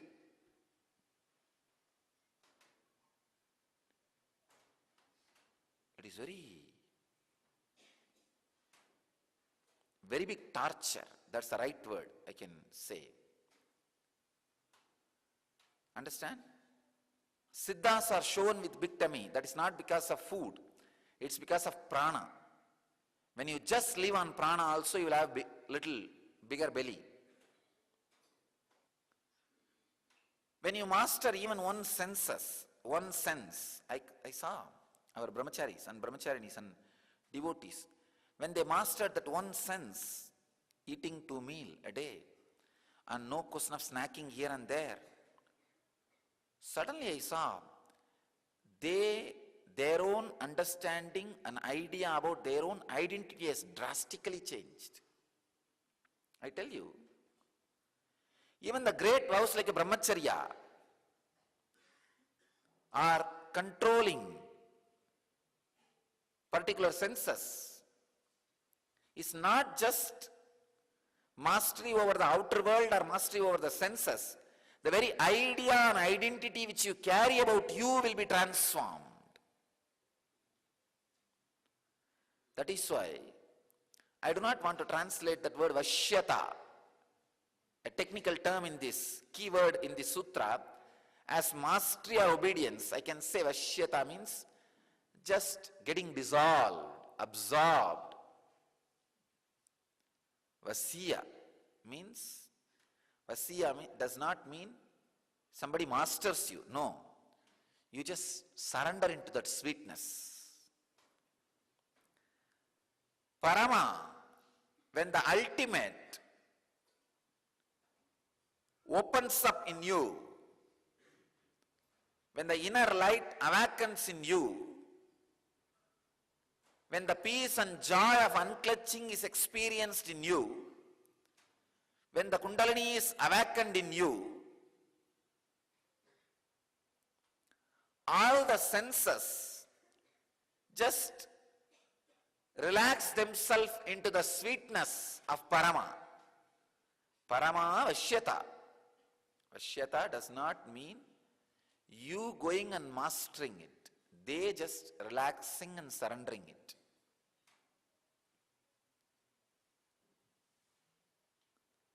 Here, Patanjali says, the senses are supposed to relax and surrender into your inner space.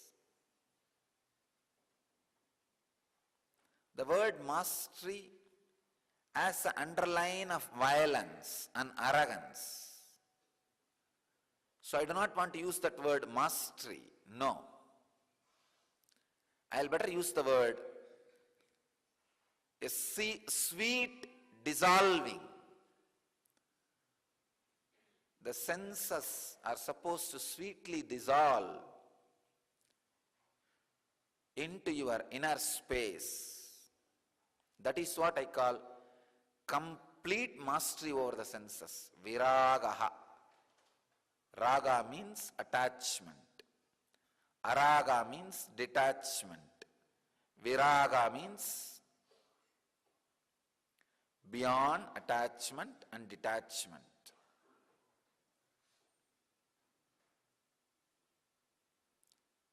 It is not like you will control your senses with difficulty, will. No. It is not that you will fight with your senses. It is like trying not to remember the monkey, but whole day except monkey you will remembering. If you try not to remember the monkey, you will not remember anything except monkey. That is not Vashyata. Suddenly, just by the simple flow, your mind dissolves into that sweetness, into the sweet energy. Understand? Continuously unclutch, unclutch, unclutch. Try to master even one or two senses. When you master even one or two senses, the idea you carry about you will change. The identity which you carry about you will change. Mastery over senses is nothing to do with the outer world. It is something to do with the inner world. When your idea about your senses change, suddenly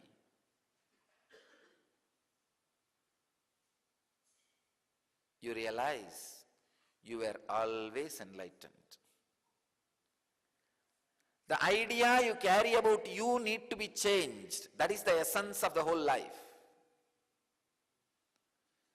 Somehow by mistake, you have taken the misidentity, wrong identity.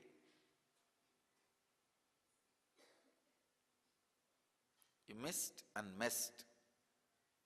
I can say, when you are taking things, if you mess it, it is mess-taking. The mess-taking, the mess committed in taking is mistaking. When you miss the right thing and take the wrong thing, you created the wrong identity, idea about you. I've seen when you do yoga or intense samana yoga, weightlifting and all that, first few days it will be very difficult. But once you start doing a month or two, once you master your senses, suddenly you will see that idea which you carry about you completely changes. It is just totally different.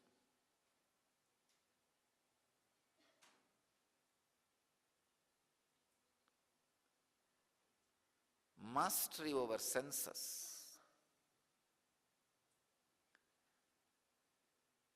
Abide more and more into the Parama, means the Kundalini experience,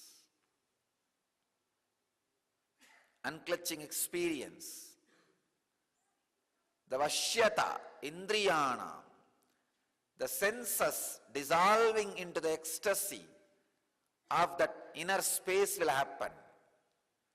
So all you need to do, reside more and more in the unclutched space. Your senses will get dissolved into that sweetness.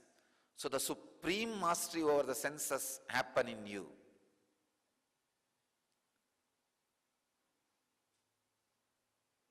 Let you all experience the Kundalini awakening, the end effect. Please close your eyes and sit in an unclutched mood. Now the experience of Kundalini which happens in you will make your senses surrender into your inner space. Let the Kundalini Shakti intensely be awakened in you all.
Shanti, Shanti, Shanti.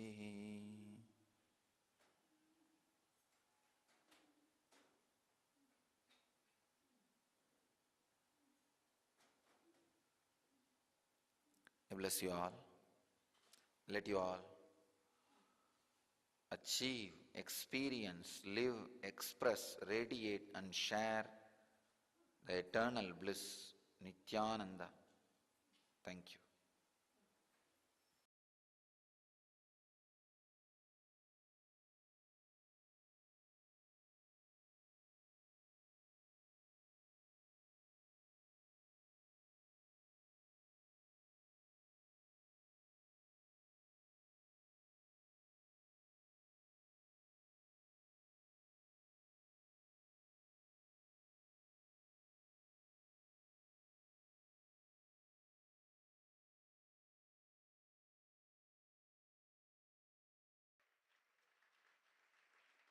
Thousands of people are sitting with us now in 400 cities, and in 37 cities I am seeing, means you will be seeing. 37 cities you will be seeing. 37 cities we have two-way connection, and in 400 cities people are sitting with us around the world for this N Kriya initiation. I welcome you all with my love and respects.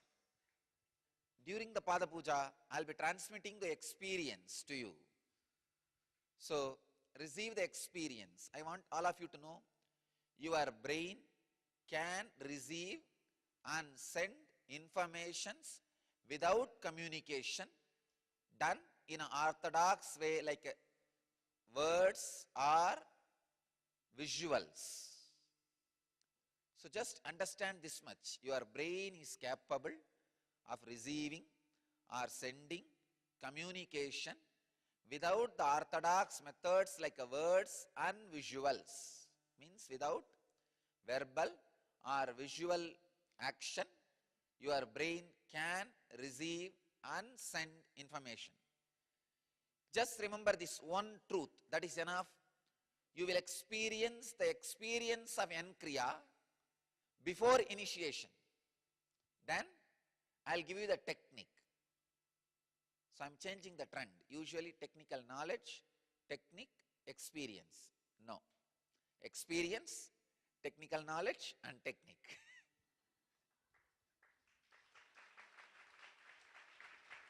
So I welcome all the people who are sitting with us. Perth, Australia. Blessings. Toronto, Vancouver, San Jose.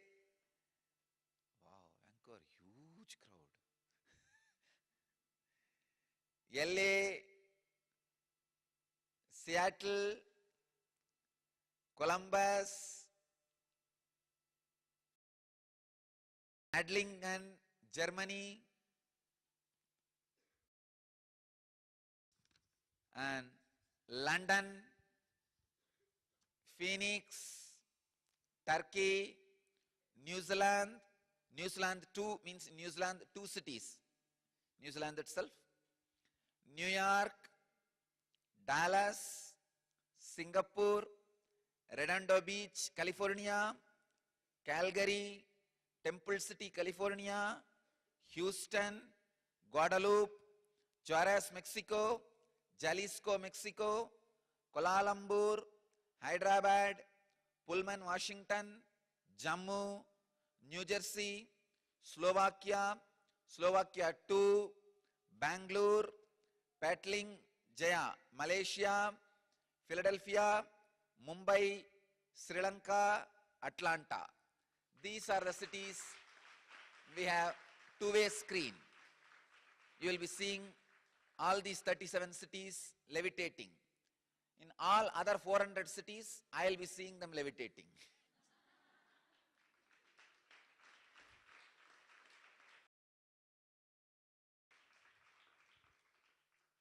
So I request all the devotees, disciples, all the people participating in the initiation to sit either in Batmasana or Vajrasana or just simple squatting. First priority Batmasana, second priority Vajrasana, third priority just squatting. Sit and Samana Mudra. It will be good if you sit on the ground.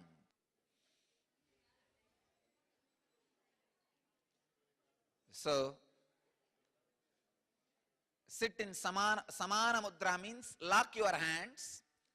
Right thumb should be up, left thumb should be below. Lock your hands, sit straight.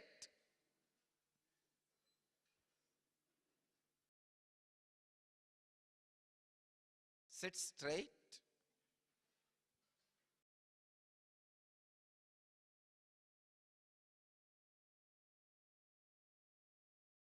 Batmasana or Vajrasana or just Sukhasana. Comfortable squatting.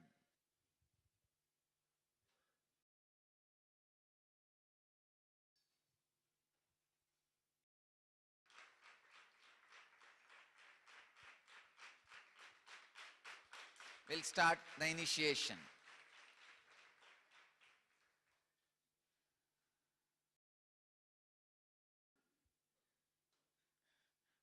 Samana Mudra, lock your hands. Means the right thumb up and left thumb low, below.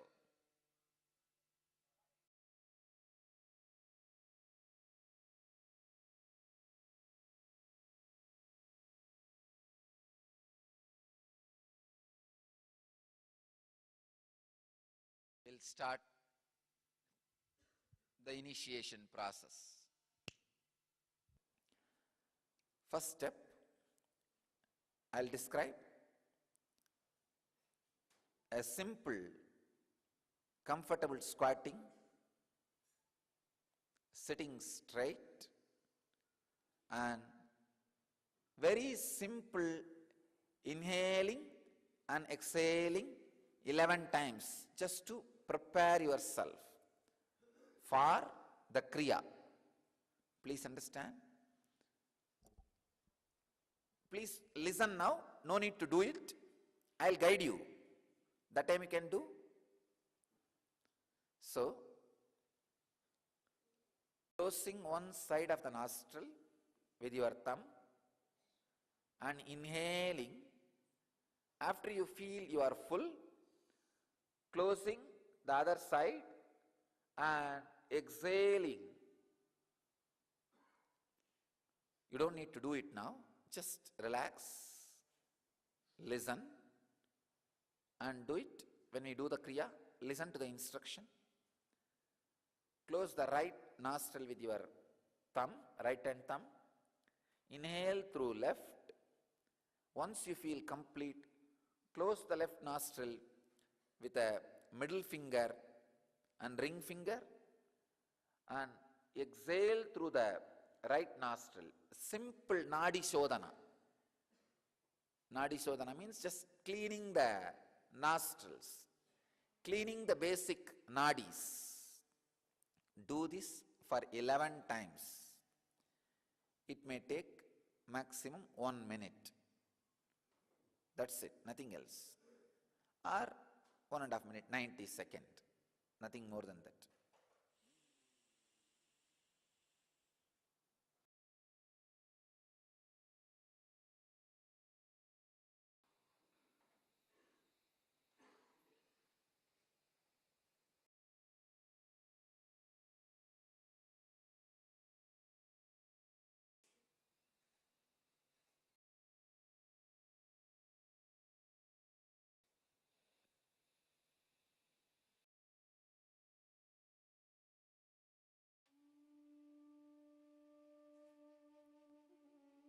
I think I have shown very clearly. Please understand.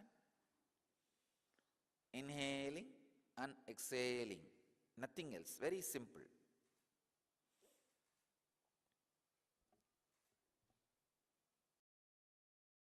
Actually, this is not Kriya itself, it is a preparation for Kriya. The first 3 steps are preparation for Kriya. And just letting your body warm up. This is the first step, 11 times. Second step, the Bastrika Pranayama. Please understand, the technical term is Bastrika. Pull your lower abdomen in and up.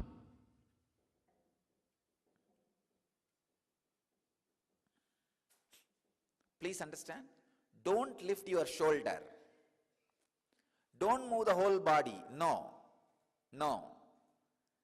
Just the lower abdomen should be pulled in and up.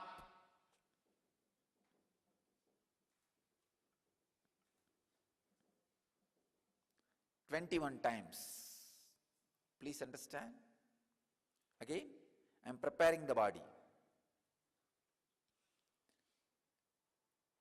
11 times of Nadi Shodhana, simple breathing.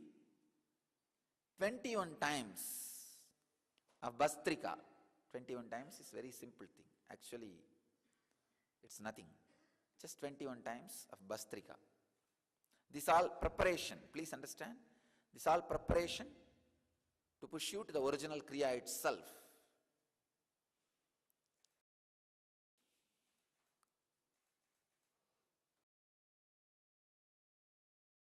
The third step, inhaling as slowly as possible, holding as long as possible, exhaling as slowly as possible, holding the lungs empty without breathing as long as possible. Please understand. I have collected, arranged, compiled various different pranayamas and mudras and postures in this set to give you the maximum benefit, spending less time and less effort. Almost like lazy man's guide to enlightenment. One, Nadi Shodhana, cleaning the breathing nostril. 21 Bastrika, and again inhaling as slowly as possible, holding as long as possible, exhaling as slowly as possible, holding the lungs empty as long as possible. This same cycle should be repeated. You see, all these 4 actions put together is called one cycle. Inhaling as slowly as possible, holding as long as possible, exhaling as slowly as possible, holding your lungs empty as long as possible without inhaling. When you can, again inhale as slowly as possible. So, this 4 action is one cycle. Like this 21 cycle. This 4 action can be called as one pranayama. So 21 pranayama. I am making it all completely numbered. A clear, logical, calculated, mathematical step for enlightenment. I am making your enlightenment just like bank account. Please understand. Do this, do that, you will have it. Because common man understands only this language. So 21 pranayama. This is the third step. But I want all of you to know, all these 3 steps are only preparation for the Kriya. Now we are entering into the exact Kriya itself. Exact Kriya itself. Only if you do these 3 steps of preparation, you will be able to enter into the exact Kriya itself. This is the most powerful part. Please understand. The exact Kriya, if you do without preparing these 3 steps, it will not have any effect on you. So you need to enter into this Kriya after only these 3 steps. That is why I am saying, whole thing is Kriya. For your understanding, I am explaining how the process is happening. Now, 581 places around the world are sitting with us live. I can say we crossed the basic critical limit needed for the energy to land. Now I am very clearly seeing the energy has started expressing. Now all the people who are sitting around the world in these 581 places will experience the Kundalini awakening. And at least 100 places will have the materialization of Vibhuti. You will see now. You will receive at least 100. Oh, New York already started coming. So please understand, at least 100 places you guys will experience the materialization of Vibhuti as a symbol of the Master's presence physically there.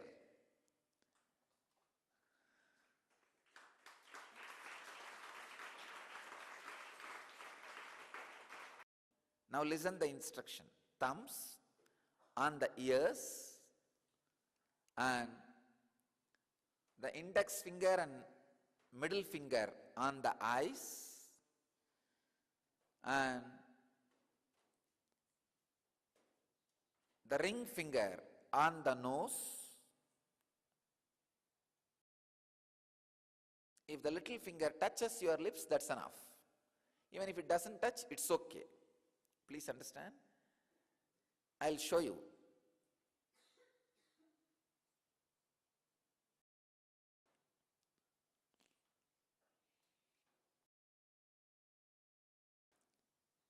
As per the yogic tradition, all 5 senses are in your face itself.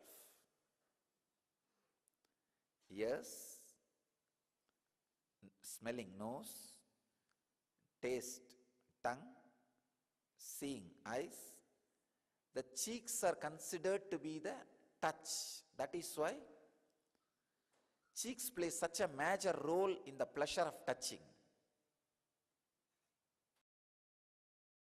So, through this mudra, you do pratyahara of all 5 senses. Please understand. Your hands are the gateway for your prana. It can send or receive prana. That is why whenever not me, all over the world, in all traditions, not just Vedic tradition, in any religion, a highly evolved pranic source, an enlightened master or an incarnation or a saint or a religious leader, blesses you with the hands towards you. Means he is releasing the pranic energy. And when you are asked to receive, you are always asked to raise your hand so that you can receive. Hands are gateway to send or receive pranic energy. Now when you lock your hands on the senses, all the senses are withdrawing inside. The pratyahara happens. Thumb on the ears, 2 fingers on the eyes, and the ring finger on the nose, little finger on the lip, and lock the nose, lock the breathing through these 2 ring fingers as long as possible. Please understand. Never try to do with the middle finger. If you try to lock the nose with the middle finger, you will lock it more than you can bear. The danger of fainting or disturbing your health is possible. It is there. So, don't do with middle finger. Do it with ring finger. Do it with ring finger. Please understand. The ring finger, Washington, New York, Port Washington, New York, please don't do now. Wait. I'll guide you, you can do that time.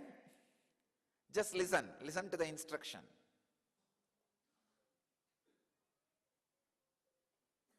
Don't do now. New York, I am saying do not do now. Kalavati, just listen.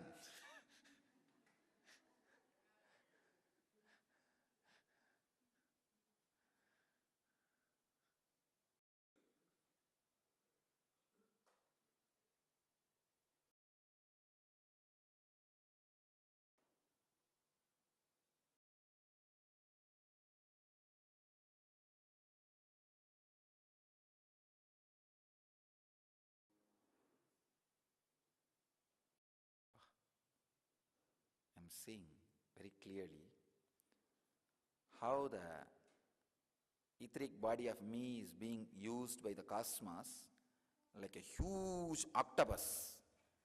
It is spread, and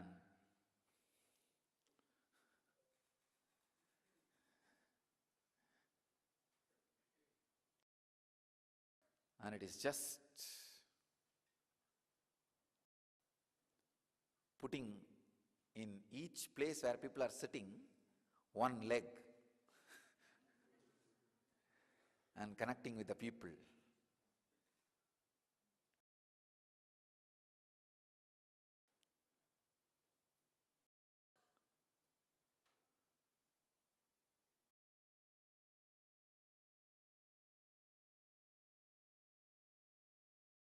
God, I can see very clearly all the places people will experience levitation. At least in 100 places, devotees will have vibhuti from padukas, and at least 200 devotees will receive vibhuti in their hands. Now,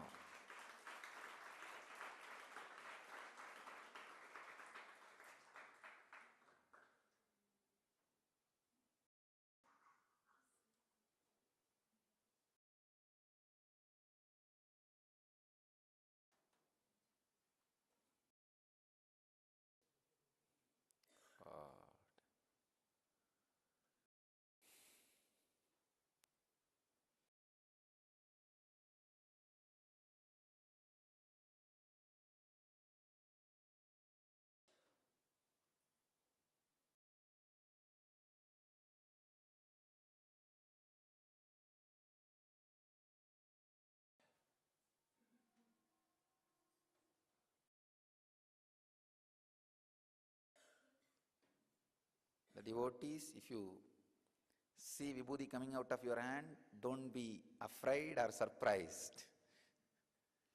I could see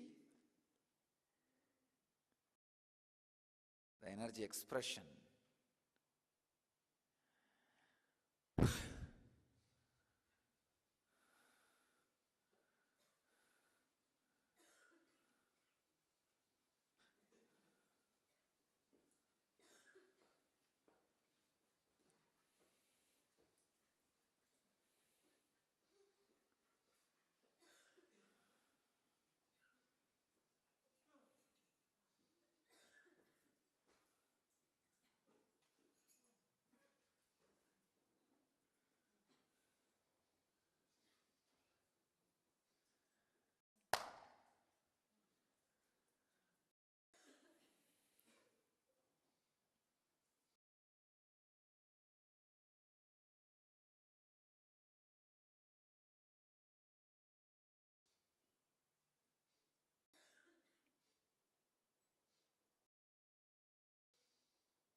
One side the energy overload, people are rolling, I can see everywhere. On the other side, webinar overload. It's not able to handle. Jnanatma, you are ready?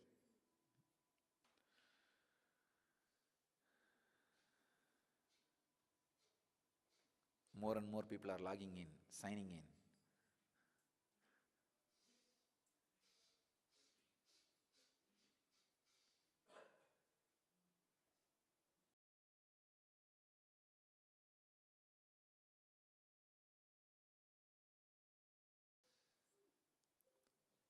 So all the people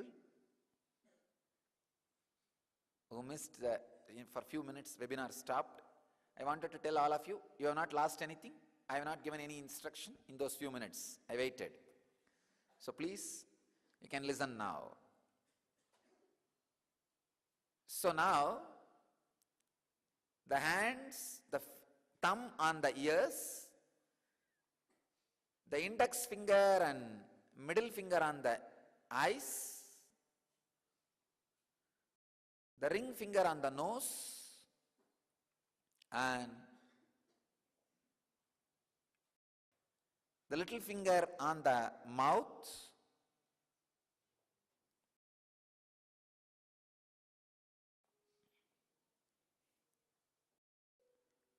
stop the breathing flow, inhaling or exhaling completely as much as you can. Please don't do now. Relax.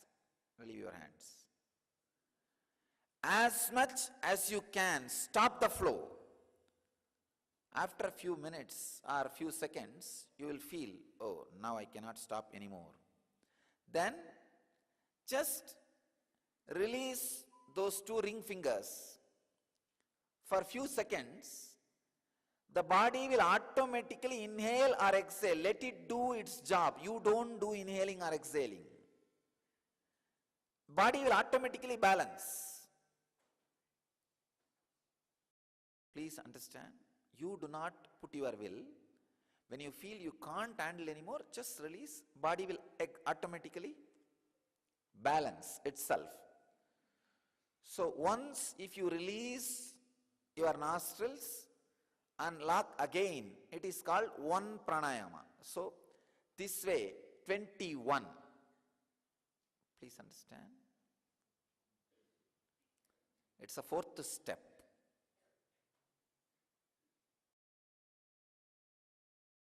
First, a simple cleaning of the nostril.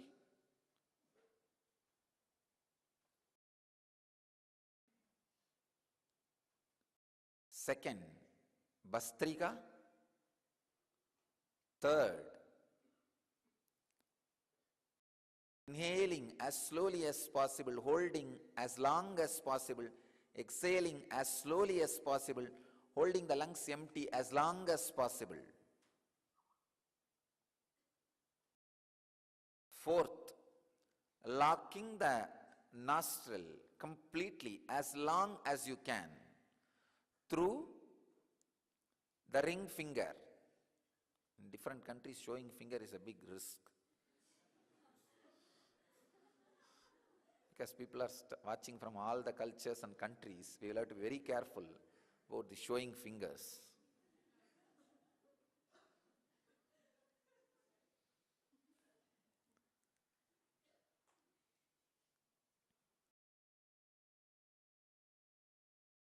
Fifth part is, please understand, this fourth part is the main kriya. The fifth part is settling with your body, means balancing the body. First three steps are preparation. The fourth step is main kriya. And the fifth part is balancing your body, settling your body. The settling or balancing can be done by intense humming. 7 minutes of intense humming means the energy created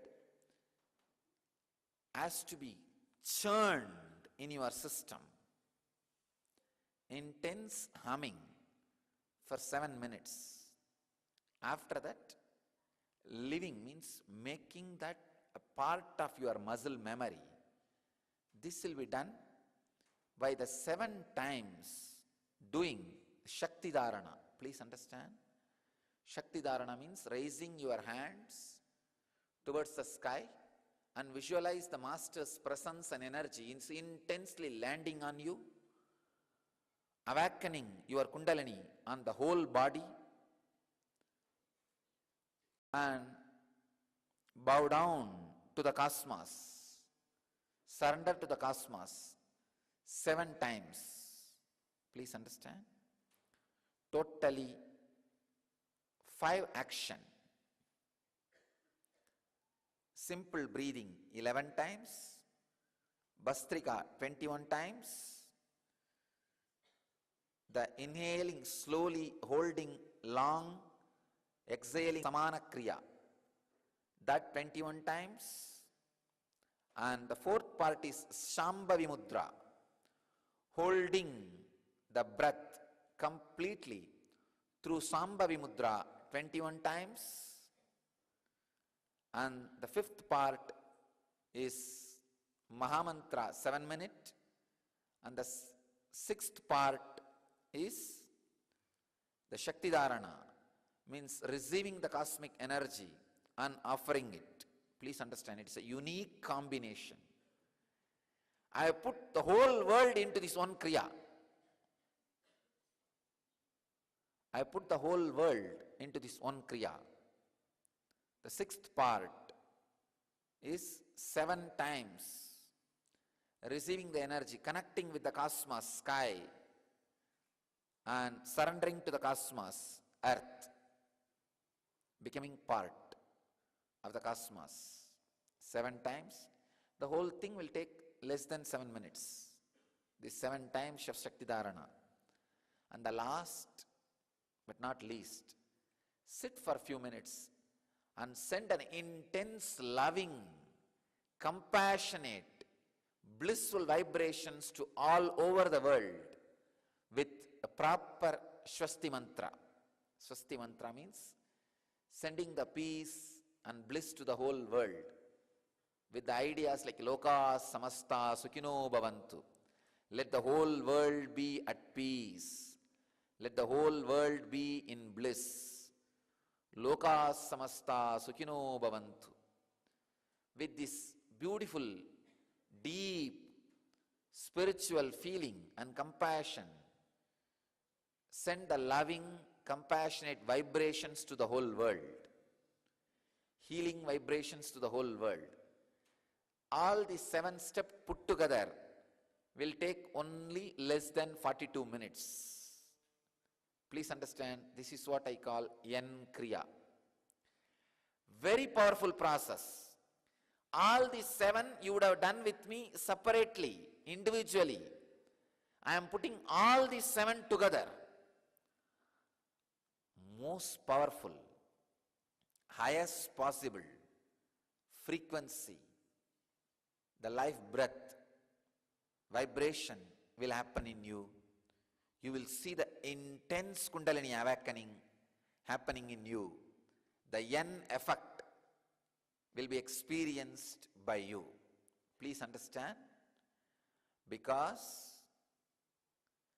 in this body, all these experiences happened and the clear arrangement has happened, and coming out,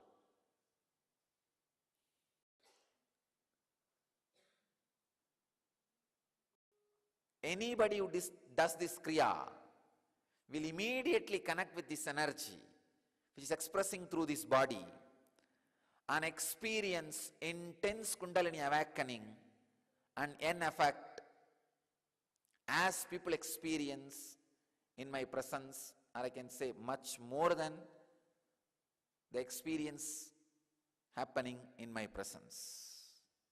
Please understand, through this initiation, I add Master's grace and blessings to this Kriya and to all of you. Now, at this moment, 615 places around the world people are sitting.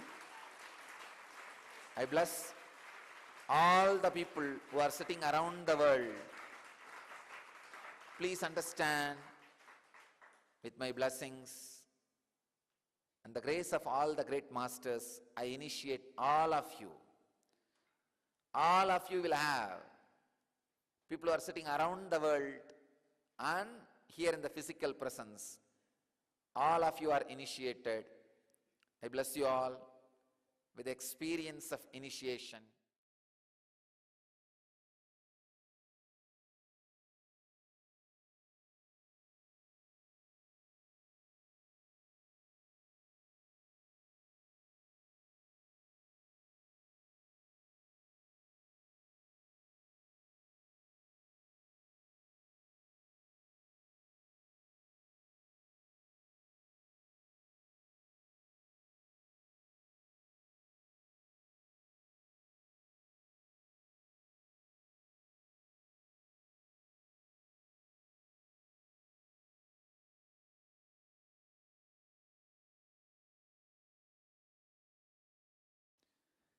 Sadashivasamarambam Shankaracharya-madhyamam Asmadacharya-paryantam Vande Guru-paramparam.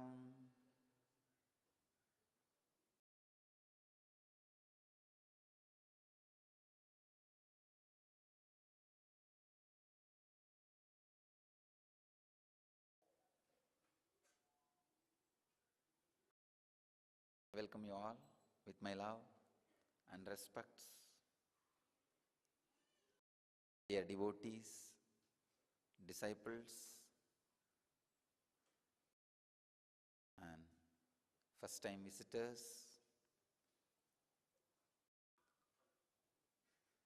I welcome all of you with my love and respects who are sitting around the world.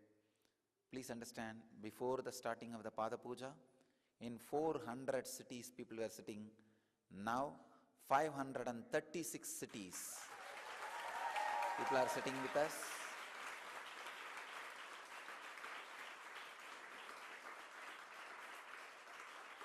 It is just increasing, the count is increasing. In 536 cities all over the world, people are now sitting with us. I welcome all of you for being here and now.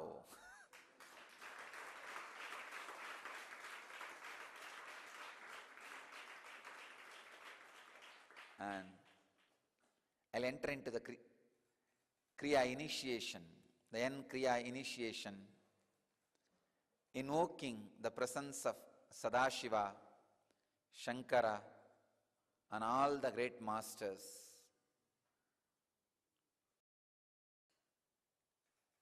This whole N Kriya is the gift given to the world by Natha Sampradaya, Maschendranatha and Goraknatha, the Natha Sampradaya, through me. I bow down to all those great masters who created the system of Hatha Yoga, from which I derived this Kriya and experienced it. And I offer my humble respects at their feet and request their presence here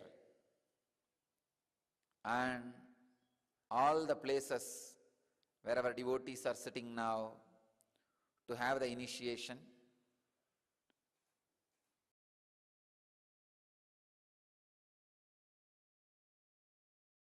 It is they who are offering this to the world through me.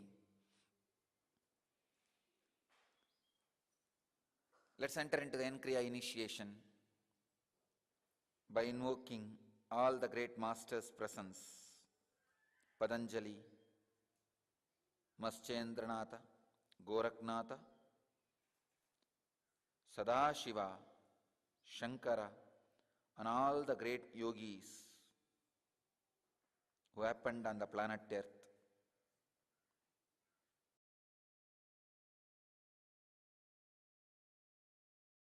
Mahavatar Baba, and all the Siddhas who happened on the planet Earth. Vasishtadi, Sabda Rishis, I invoke all their presence. I humbly bow down to their presence.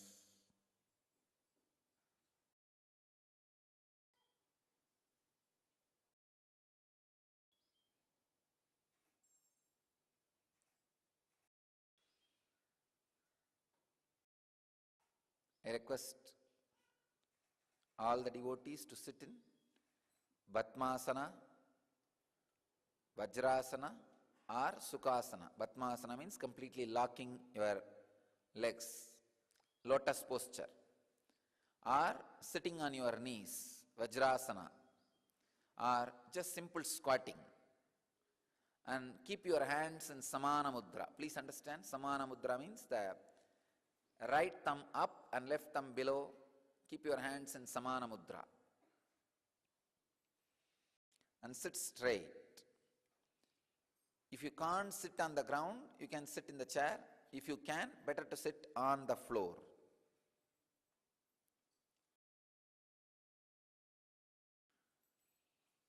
I wanted all of you to know this N Kriya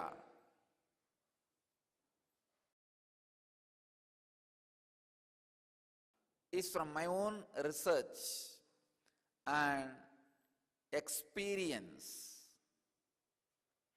with Hatha Yoga, which is from the great sannyasis and masters of Natha Sampradaya, Gorakhnatha, Maschendranatha, and all these great masters. They have created a unique Hatha Yoga Sampradaya by mastering the prana, breath energy, elevating the consciousness to the highest state, superconscious level, which naturally gives health, mental peace, mental wellness, emotional fulfillment, above all, the ultimate conscious experience. All the auspicious things in your life can start expressing in your system if just the pranic level is raised in your system.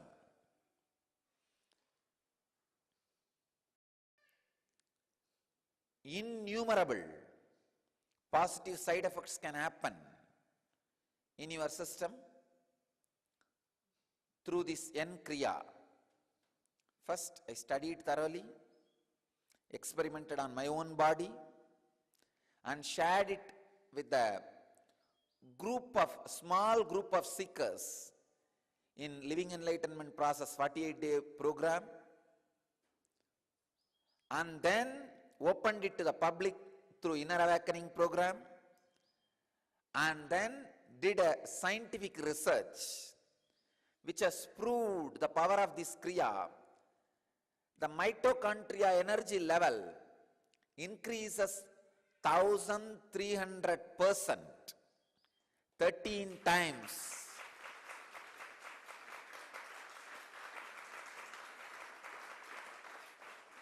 Within 18 days. Please understand,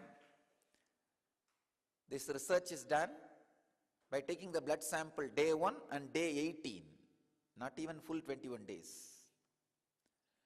And the doctors and scientists are again confirming, even yesterday we had a discussion, they are confirming in the whole world any available medicine or physical exercise or any therapy can increase the mitochondria energy level only 25%, not more than that.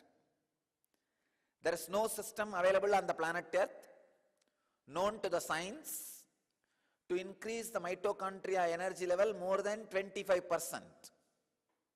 And here we have increased successfully and proven to the scientific world 1300%.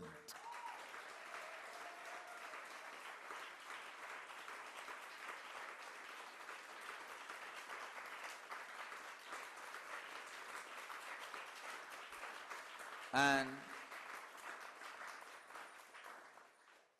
very soon, this research will be appearing in Indian science journals, and there is going to be a press meet in our Dhyanapeetham where the scientists will be appearing and revealing the exact word they used yesterday is earth shattering. This whole research and discovery is ground shattering. They said, this is groundbreaking research, Swamiji, earth shattering. And please understand,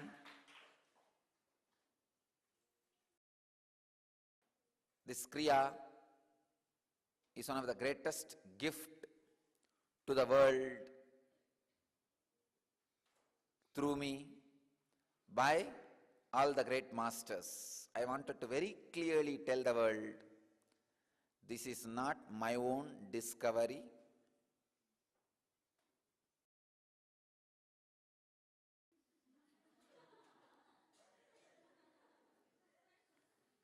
I am not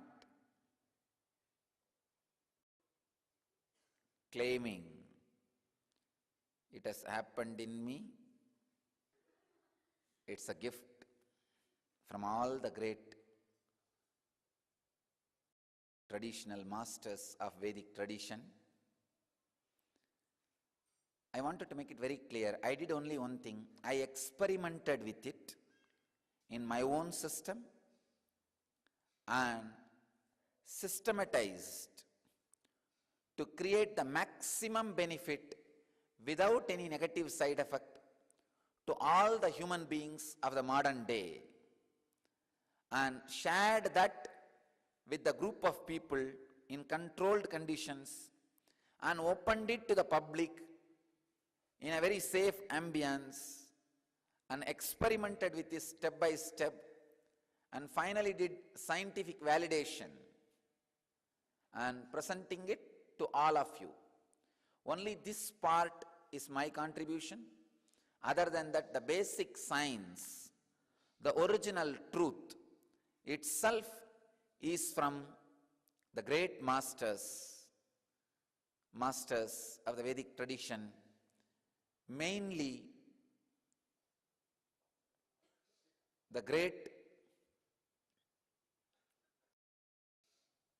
Hatayogis of Natha Sampradaya, Maschendranatha and Goraknatha and great masters. And I should not forget to acknowledge and pay respects to Swami Satyananda Saraswati for the English terms, the technical terms which I am going to use now. The English translation is done authentically by a great yogi of modern day, Swami Satyananda Saraswati. I wanted all their names to be on record. They are all responsible, and I offer my acknowledgement and respects to all of them for helping me to create this N Kriya in this shape and share it with all of you. Mainly, this N Kriya aims at balancing and fulfilling the 5 breathing movements happening in your system. 5 prana movements: prana, apana, vyana, udana, samana. Please understand, as per the Siddha tradition, the air movements are 10. As per the yogic tradition, air movements are 5. But actually, what yogic tradition describes as 5, The same thing only in a little deeper way Siddha tradition describes as 10. So now with this Kriya, N Kriya, I am working on all the 5 prana movements, life breath movements. Now 552 cities around the world are sitting with us.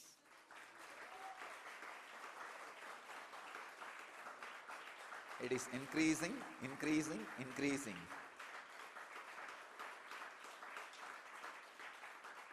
I really expected 108 cities will sit with us for first day. Now 552 are sitting.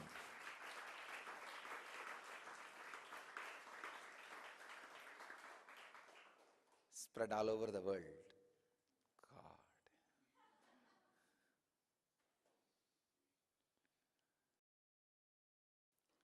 Let me give you the exact process and technical knowledge. You have 5 life breath movements happening in your body.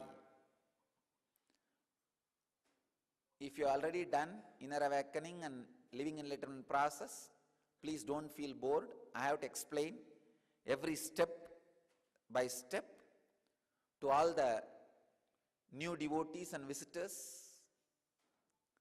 So please have patience. But of course, you have a chance to listen once more the basic truths. Prana, air going in. Second movement, air staying in your system. Third movement, from the air, life energy being separated and that being spread all over your body. That is what is called samanaha. Please understand. Samana means the life energy, prana, being separated from the air, the breath, and that life energy, the highest vibration, being spread all over the body, all over the system. Body is also a small word. System is the right word because it penetrates your muscle memory, mind, brain, all parts of you. So,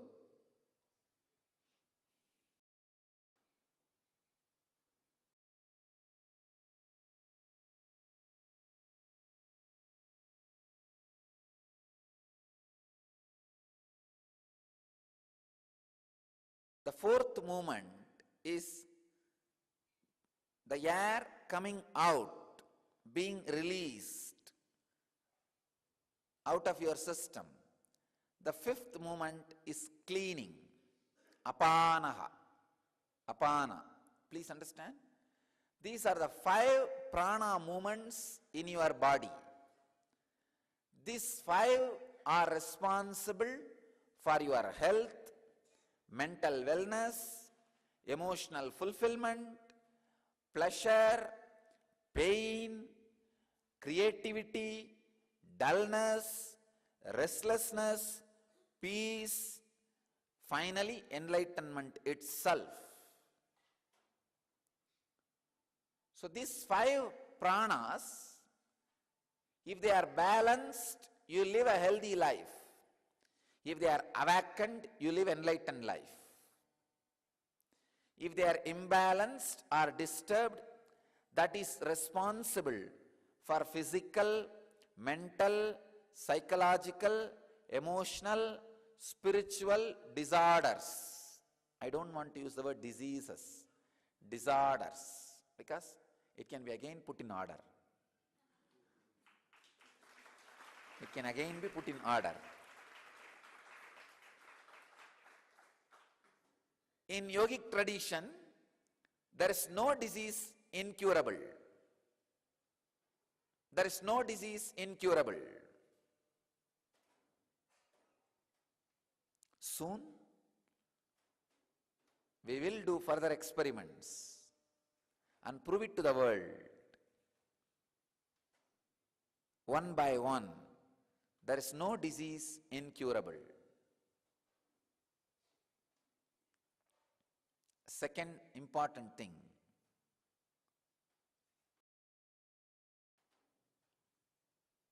in the yogic system, not having disease alone is not enough. Raising the consciousness to the highest fulfillment and going beyond the life and death cycle which is being forced on you. See, taking birth and leaving the body is not wrong, but doing the same thing because it is forced on you is wrong. Taking body out of free will, leaving the body out of free will is great. Masters do that again and again. But doing that same out of forced will is something very seriously wrong. So, that is what we call life and death cycle itself as a one more disorder, samsara chakra. We call it bhavaroga. That itself is one disease. So here, the N Kriya is shared with all of you to get rid of bhavaroga itself, not just small diseases. The small diseases getting healed will be a one effect, but getting rid of bhavaroga itself will happen through this N Kriya.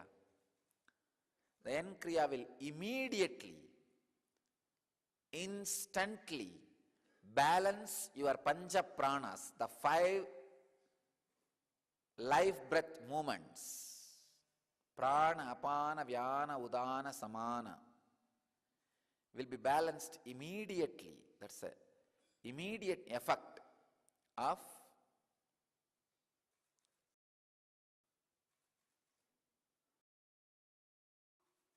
this N Kriya,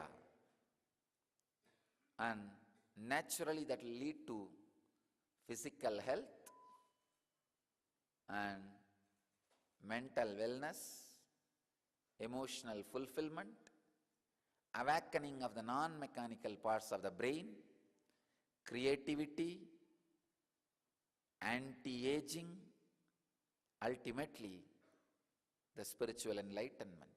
Please understand. Again and again, the secret Kriya traditions like Mahavatar Babaji's traditions, Siddha traditions, speak about anti-aging, Kaya Kalpa. First time, scientifically we proved through this Kriya, anti-aging is possible. Doctors were shocked. They say this is the first thing they are saying. The effect of this 1300% of the mitochondria level increasing, the first effect on the body will be anti-aging. Mitochondria dies very quickly, letting the body to age, degrade and die. But if this energy, mitochondria cells energy can be increased to that extreme level of 1300%, it is just unimaginable. It is just unimaginable. They are saying, Swamiji, it is a straight process for anti-aging. And I am waiting for more reports, and we will further expand the researches in a deeper way. Now the number says 571 cities.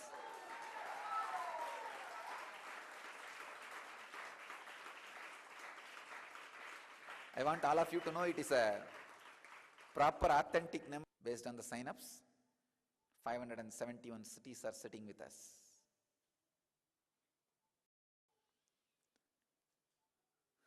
Around the world, thousands of viewers.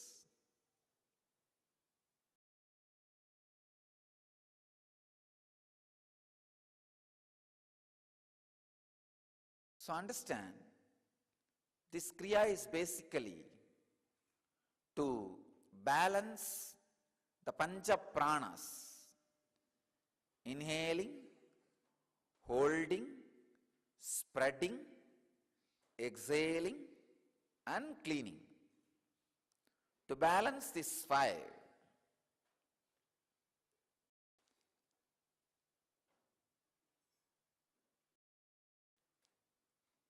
and this Kriya mainly aims at increasing the mitochondria energy level of your system and infusing life energy, samana, into your system.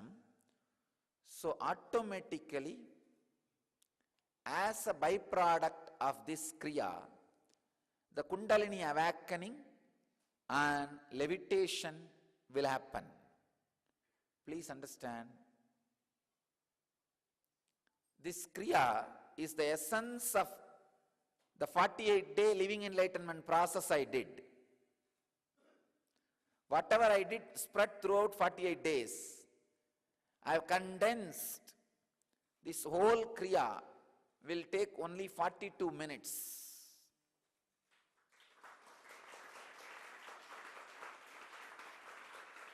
Doing it twice a day if you can, or once a day is enough. Please understand. If you want only the physical health and mental wellness and emotional fulfillment, doing this Kriya once a day is enough. If you want to further explore the siddhis,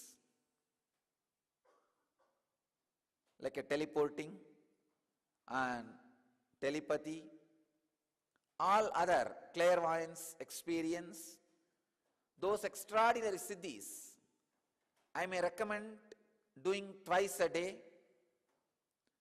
If you can do thrice a day, I can assure straight away you will experience the enlightenment. Once a day itself will awaken your Kundalini and make you levitate. Please understand, even if you practice once a day, that will awaken your Kundalini and make you levitate.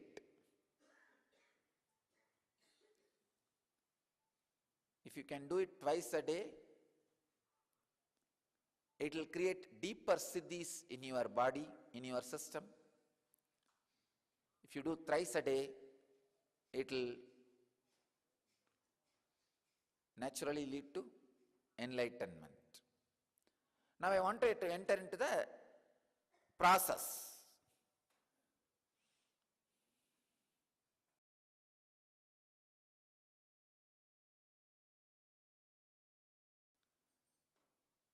I wanted all of you to know, before launching this Kriya, sharing this Kriya with the world, spiritually and scientifically,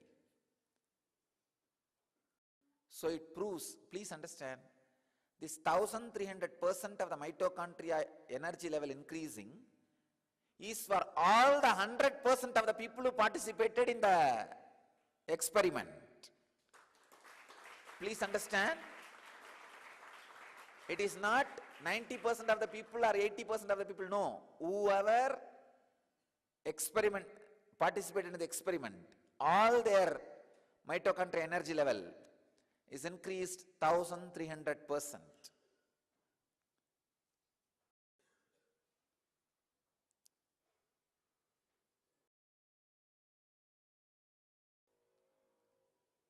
Let me describe step by step. This is basically a selection, collection and compilation of various pranayamas and mudras and postures. Pranayamas, mudras and postures. Posture means asana. So, I'll describe step by step. Now, first please listen to the instruction. Then I'll guide you. That time you can do it step by step, one by one. And I'll make this whole thing available in my own voice immediately in YouTube, so you can download and start practicing from today.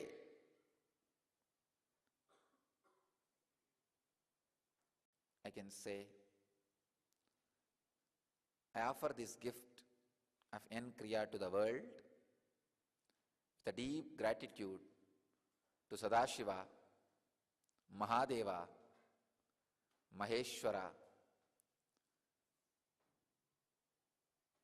who is our Adi Guru, first master, and Maschendranatha and Goraknatha, who are incarnations of Sadashiva, again came to planet Earth to revive this yogic tradition, and Mahavatar Babaji, who kept this Kriya alive in the planet Earth. So please understand, you are hearing one of the greatest sacred secret. I can say, this is the right title I can give for this N Kriya. Sacred secret. Authentically experimented, experienced, verified and validated scientifically, and now being shared with you all, with the whole world. All the instructions for this Kriya, N Kriya, and how to do, the whole thing will be made available in the internet and YouTube immediately today itself. So all of you can download and practice it every day. Soon I'll be sharing with the world the Yen Yoga, a set of postures for awakening your Kundalini and making your muscle memory in tune with the cosmos.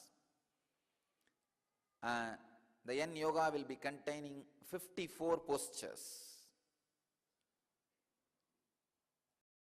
And I'll be sharing with you one more process called Yen Mudra.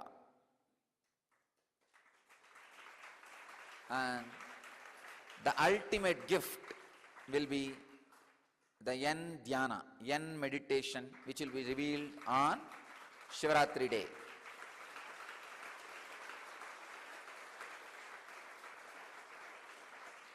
I bless you all. My blessings to all of you.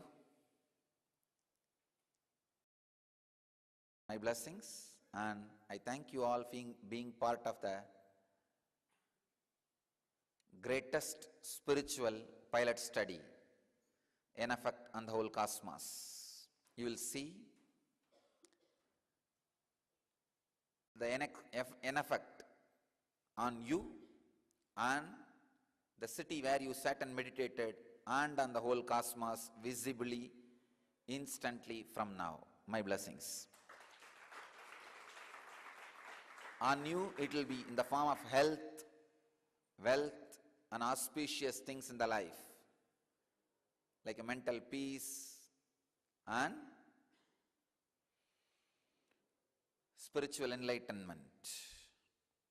On your city, it will be like reduction in the crime rate and natural calamities. And on the whole cosmos, it will be reduction in the crime rate, wars, war deaths, and natural calamities. I request all devotees, disciples, viewers to share your experience on nityananda.org homepage.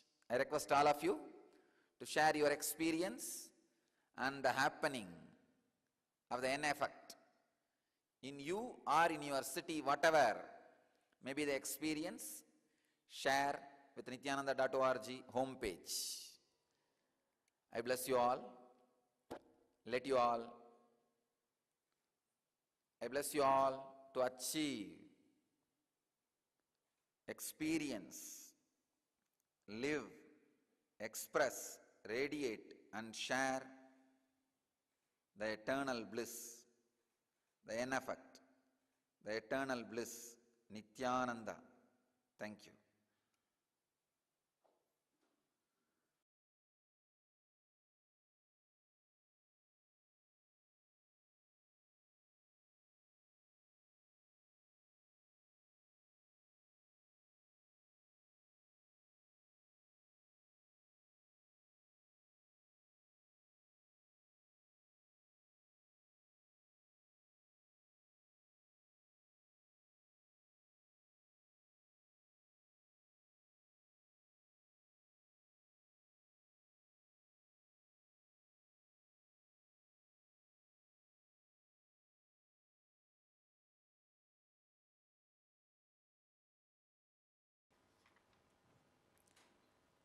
Today's subject,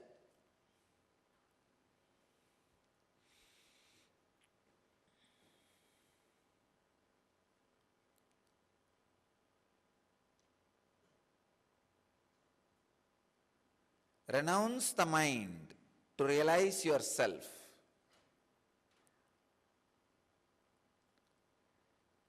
In Patanjali's Yoga Sutra, 105th Sutra, the second chapter, 54th verse. Swa Vishaya Asamprayoge Chittasya Swarupa Anukara Eva Aindriyanam Pratyaharaha.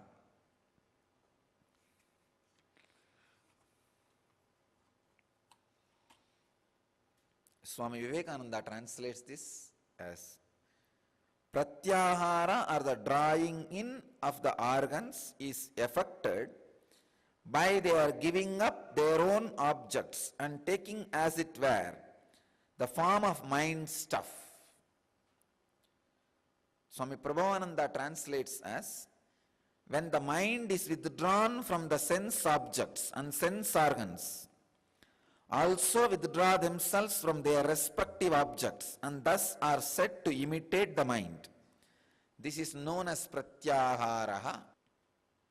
Swami Sachidananda translates as, when the senses withdraw themselves from the objects and imitate, as it were, the nature of the mind stuff is Pratyahara.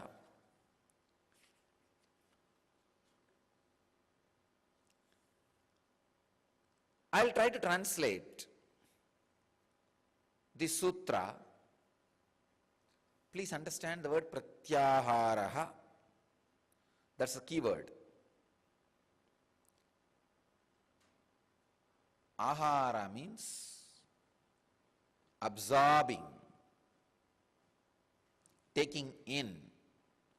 Pratyahara means withdrawing, not taking anything in. Ahara means through five senses you absorb, like seeing, listening, eating, tasting, that's the right word. Then eating, tasting, smelling, touching. These are ahara, five senses. Pratyahara means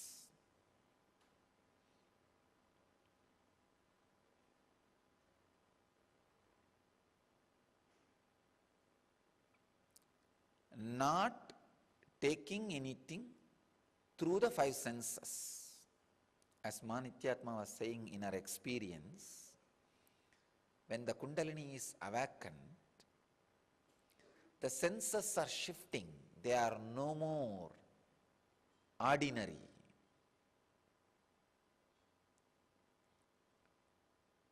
Actually, when the Kundalini awakens, when you experience levitation, you will automatically experience pratyahara. Let me explain pratyahara, how the senses are working, how the ahara happens and pratyahara happens, how the Kundalini awakening directly impacts and influences the pratyahara.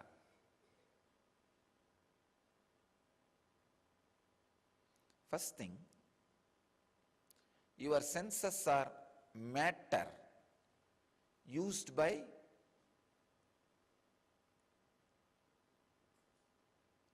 your inner space, your mind. Your mind works through your senses and experiences the world.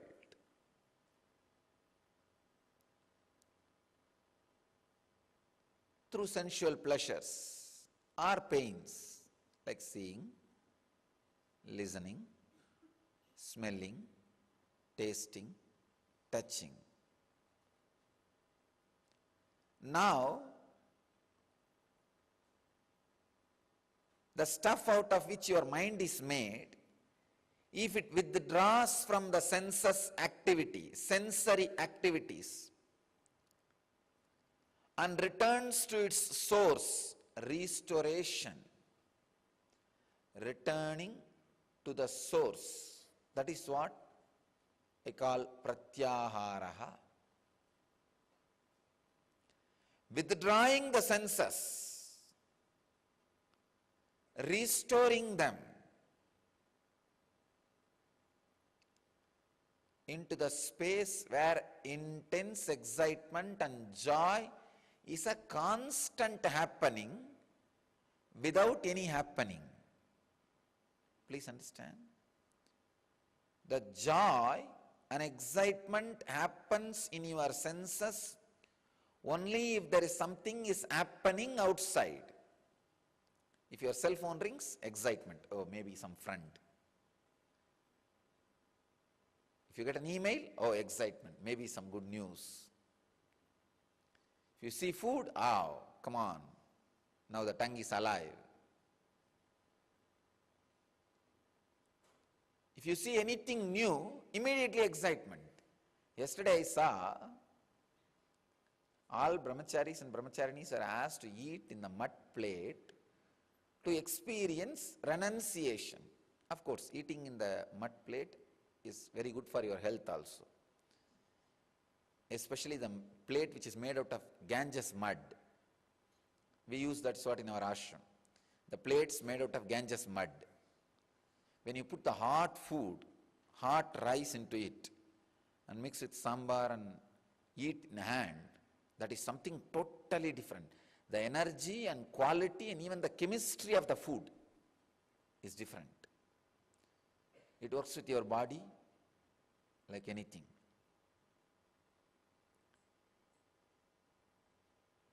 In sannyas training, there is a life called Ganga based. They will morning take bath in Ganges water, drink Ganges water, use the Ganga mud to brush the teeth, and the sticks which is collected from the trees which grows out of Ganga water, with that stick they will burn and cook their food in the pot made out of Ganga mud, and the rice grown in the Ganga field, and eat that and sleep in the breeze of Ganga. And do their spiritual practices sitting in the banks of Ganga. The Ganga-based life is a spiritual training. So that is the reason I ask all my brahmacharis and brahmacharinis to eat in the plate made out of Ganga mud. Even in that I saw this brahmachari, especially one brahmachari, 5 times she wrote her name. I thought, oh God, to avoid the excitement only the Ganga mud plate. But the plate has become such a big excitement. Then I went down and checked in the kitchen. Almost in every plate, 5 times names are there. In Pattinathar's disciple Bhadragiriyar, there was a great Siddha Pattinathar in Tamil Nadu. He is from a very charitable community. He is born and brought up in a community which does business, Nagarattars. So he is a highly charitable minded person. He had some renunciation experience, so he gave away all the property and became a sadhu. Because he became a sadhu, actually used to lend money even to kings. Suddenly he became sadhu. One king of Bhadragiri, who used to borrow money from this Pattinathar, he was shocked. Somebody who can lend money to me, king, has become a sadhu, renounced all the wealth. He was shocked. And he came to see the Pattinathar. Pattinathar just gave 2-3 great teachings, essence of life, that clicked with the Bhadragiri king. And he also renounced everything and came and started staying at the feet of Pattinathar. So Pattinathar always used to take food from the hand and eat. But his disciple, after all, he was king, so he decided to have a small mud plate to eat. But Pattinathar did not like the idea of having a mud plate to eat. But king, after all, poor guy, it's too much to eat from the hand. He needs at least that basic comfort to eat from a plate. He got a mud plate. Naturally, when there is a mud plate, you will take the food little more than what is required because you do not know how much is enough. With the hand, if somebody gives, you will eat when the stomach is full, you will say, no, enough, go back. So the person who brought the food has to take the remaining back. Who came to give you alms, he will give how much you want, and after that he will go back with the remaining food.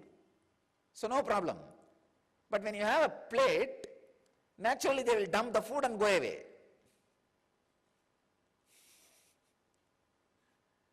And this guy, every day he saw remaining there was little food. One day one small dog came to him and he gave that food to the dog. And continuously like this few days when he gave the food to the dog got attached to him and it started staying with him. And after a few days, he started taking automatically little more food for the dog also. Earlier, whatever was excess, he started giving. So accepting the excess, the first fall. The second fall, now for the dog also he started taking more food. One day, Shiva himself came down as a sadhu, as a siddha, to Pattinathar and asked, "Oh Lord, please give me something." He asked for alms. Pattinathar looked up and said, he understood, it is Shiva. I am a paradesi, I don't have anything to give. Maybe in the other side of the temple, one of my disciples who is a samsari is sitting. Go and ask him something, he will give you. So Shiva went to the Bhadragiriyar, the disciple, who was king, the ex-king, and asked the Bhadragiriyar, "Please give me something, I am a sadhu." Then he looked up and said, "I am also a sadhu." Then Shiva said, No, I went to your guru who is sitting in the eastern side of the temple, Pattinathar. He said he is a sadhu, he doesn't have anything. But his disciple Bhadragiriyar, he mentioning you that you are a samsari, grihastha, householder, he asked me to come and beg from you.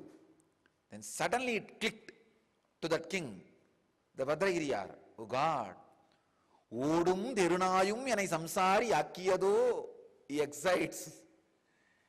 He cries in Tamil, this begging bowl and the dog which eats my remaining, this too, can it make me a householder, a bound man? Grihastha, oh God, what have I done? He clicks, that idea clicks with him, and he throws that mud plate on the dog. The plate breaks and the dog dies and he is liberated. Please understand how cunning your senses are. The things, the life is created around you so that the external excitements are avoided, but you are excited even about those few things. I have seen these sadhus, they will leave everything and go away to Haridwar or Rishikesh and stay outside some temple, beg and eat. But after 2-3 months, they will be attached to the place. Even when they go out, they will put a towel that nobody else should come and sit in that place. That's exactly getting a mud plate to eat. What for? So that you will not have other excitement, attachment. And writing 5 times your name and making all kinds of kolam and flower garlands in that. I thought, oh God.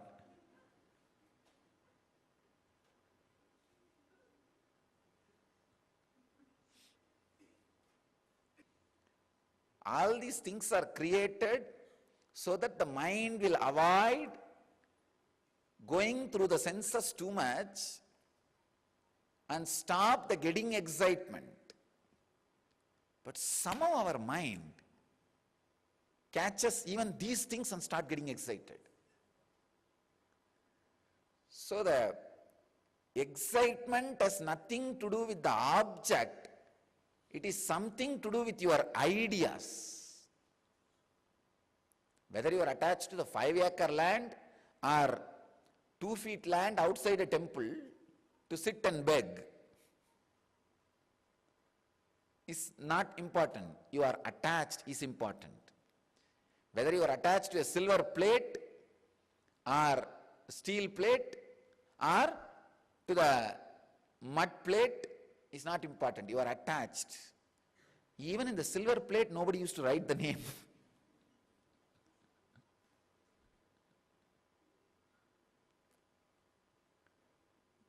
Mind going through the senses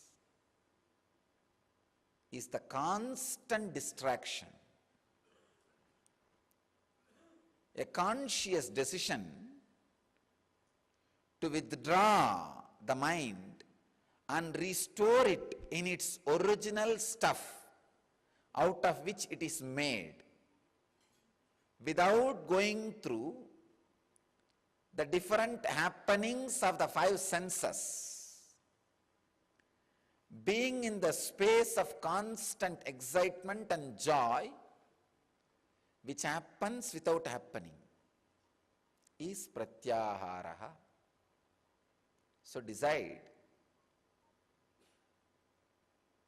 not to let the mind to go into the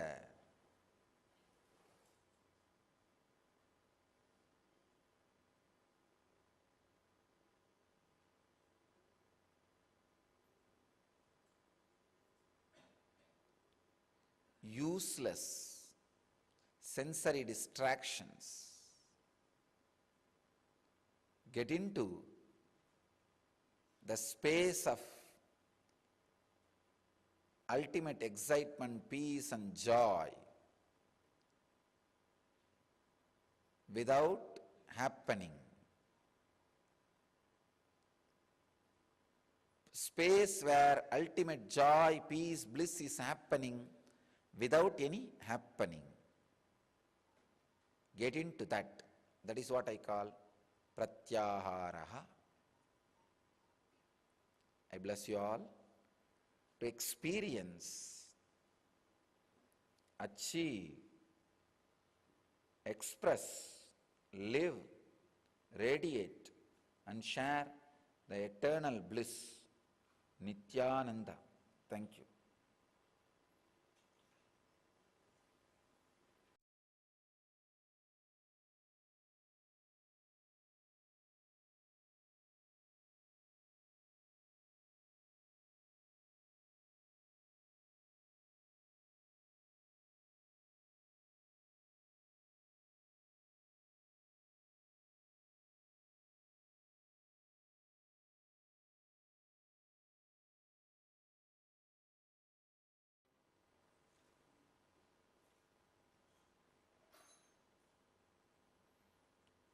Sadashivasamarambam Shankaracharya-madhyamam Asmadacharya-paryantam Vande Guru-paramparam.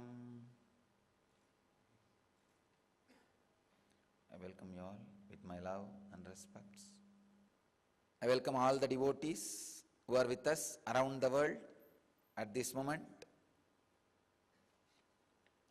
Dubai, Seattle, New York, LA, Dallas, Juarez, Mexico, Vancouver, and all other individuals who are sitting with us, and small satsang groups who are sitting with us through the NTV.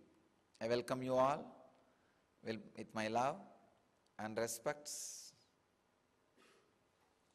Before entering into today's subject, satsang, I'll answer some of the questions. I'll respond to some of the questions.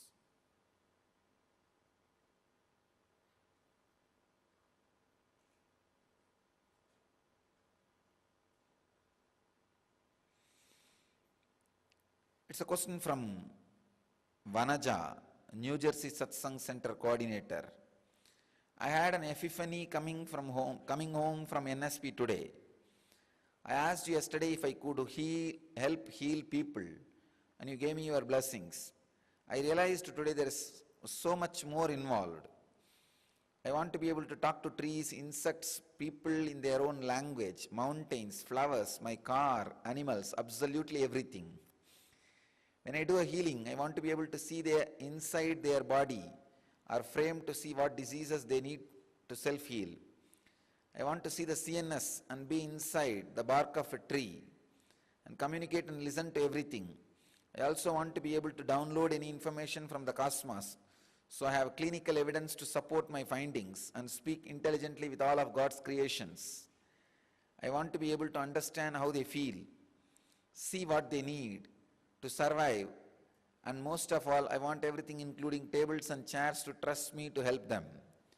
I want to be one with nature. This sounds beyond logic and little crazy, but I know in my heart this is the meaning behind my name and the path that you have chosen for me. Am I right? The answer is yes. Please give me your blessing. I am so excited about this. Vanaja, answer is yes. The way is constantly heal and unclutch. Healing, our healing process is based on love. So when you radiate love, love is the emotion which is immediately reciprocated by cosmos. Sex is the emotion which is immediately contradicted by cosmos. Please understand. Love is the emotion which immediately responded by anything in the cosmos.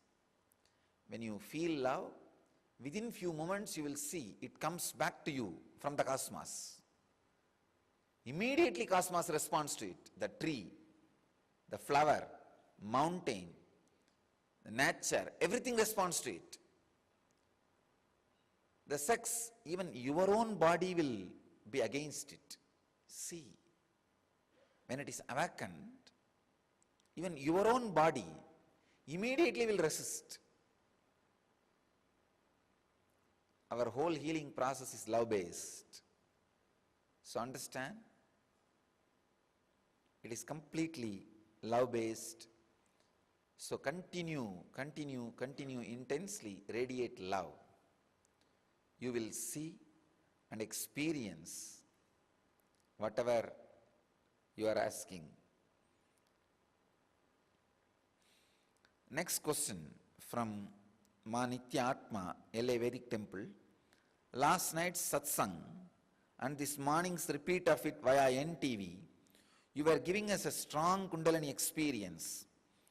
I experienced a very intense shaking from root to crown, and at times I was levitating while I watched from home this morning. I then had to go to teach yoga class, and during one pose I had to stop because I thought it would take me back into the spiraling movement which could lead to levitation. Also, the 5 senses are shifting. All the 5 senses are different, and it is not all that easy to relate to life around me. So is it better to withdraw while the shift is going on, or should I just move with the flow of everyday life activity, even though it feels strange and different? Are we bound to have public displays of spontaneous activity like levitation? Every day I give so much gratitude for what you are giving us all. If only everyone knew the great gift you are sharing. Nityatma, you need to understand 2 things. First, what you are going through now, the senses are shifting. Actually, today exactly this is the same sutra Patanjali is giving us. I am going to express. When the senses are shifting because of levitation and Kundalini experience, it is good to withdraw at least for 3 months so that your body gets completely matured, established in Kundalini. Please understand, yogic body is made of unclutching, intense tapas, Kundalini and protein.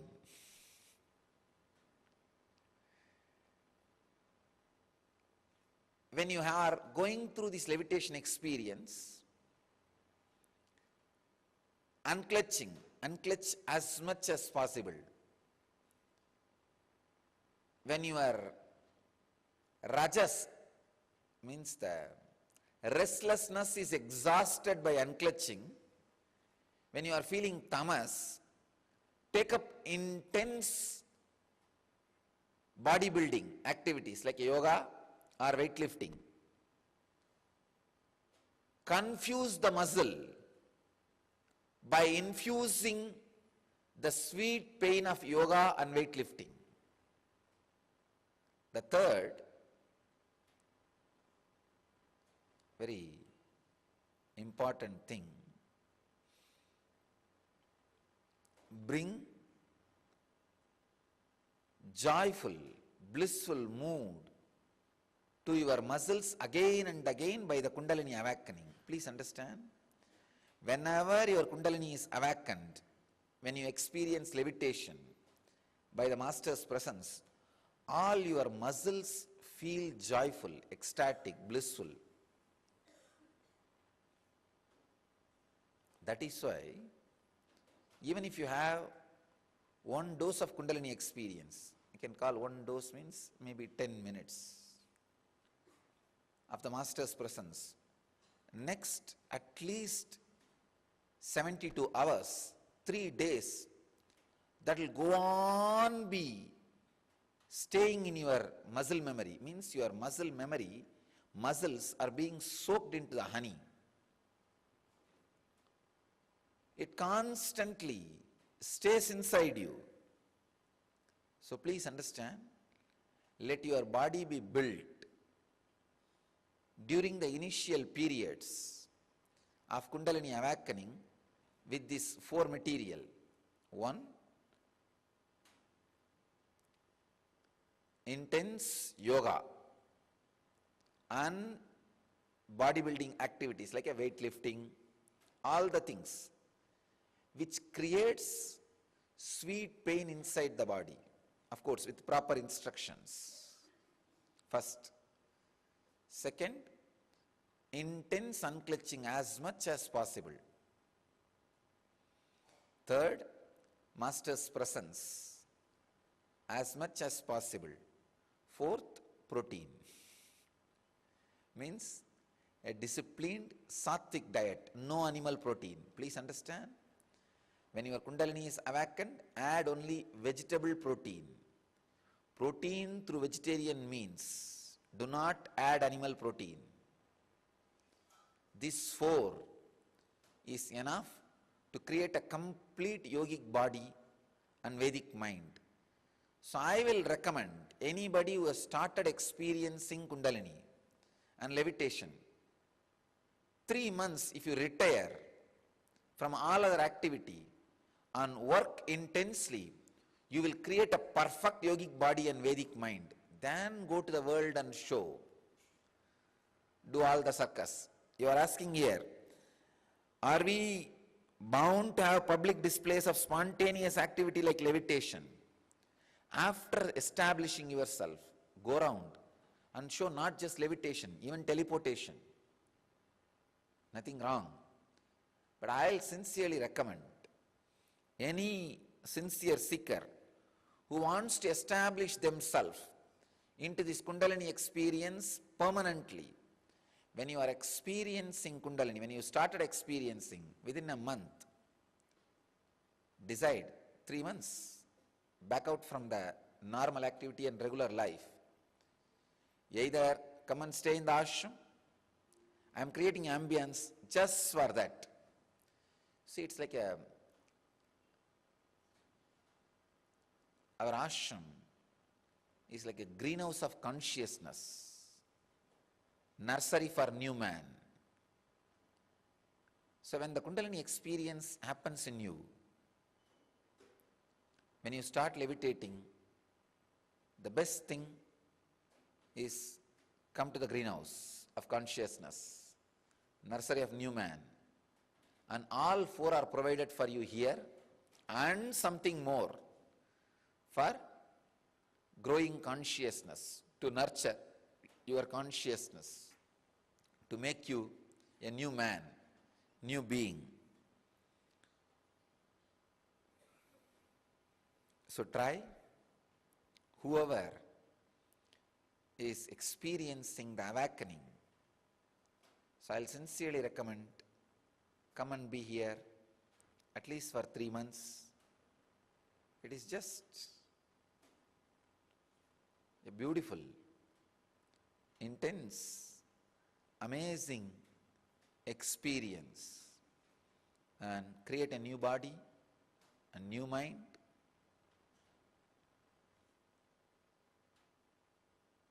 It can really help you.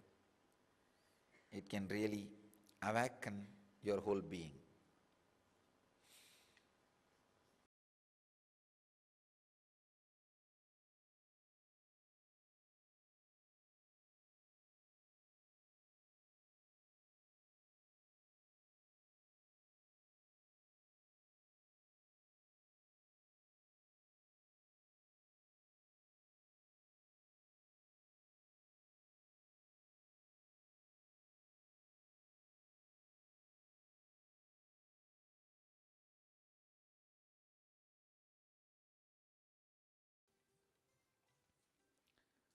Sadashivasamarambham Shankaracharyamadhyamam Asmadacharyaparyantam Vande Guru Paramparam.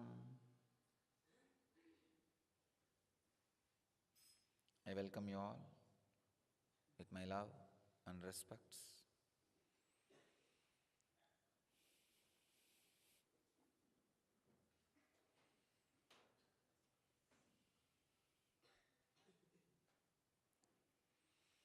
Again, before entering into today's satsang, I wanted to remind all the devotees around the world who are sitting with us now live, please sit in Padmasana and Samana Mudra. Sit in a deep, restful awareness, in unclutched mood.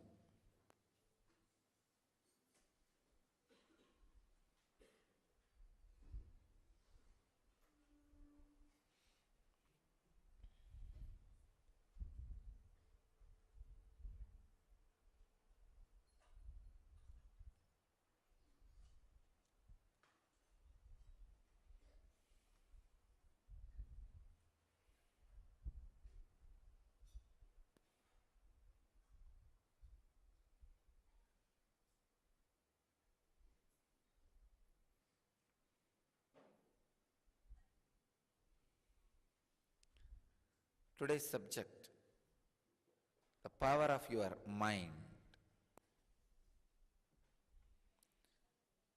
Today we will be entering into the 104th Sutra of Patanjali's Yoga Sutras.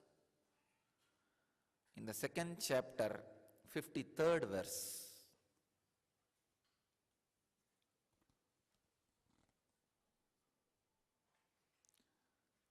Dharanāsu ca yogyata manasaha.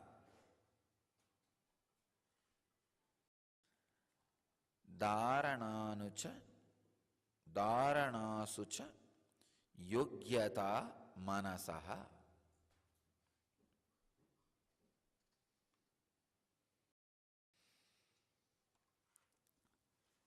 Swami Vivekananda translates this sutra as the mind becomes fit for dharana. Swami Prabhavananda translates as the mind gains the power of concentration. Swami Sachidananda translates as and the mind becomes fit for concentration. And Osho translates this as and then the mind becomes fit for concentration.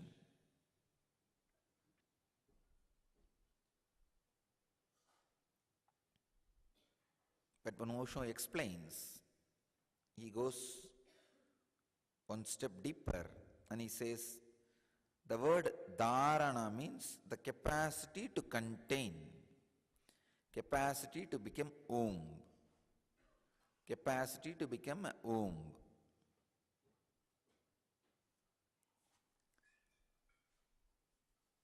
Let me try to give my experience, my version of this great sutra, this great truth. Dharanāsu ca yogyata manasaha. Now, after the inner covering is removed, after the veil which covers the inner light is removed, your mind becomes capable, it becomes ready, it becomes fit to express all it carries inside. Please understand.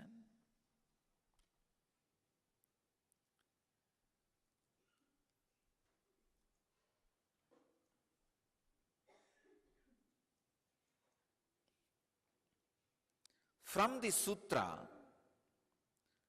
Patanjali is going to explain the extraordinary mystical dimensions of life. He is not just talking about physical health, mental health, no. He is talking about now extraordinary capabilities expressing through your body and mind. So he is taking us to a non-return mystical zone.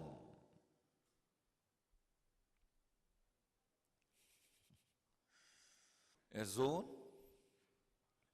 where the mysticism is a living science, a lifestyle, way of living.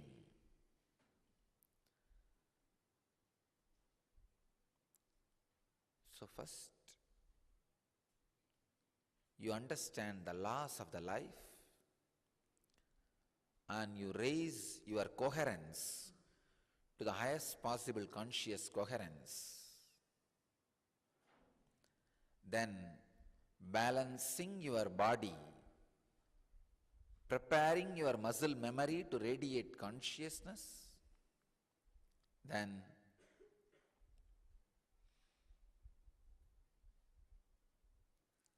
awakening the ability to absorb prana without breathing. Now your mind is ready to express whatever it carries in its womb.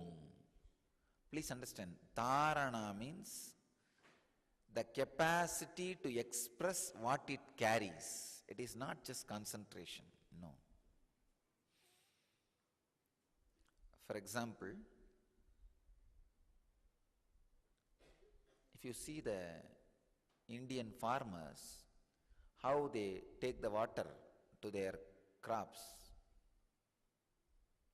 they will make a canal and they will cover it. When they need to send water to a particular portion, only that portion, that covering they will remove. Removing the covering does not mean just removing little bit of mud. It means flooding the water inside. Same way, dharana does not mean just concentration of mind. No. Opening up to release all it carries in itself in the seed form. So the word dharana need to be understood in a very deeper way.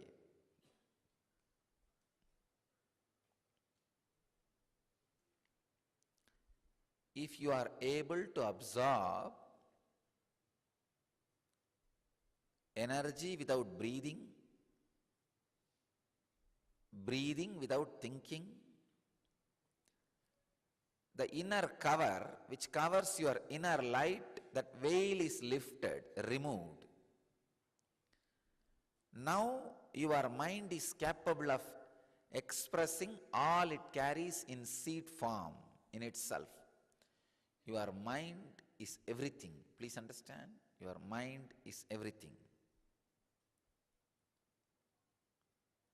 You do not know the powers of your mind. Your mind can just like that create any world you want, just like how it creates any dreams it wants within few seconds. It can just put you in different state of consciousness altogether within few seconds and show a different world in front of you. See how you are dreaming. All it takes is just 2 seconds and you fall into the dream. You fall into that unconscious state and you start dreaming.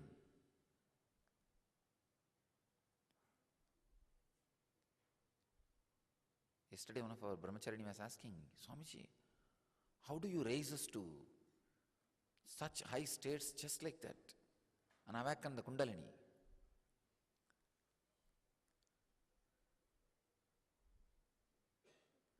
For you to fall asleep and fall into the dream state, how much time it takes? Just few seconds. See, when you create an ambience, that low, dim light, darkness, and the body resting, cooperating for that sleeping mood. When your body cooperates and the ambience is right, you fall asleep just in few seconds. In few seconds the mood changes and you express the dream world of which you wanted. Same way, I create an ambience for you where your body is cooperating, steady, comfortable, and ready to raise to the different level. Just push you into that level. And your state of consciousness differs, and the things you express differs. Through awakening the kundalini, I push you into the different state of consciousness. Now, if you understand the science little deeper, you can express whatever you want from your mind through dharana. Please understand. Understand the science of sleep. You will understand the science of dharana. What is sleeping? First, your state of consciousness should become different other than which you are now. it becomes almost dull, dull, dull, dull, dull. You become unaware of this body and slip into some state. After you slip in that state, your mind enters into a kind of a negative dharana where it starts expressing whatever it wants. That is what is dream. Now, the same thing I am doing it in opposite direction. I am raising you to the higher states of awareness, altered states of consciousness. In that state, if you consciously decide, you can take out anything you want from your mind.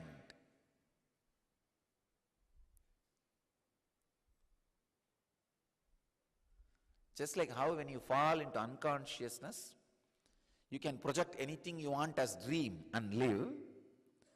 When you are raised to consciousness, you can project anything you want and live. The science and ability to project anything you want and enjoy is dharana. Please understand. The causal body where all engrams are stored, all possibilities of mind is stored, is available to you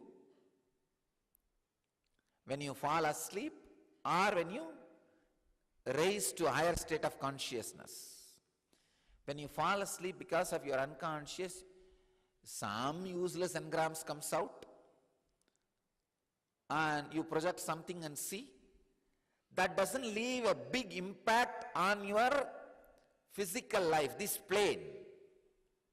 But when you raise your awareness, same causal body comes under your control, but anything you take out of causal body consciously becomes reality even in this plane. That is the difference between falling asleep and dreaming and raising the awareness and projecting what you want to project. Difference between sleeping and dharana. We may think, if sleeping is useless, then why should we enter into dharana? In sleeping and dreaming, when you come back, it doesn't leave a much big impact on your real life. Or what do you think as real life? But when you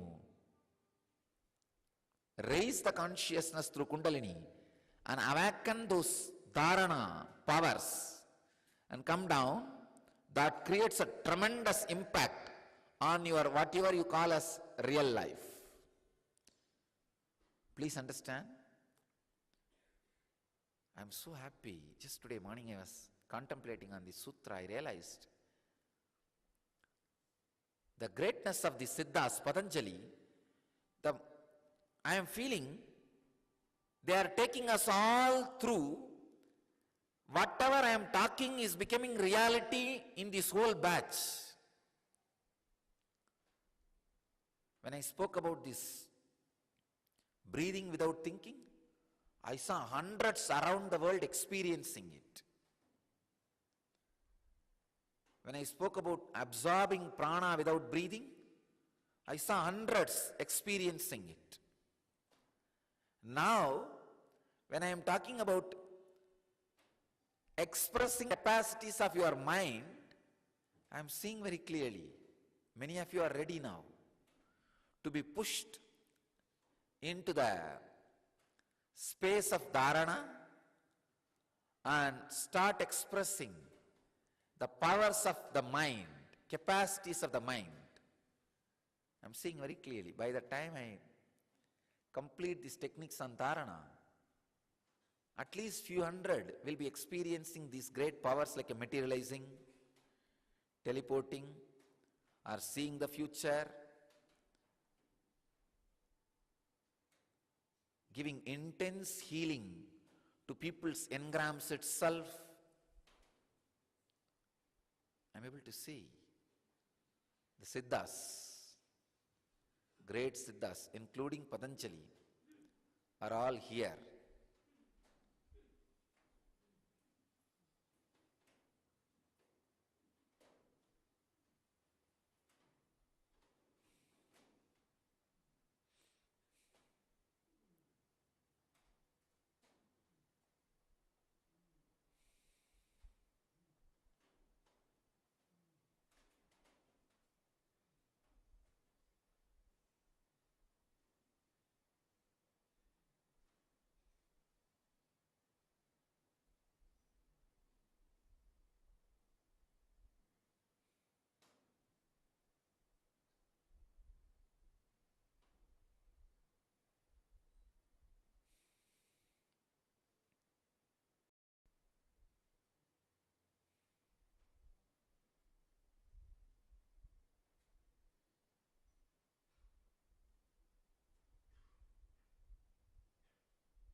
when you fall unconscious and whatever your mind expresses is called dream. When you are in conscious, whatever your mind expresses is called creativity. When you raise to superconscious and whatever your mind expresses is called higher worlds, that capacity to express is what is called dharana.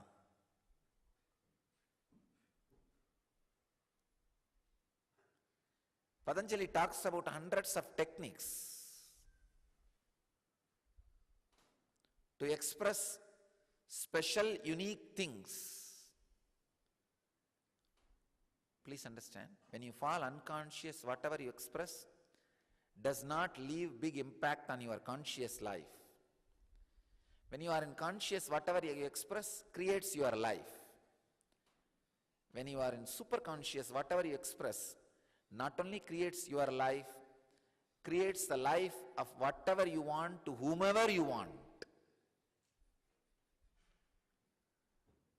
When you know the science of dharana, you become kalpadaru. Whoever has whatever, just like that, have it. You will have it. It will happen. Now in next few days, I will continue to push all of you to the superconscious state. Means the highly raised mitochondria level. That is what is superconscious state. Highly raised mitochondria level. Almost like explosion in every system. Then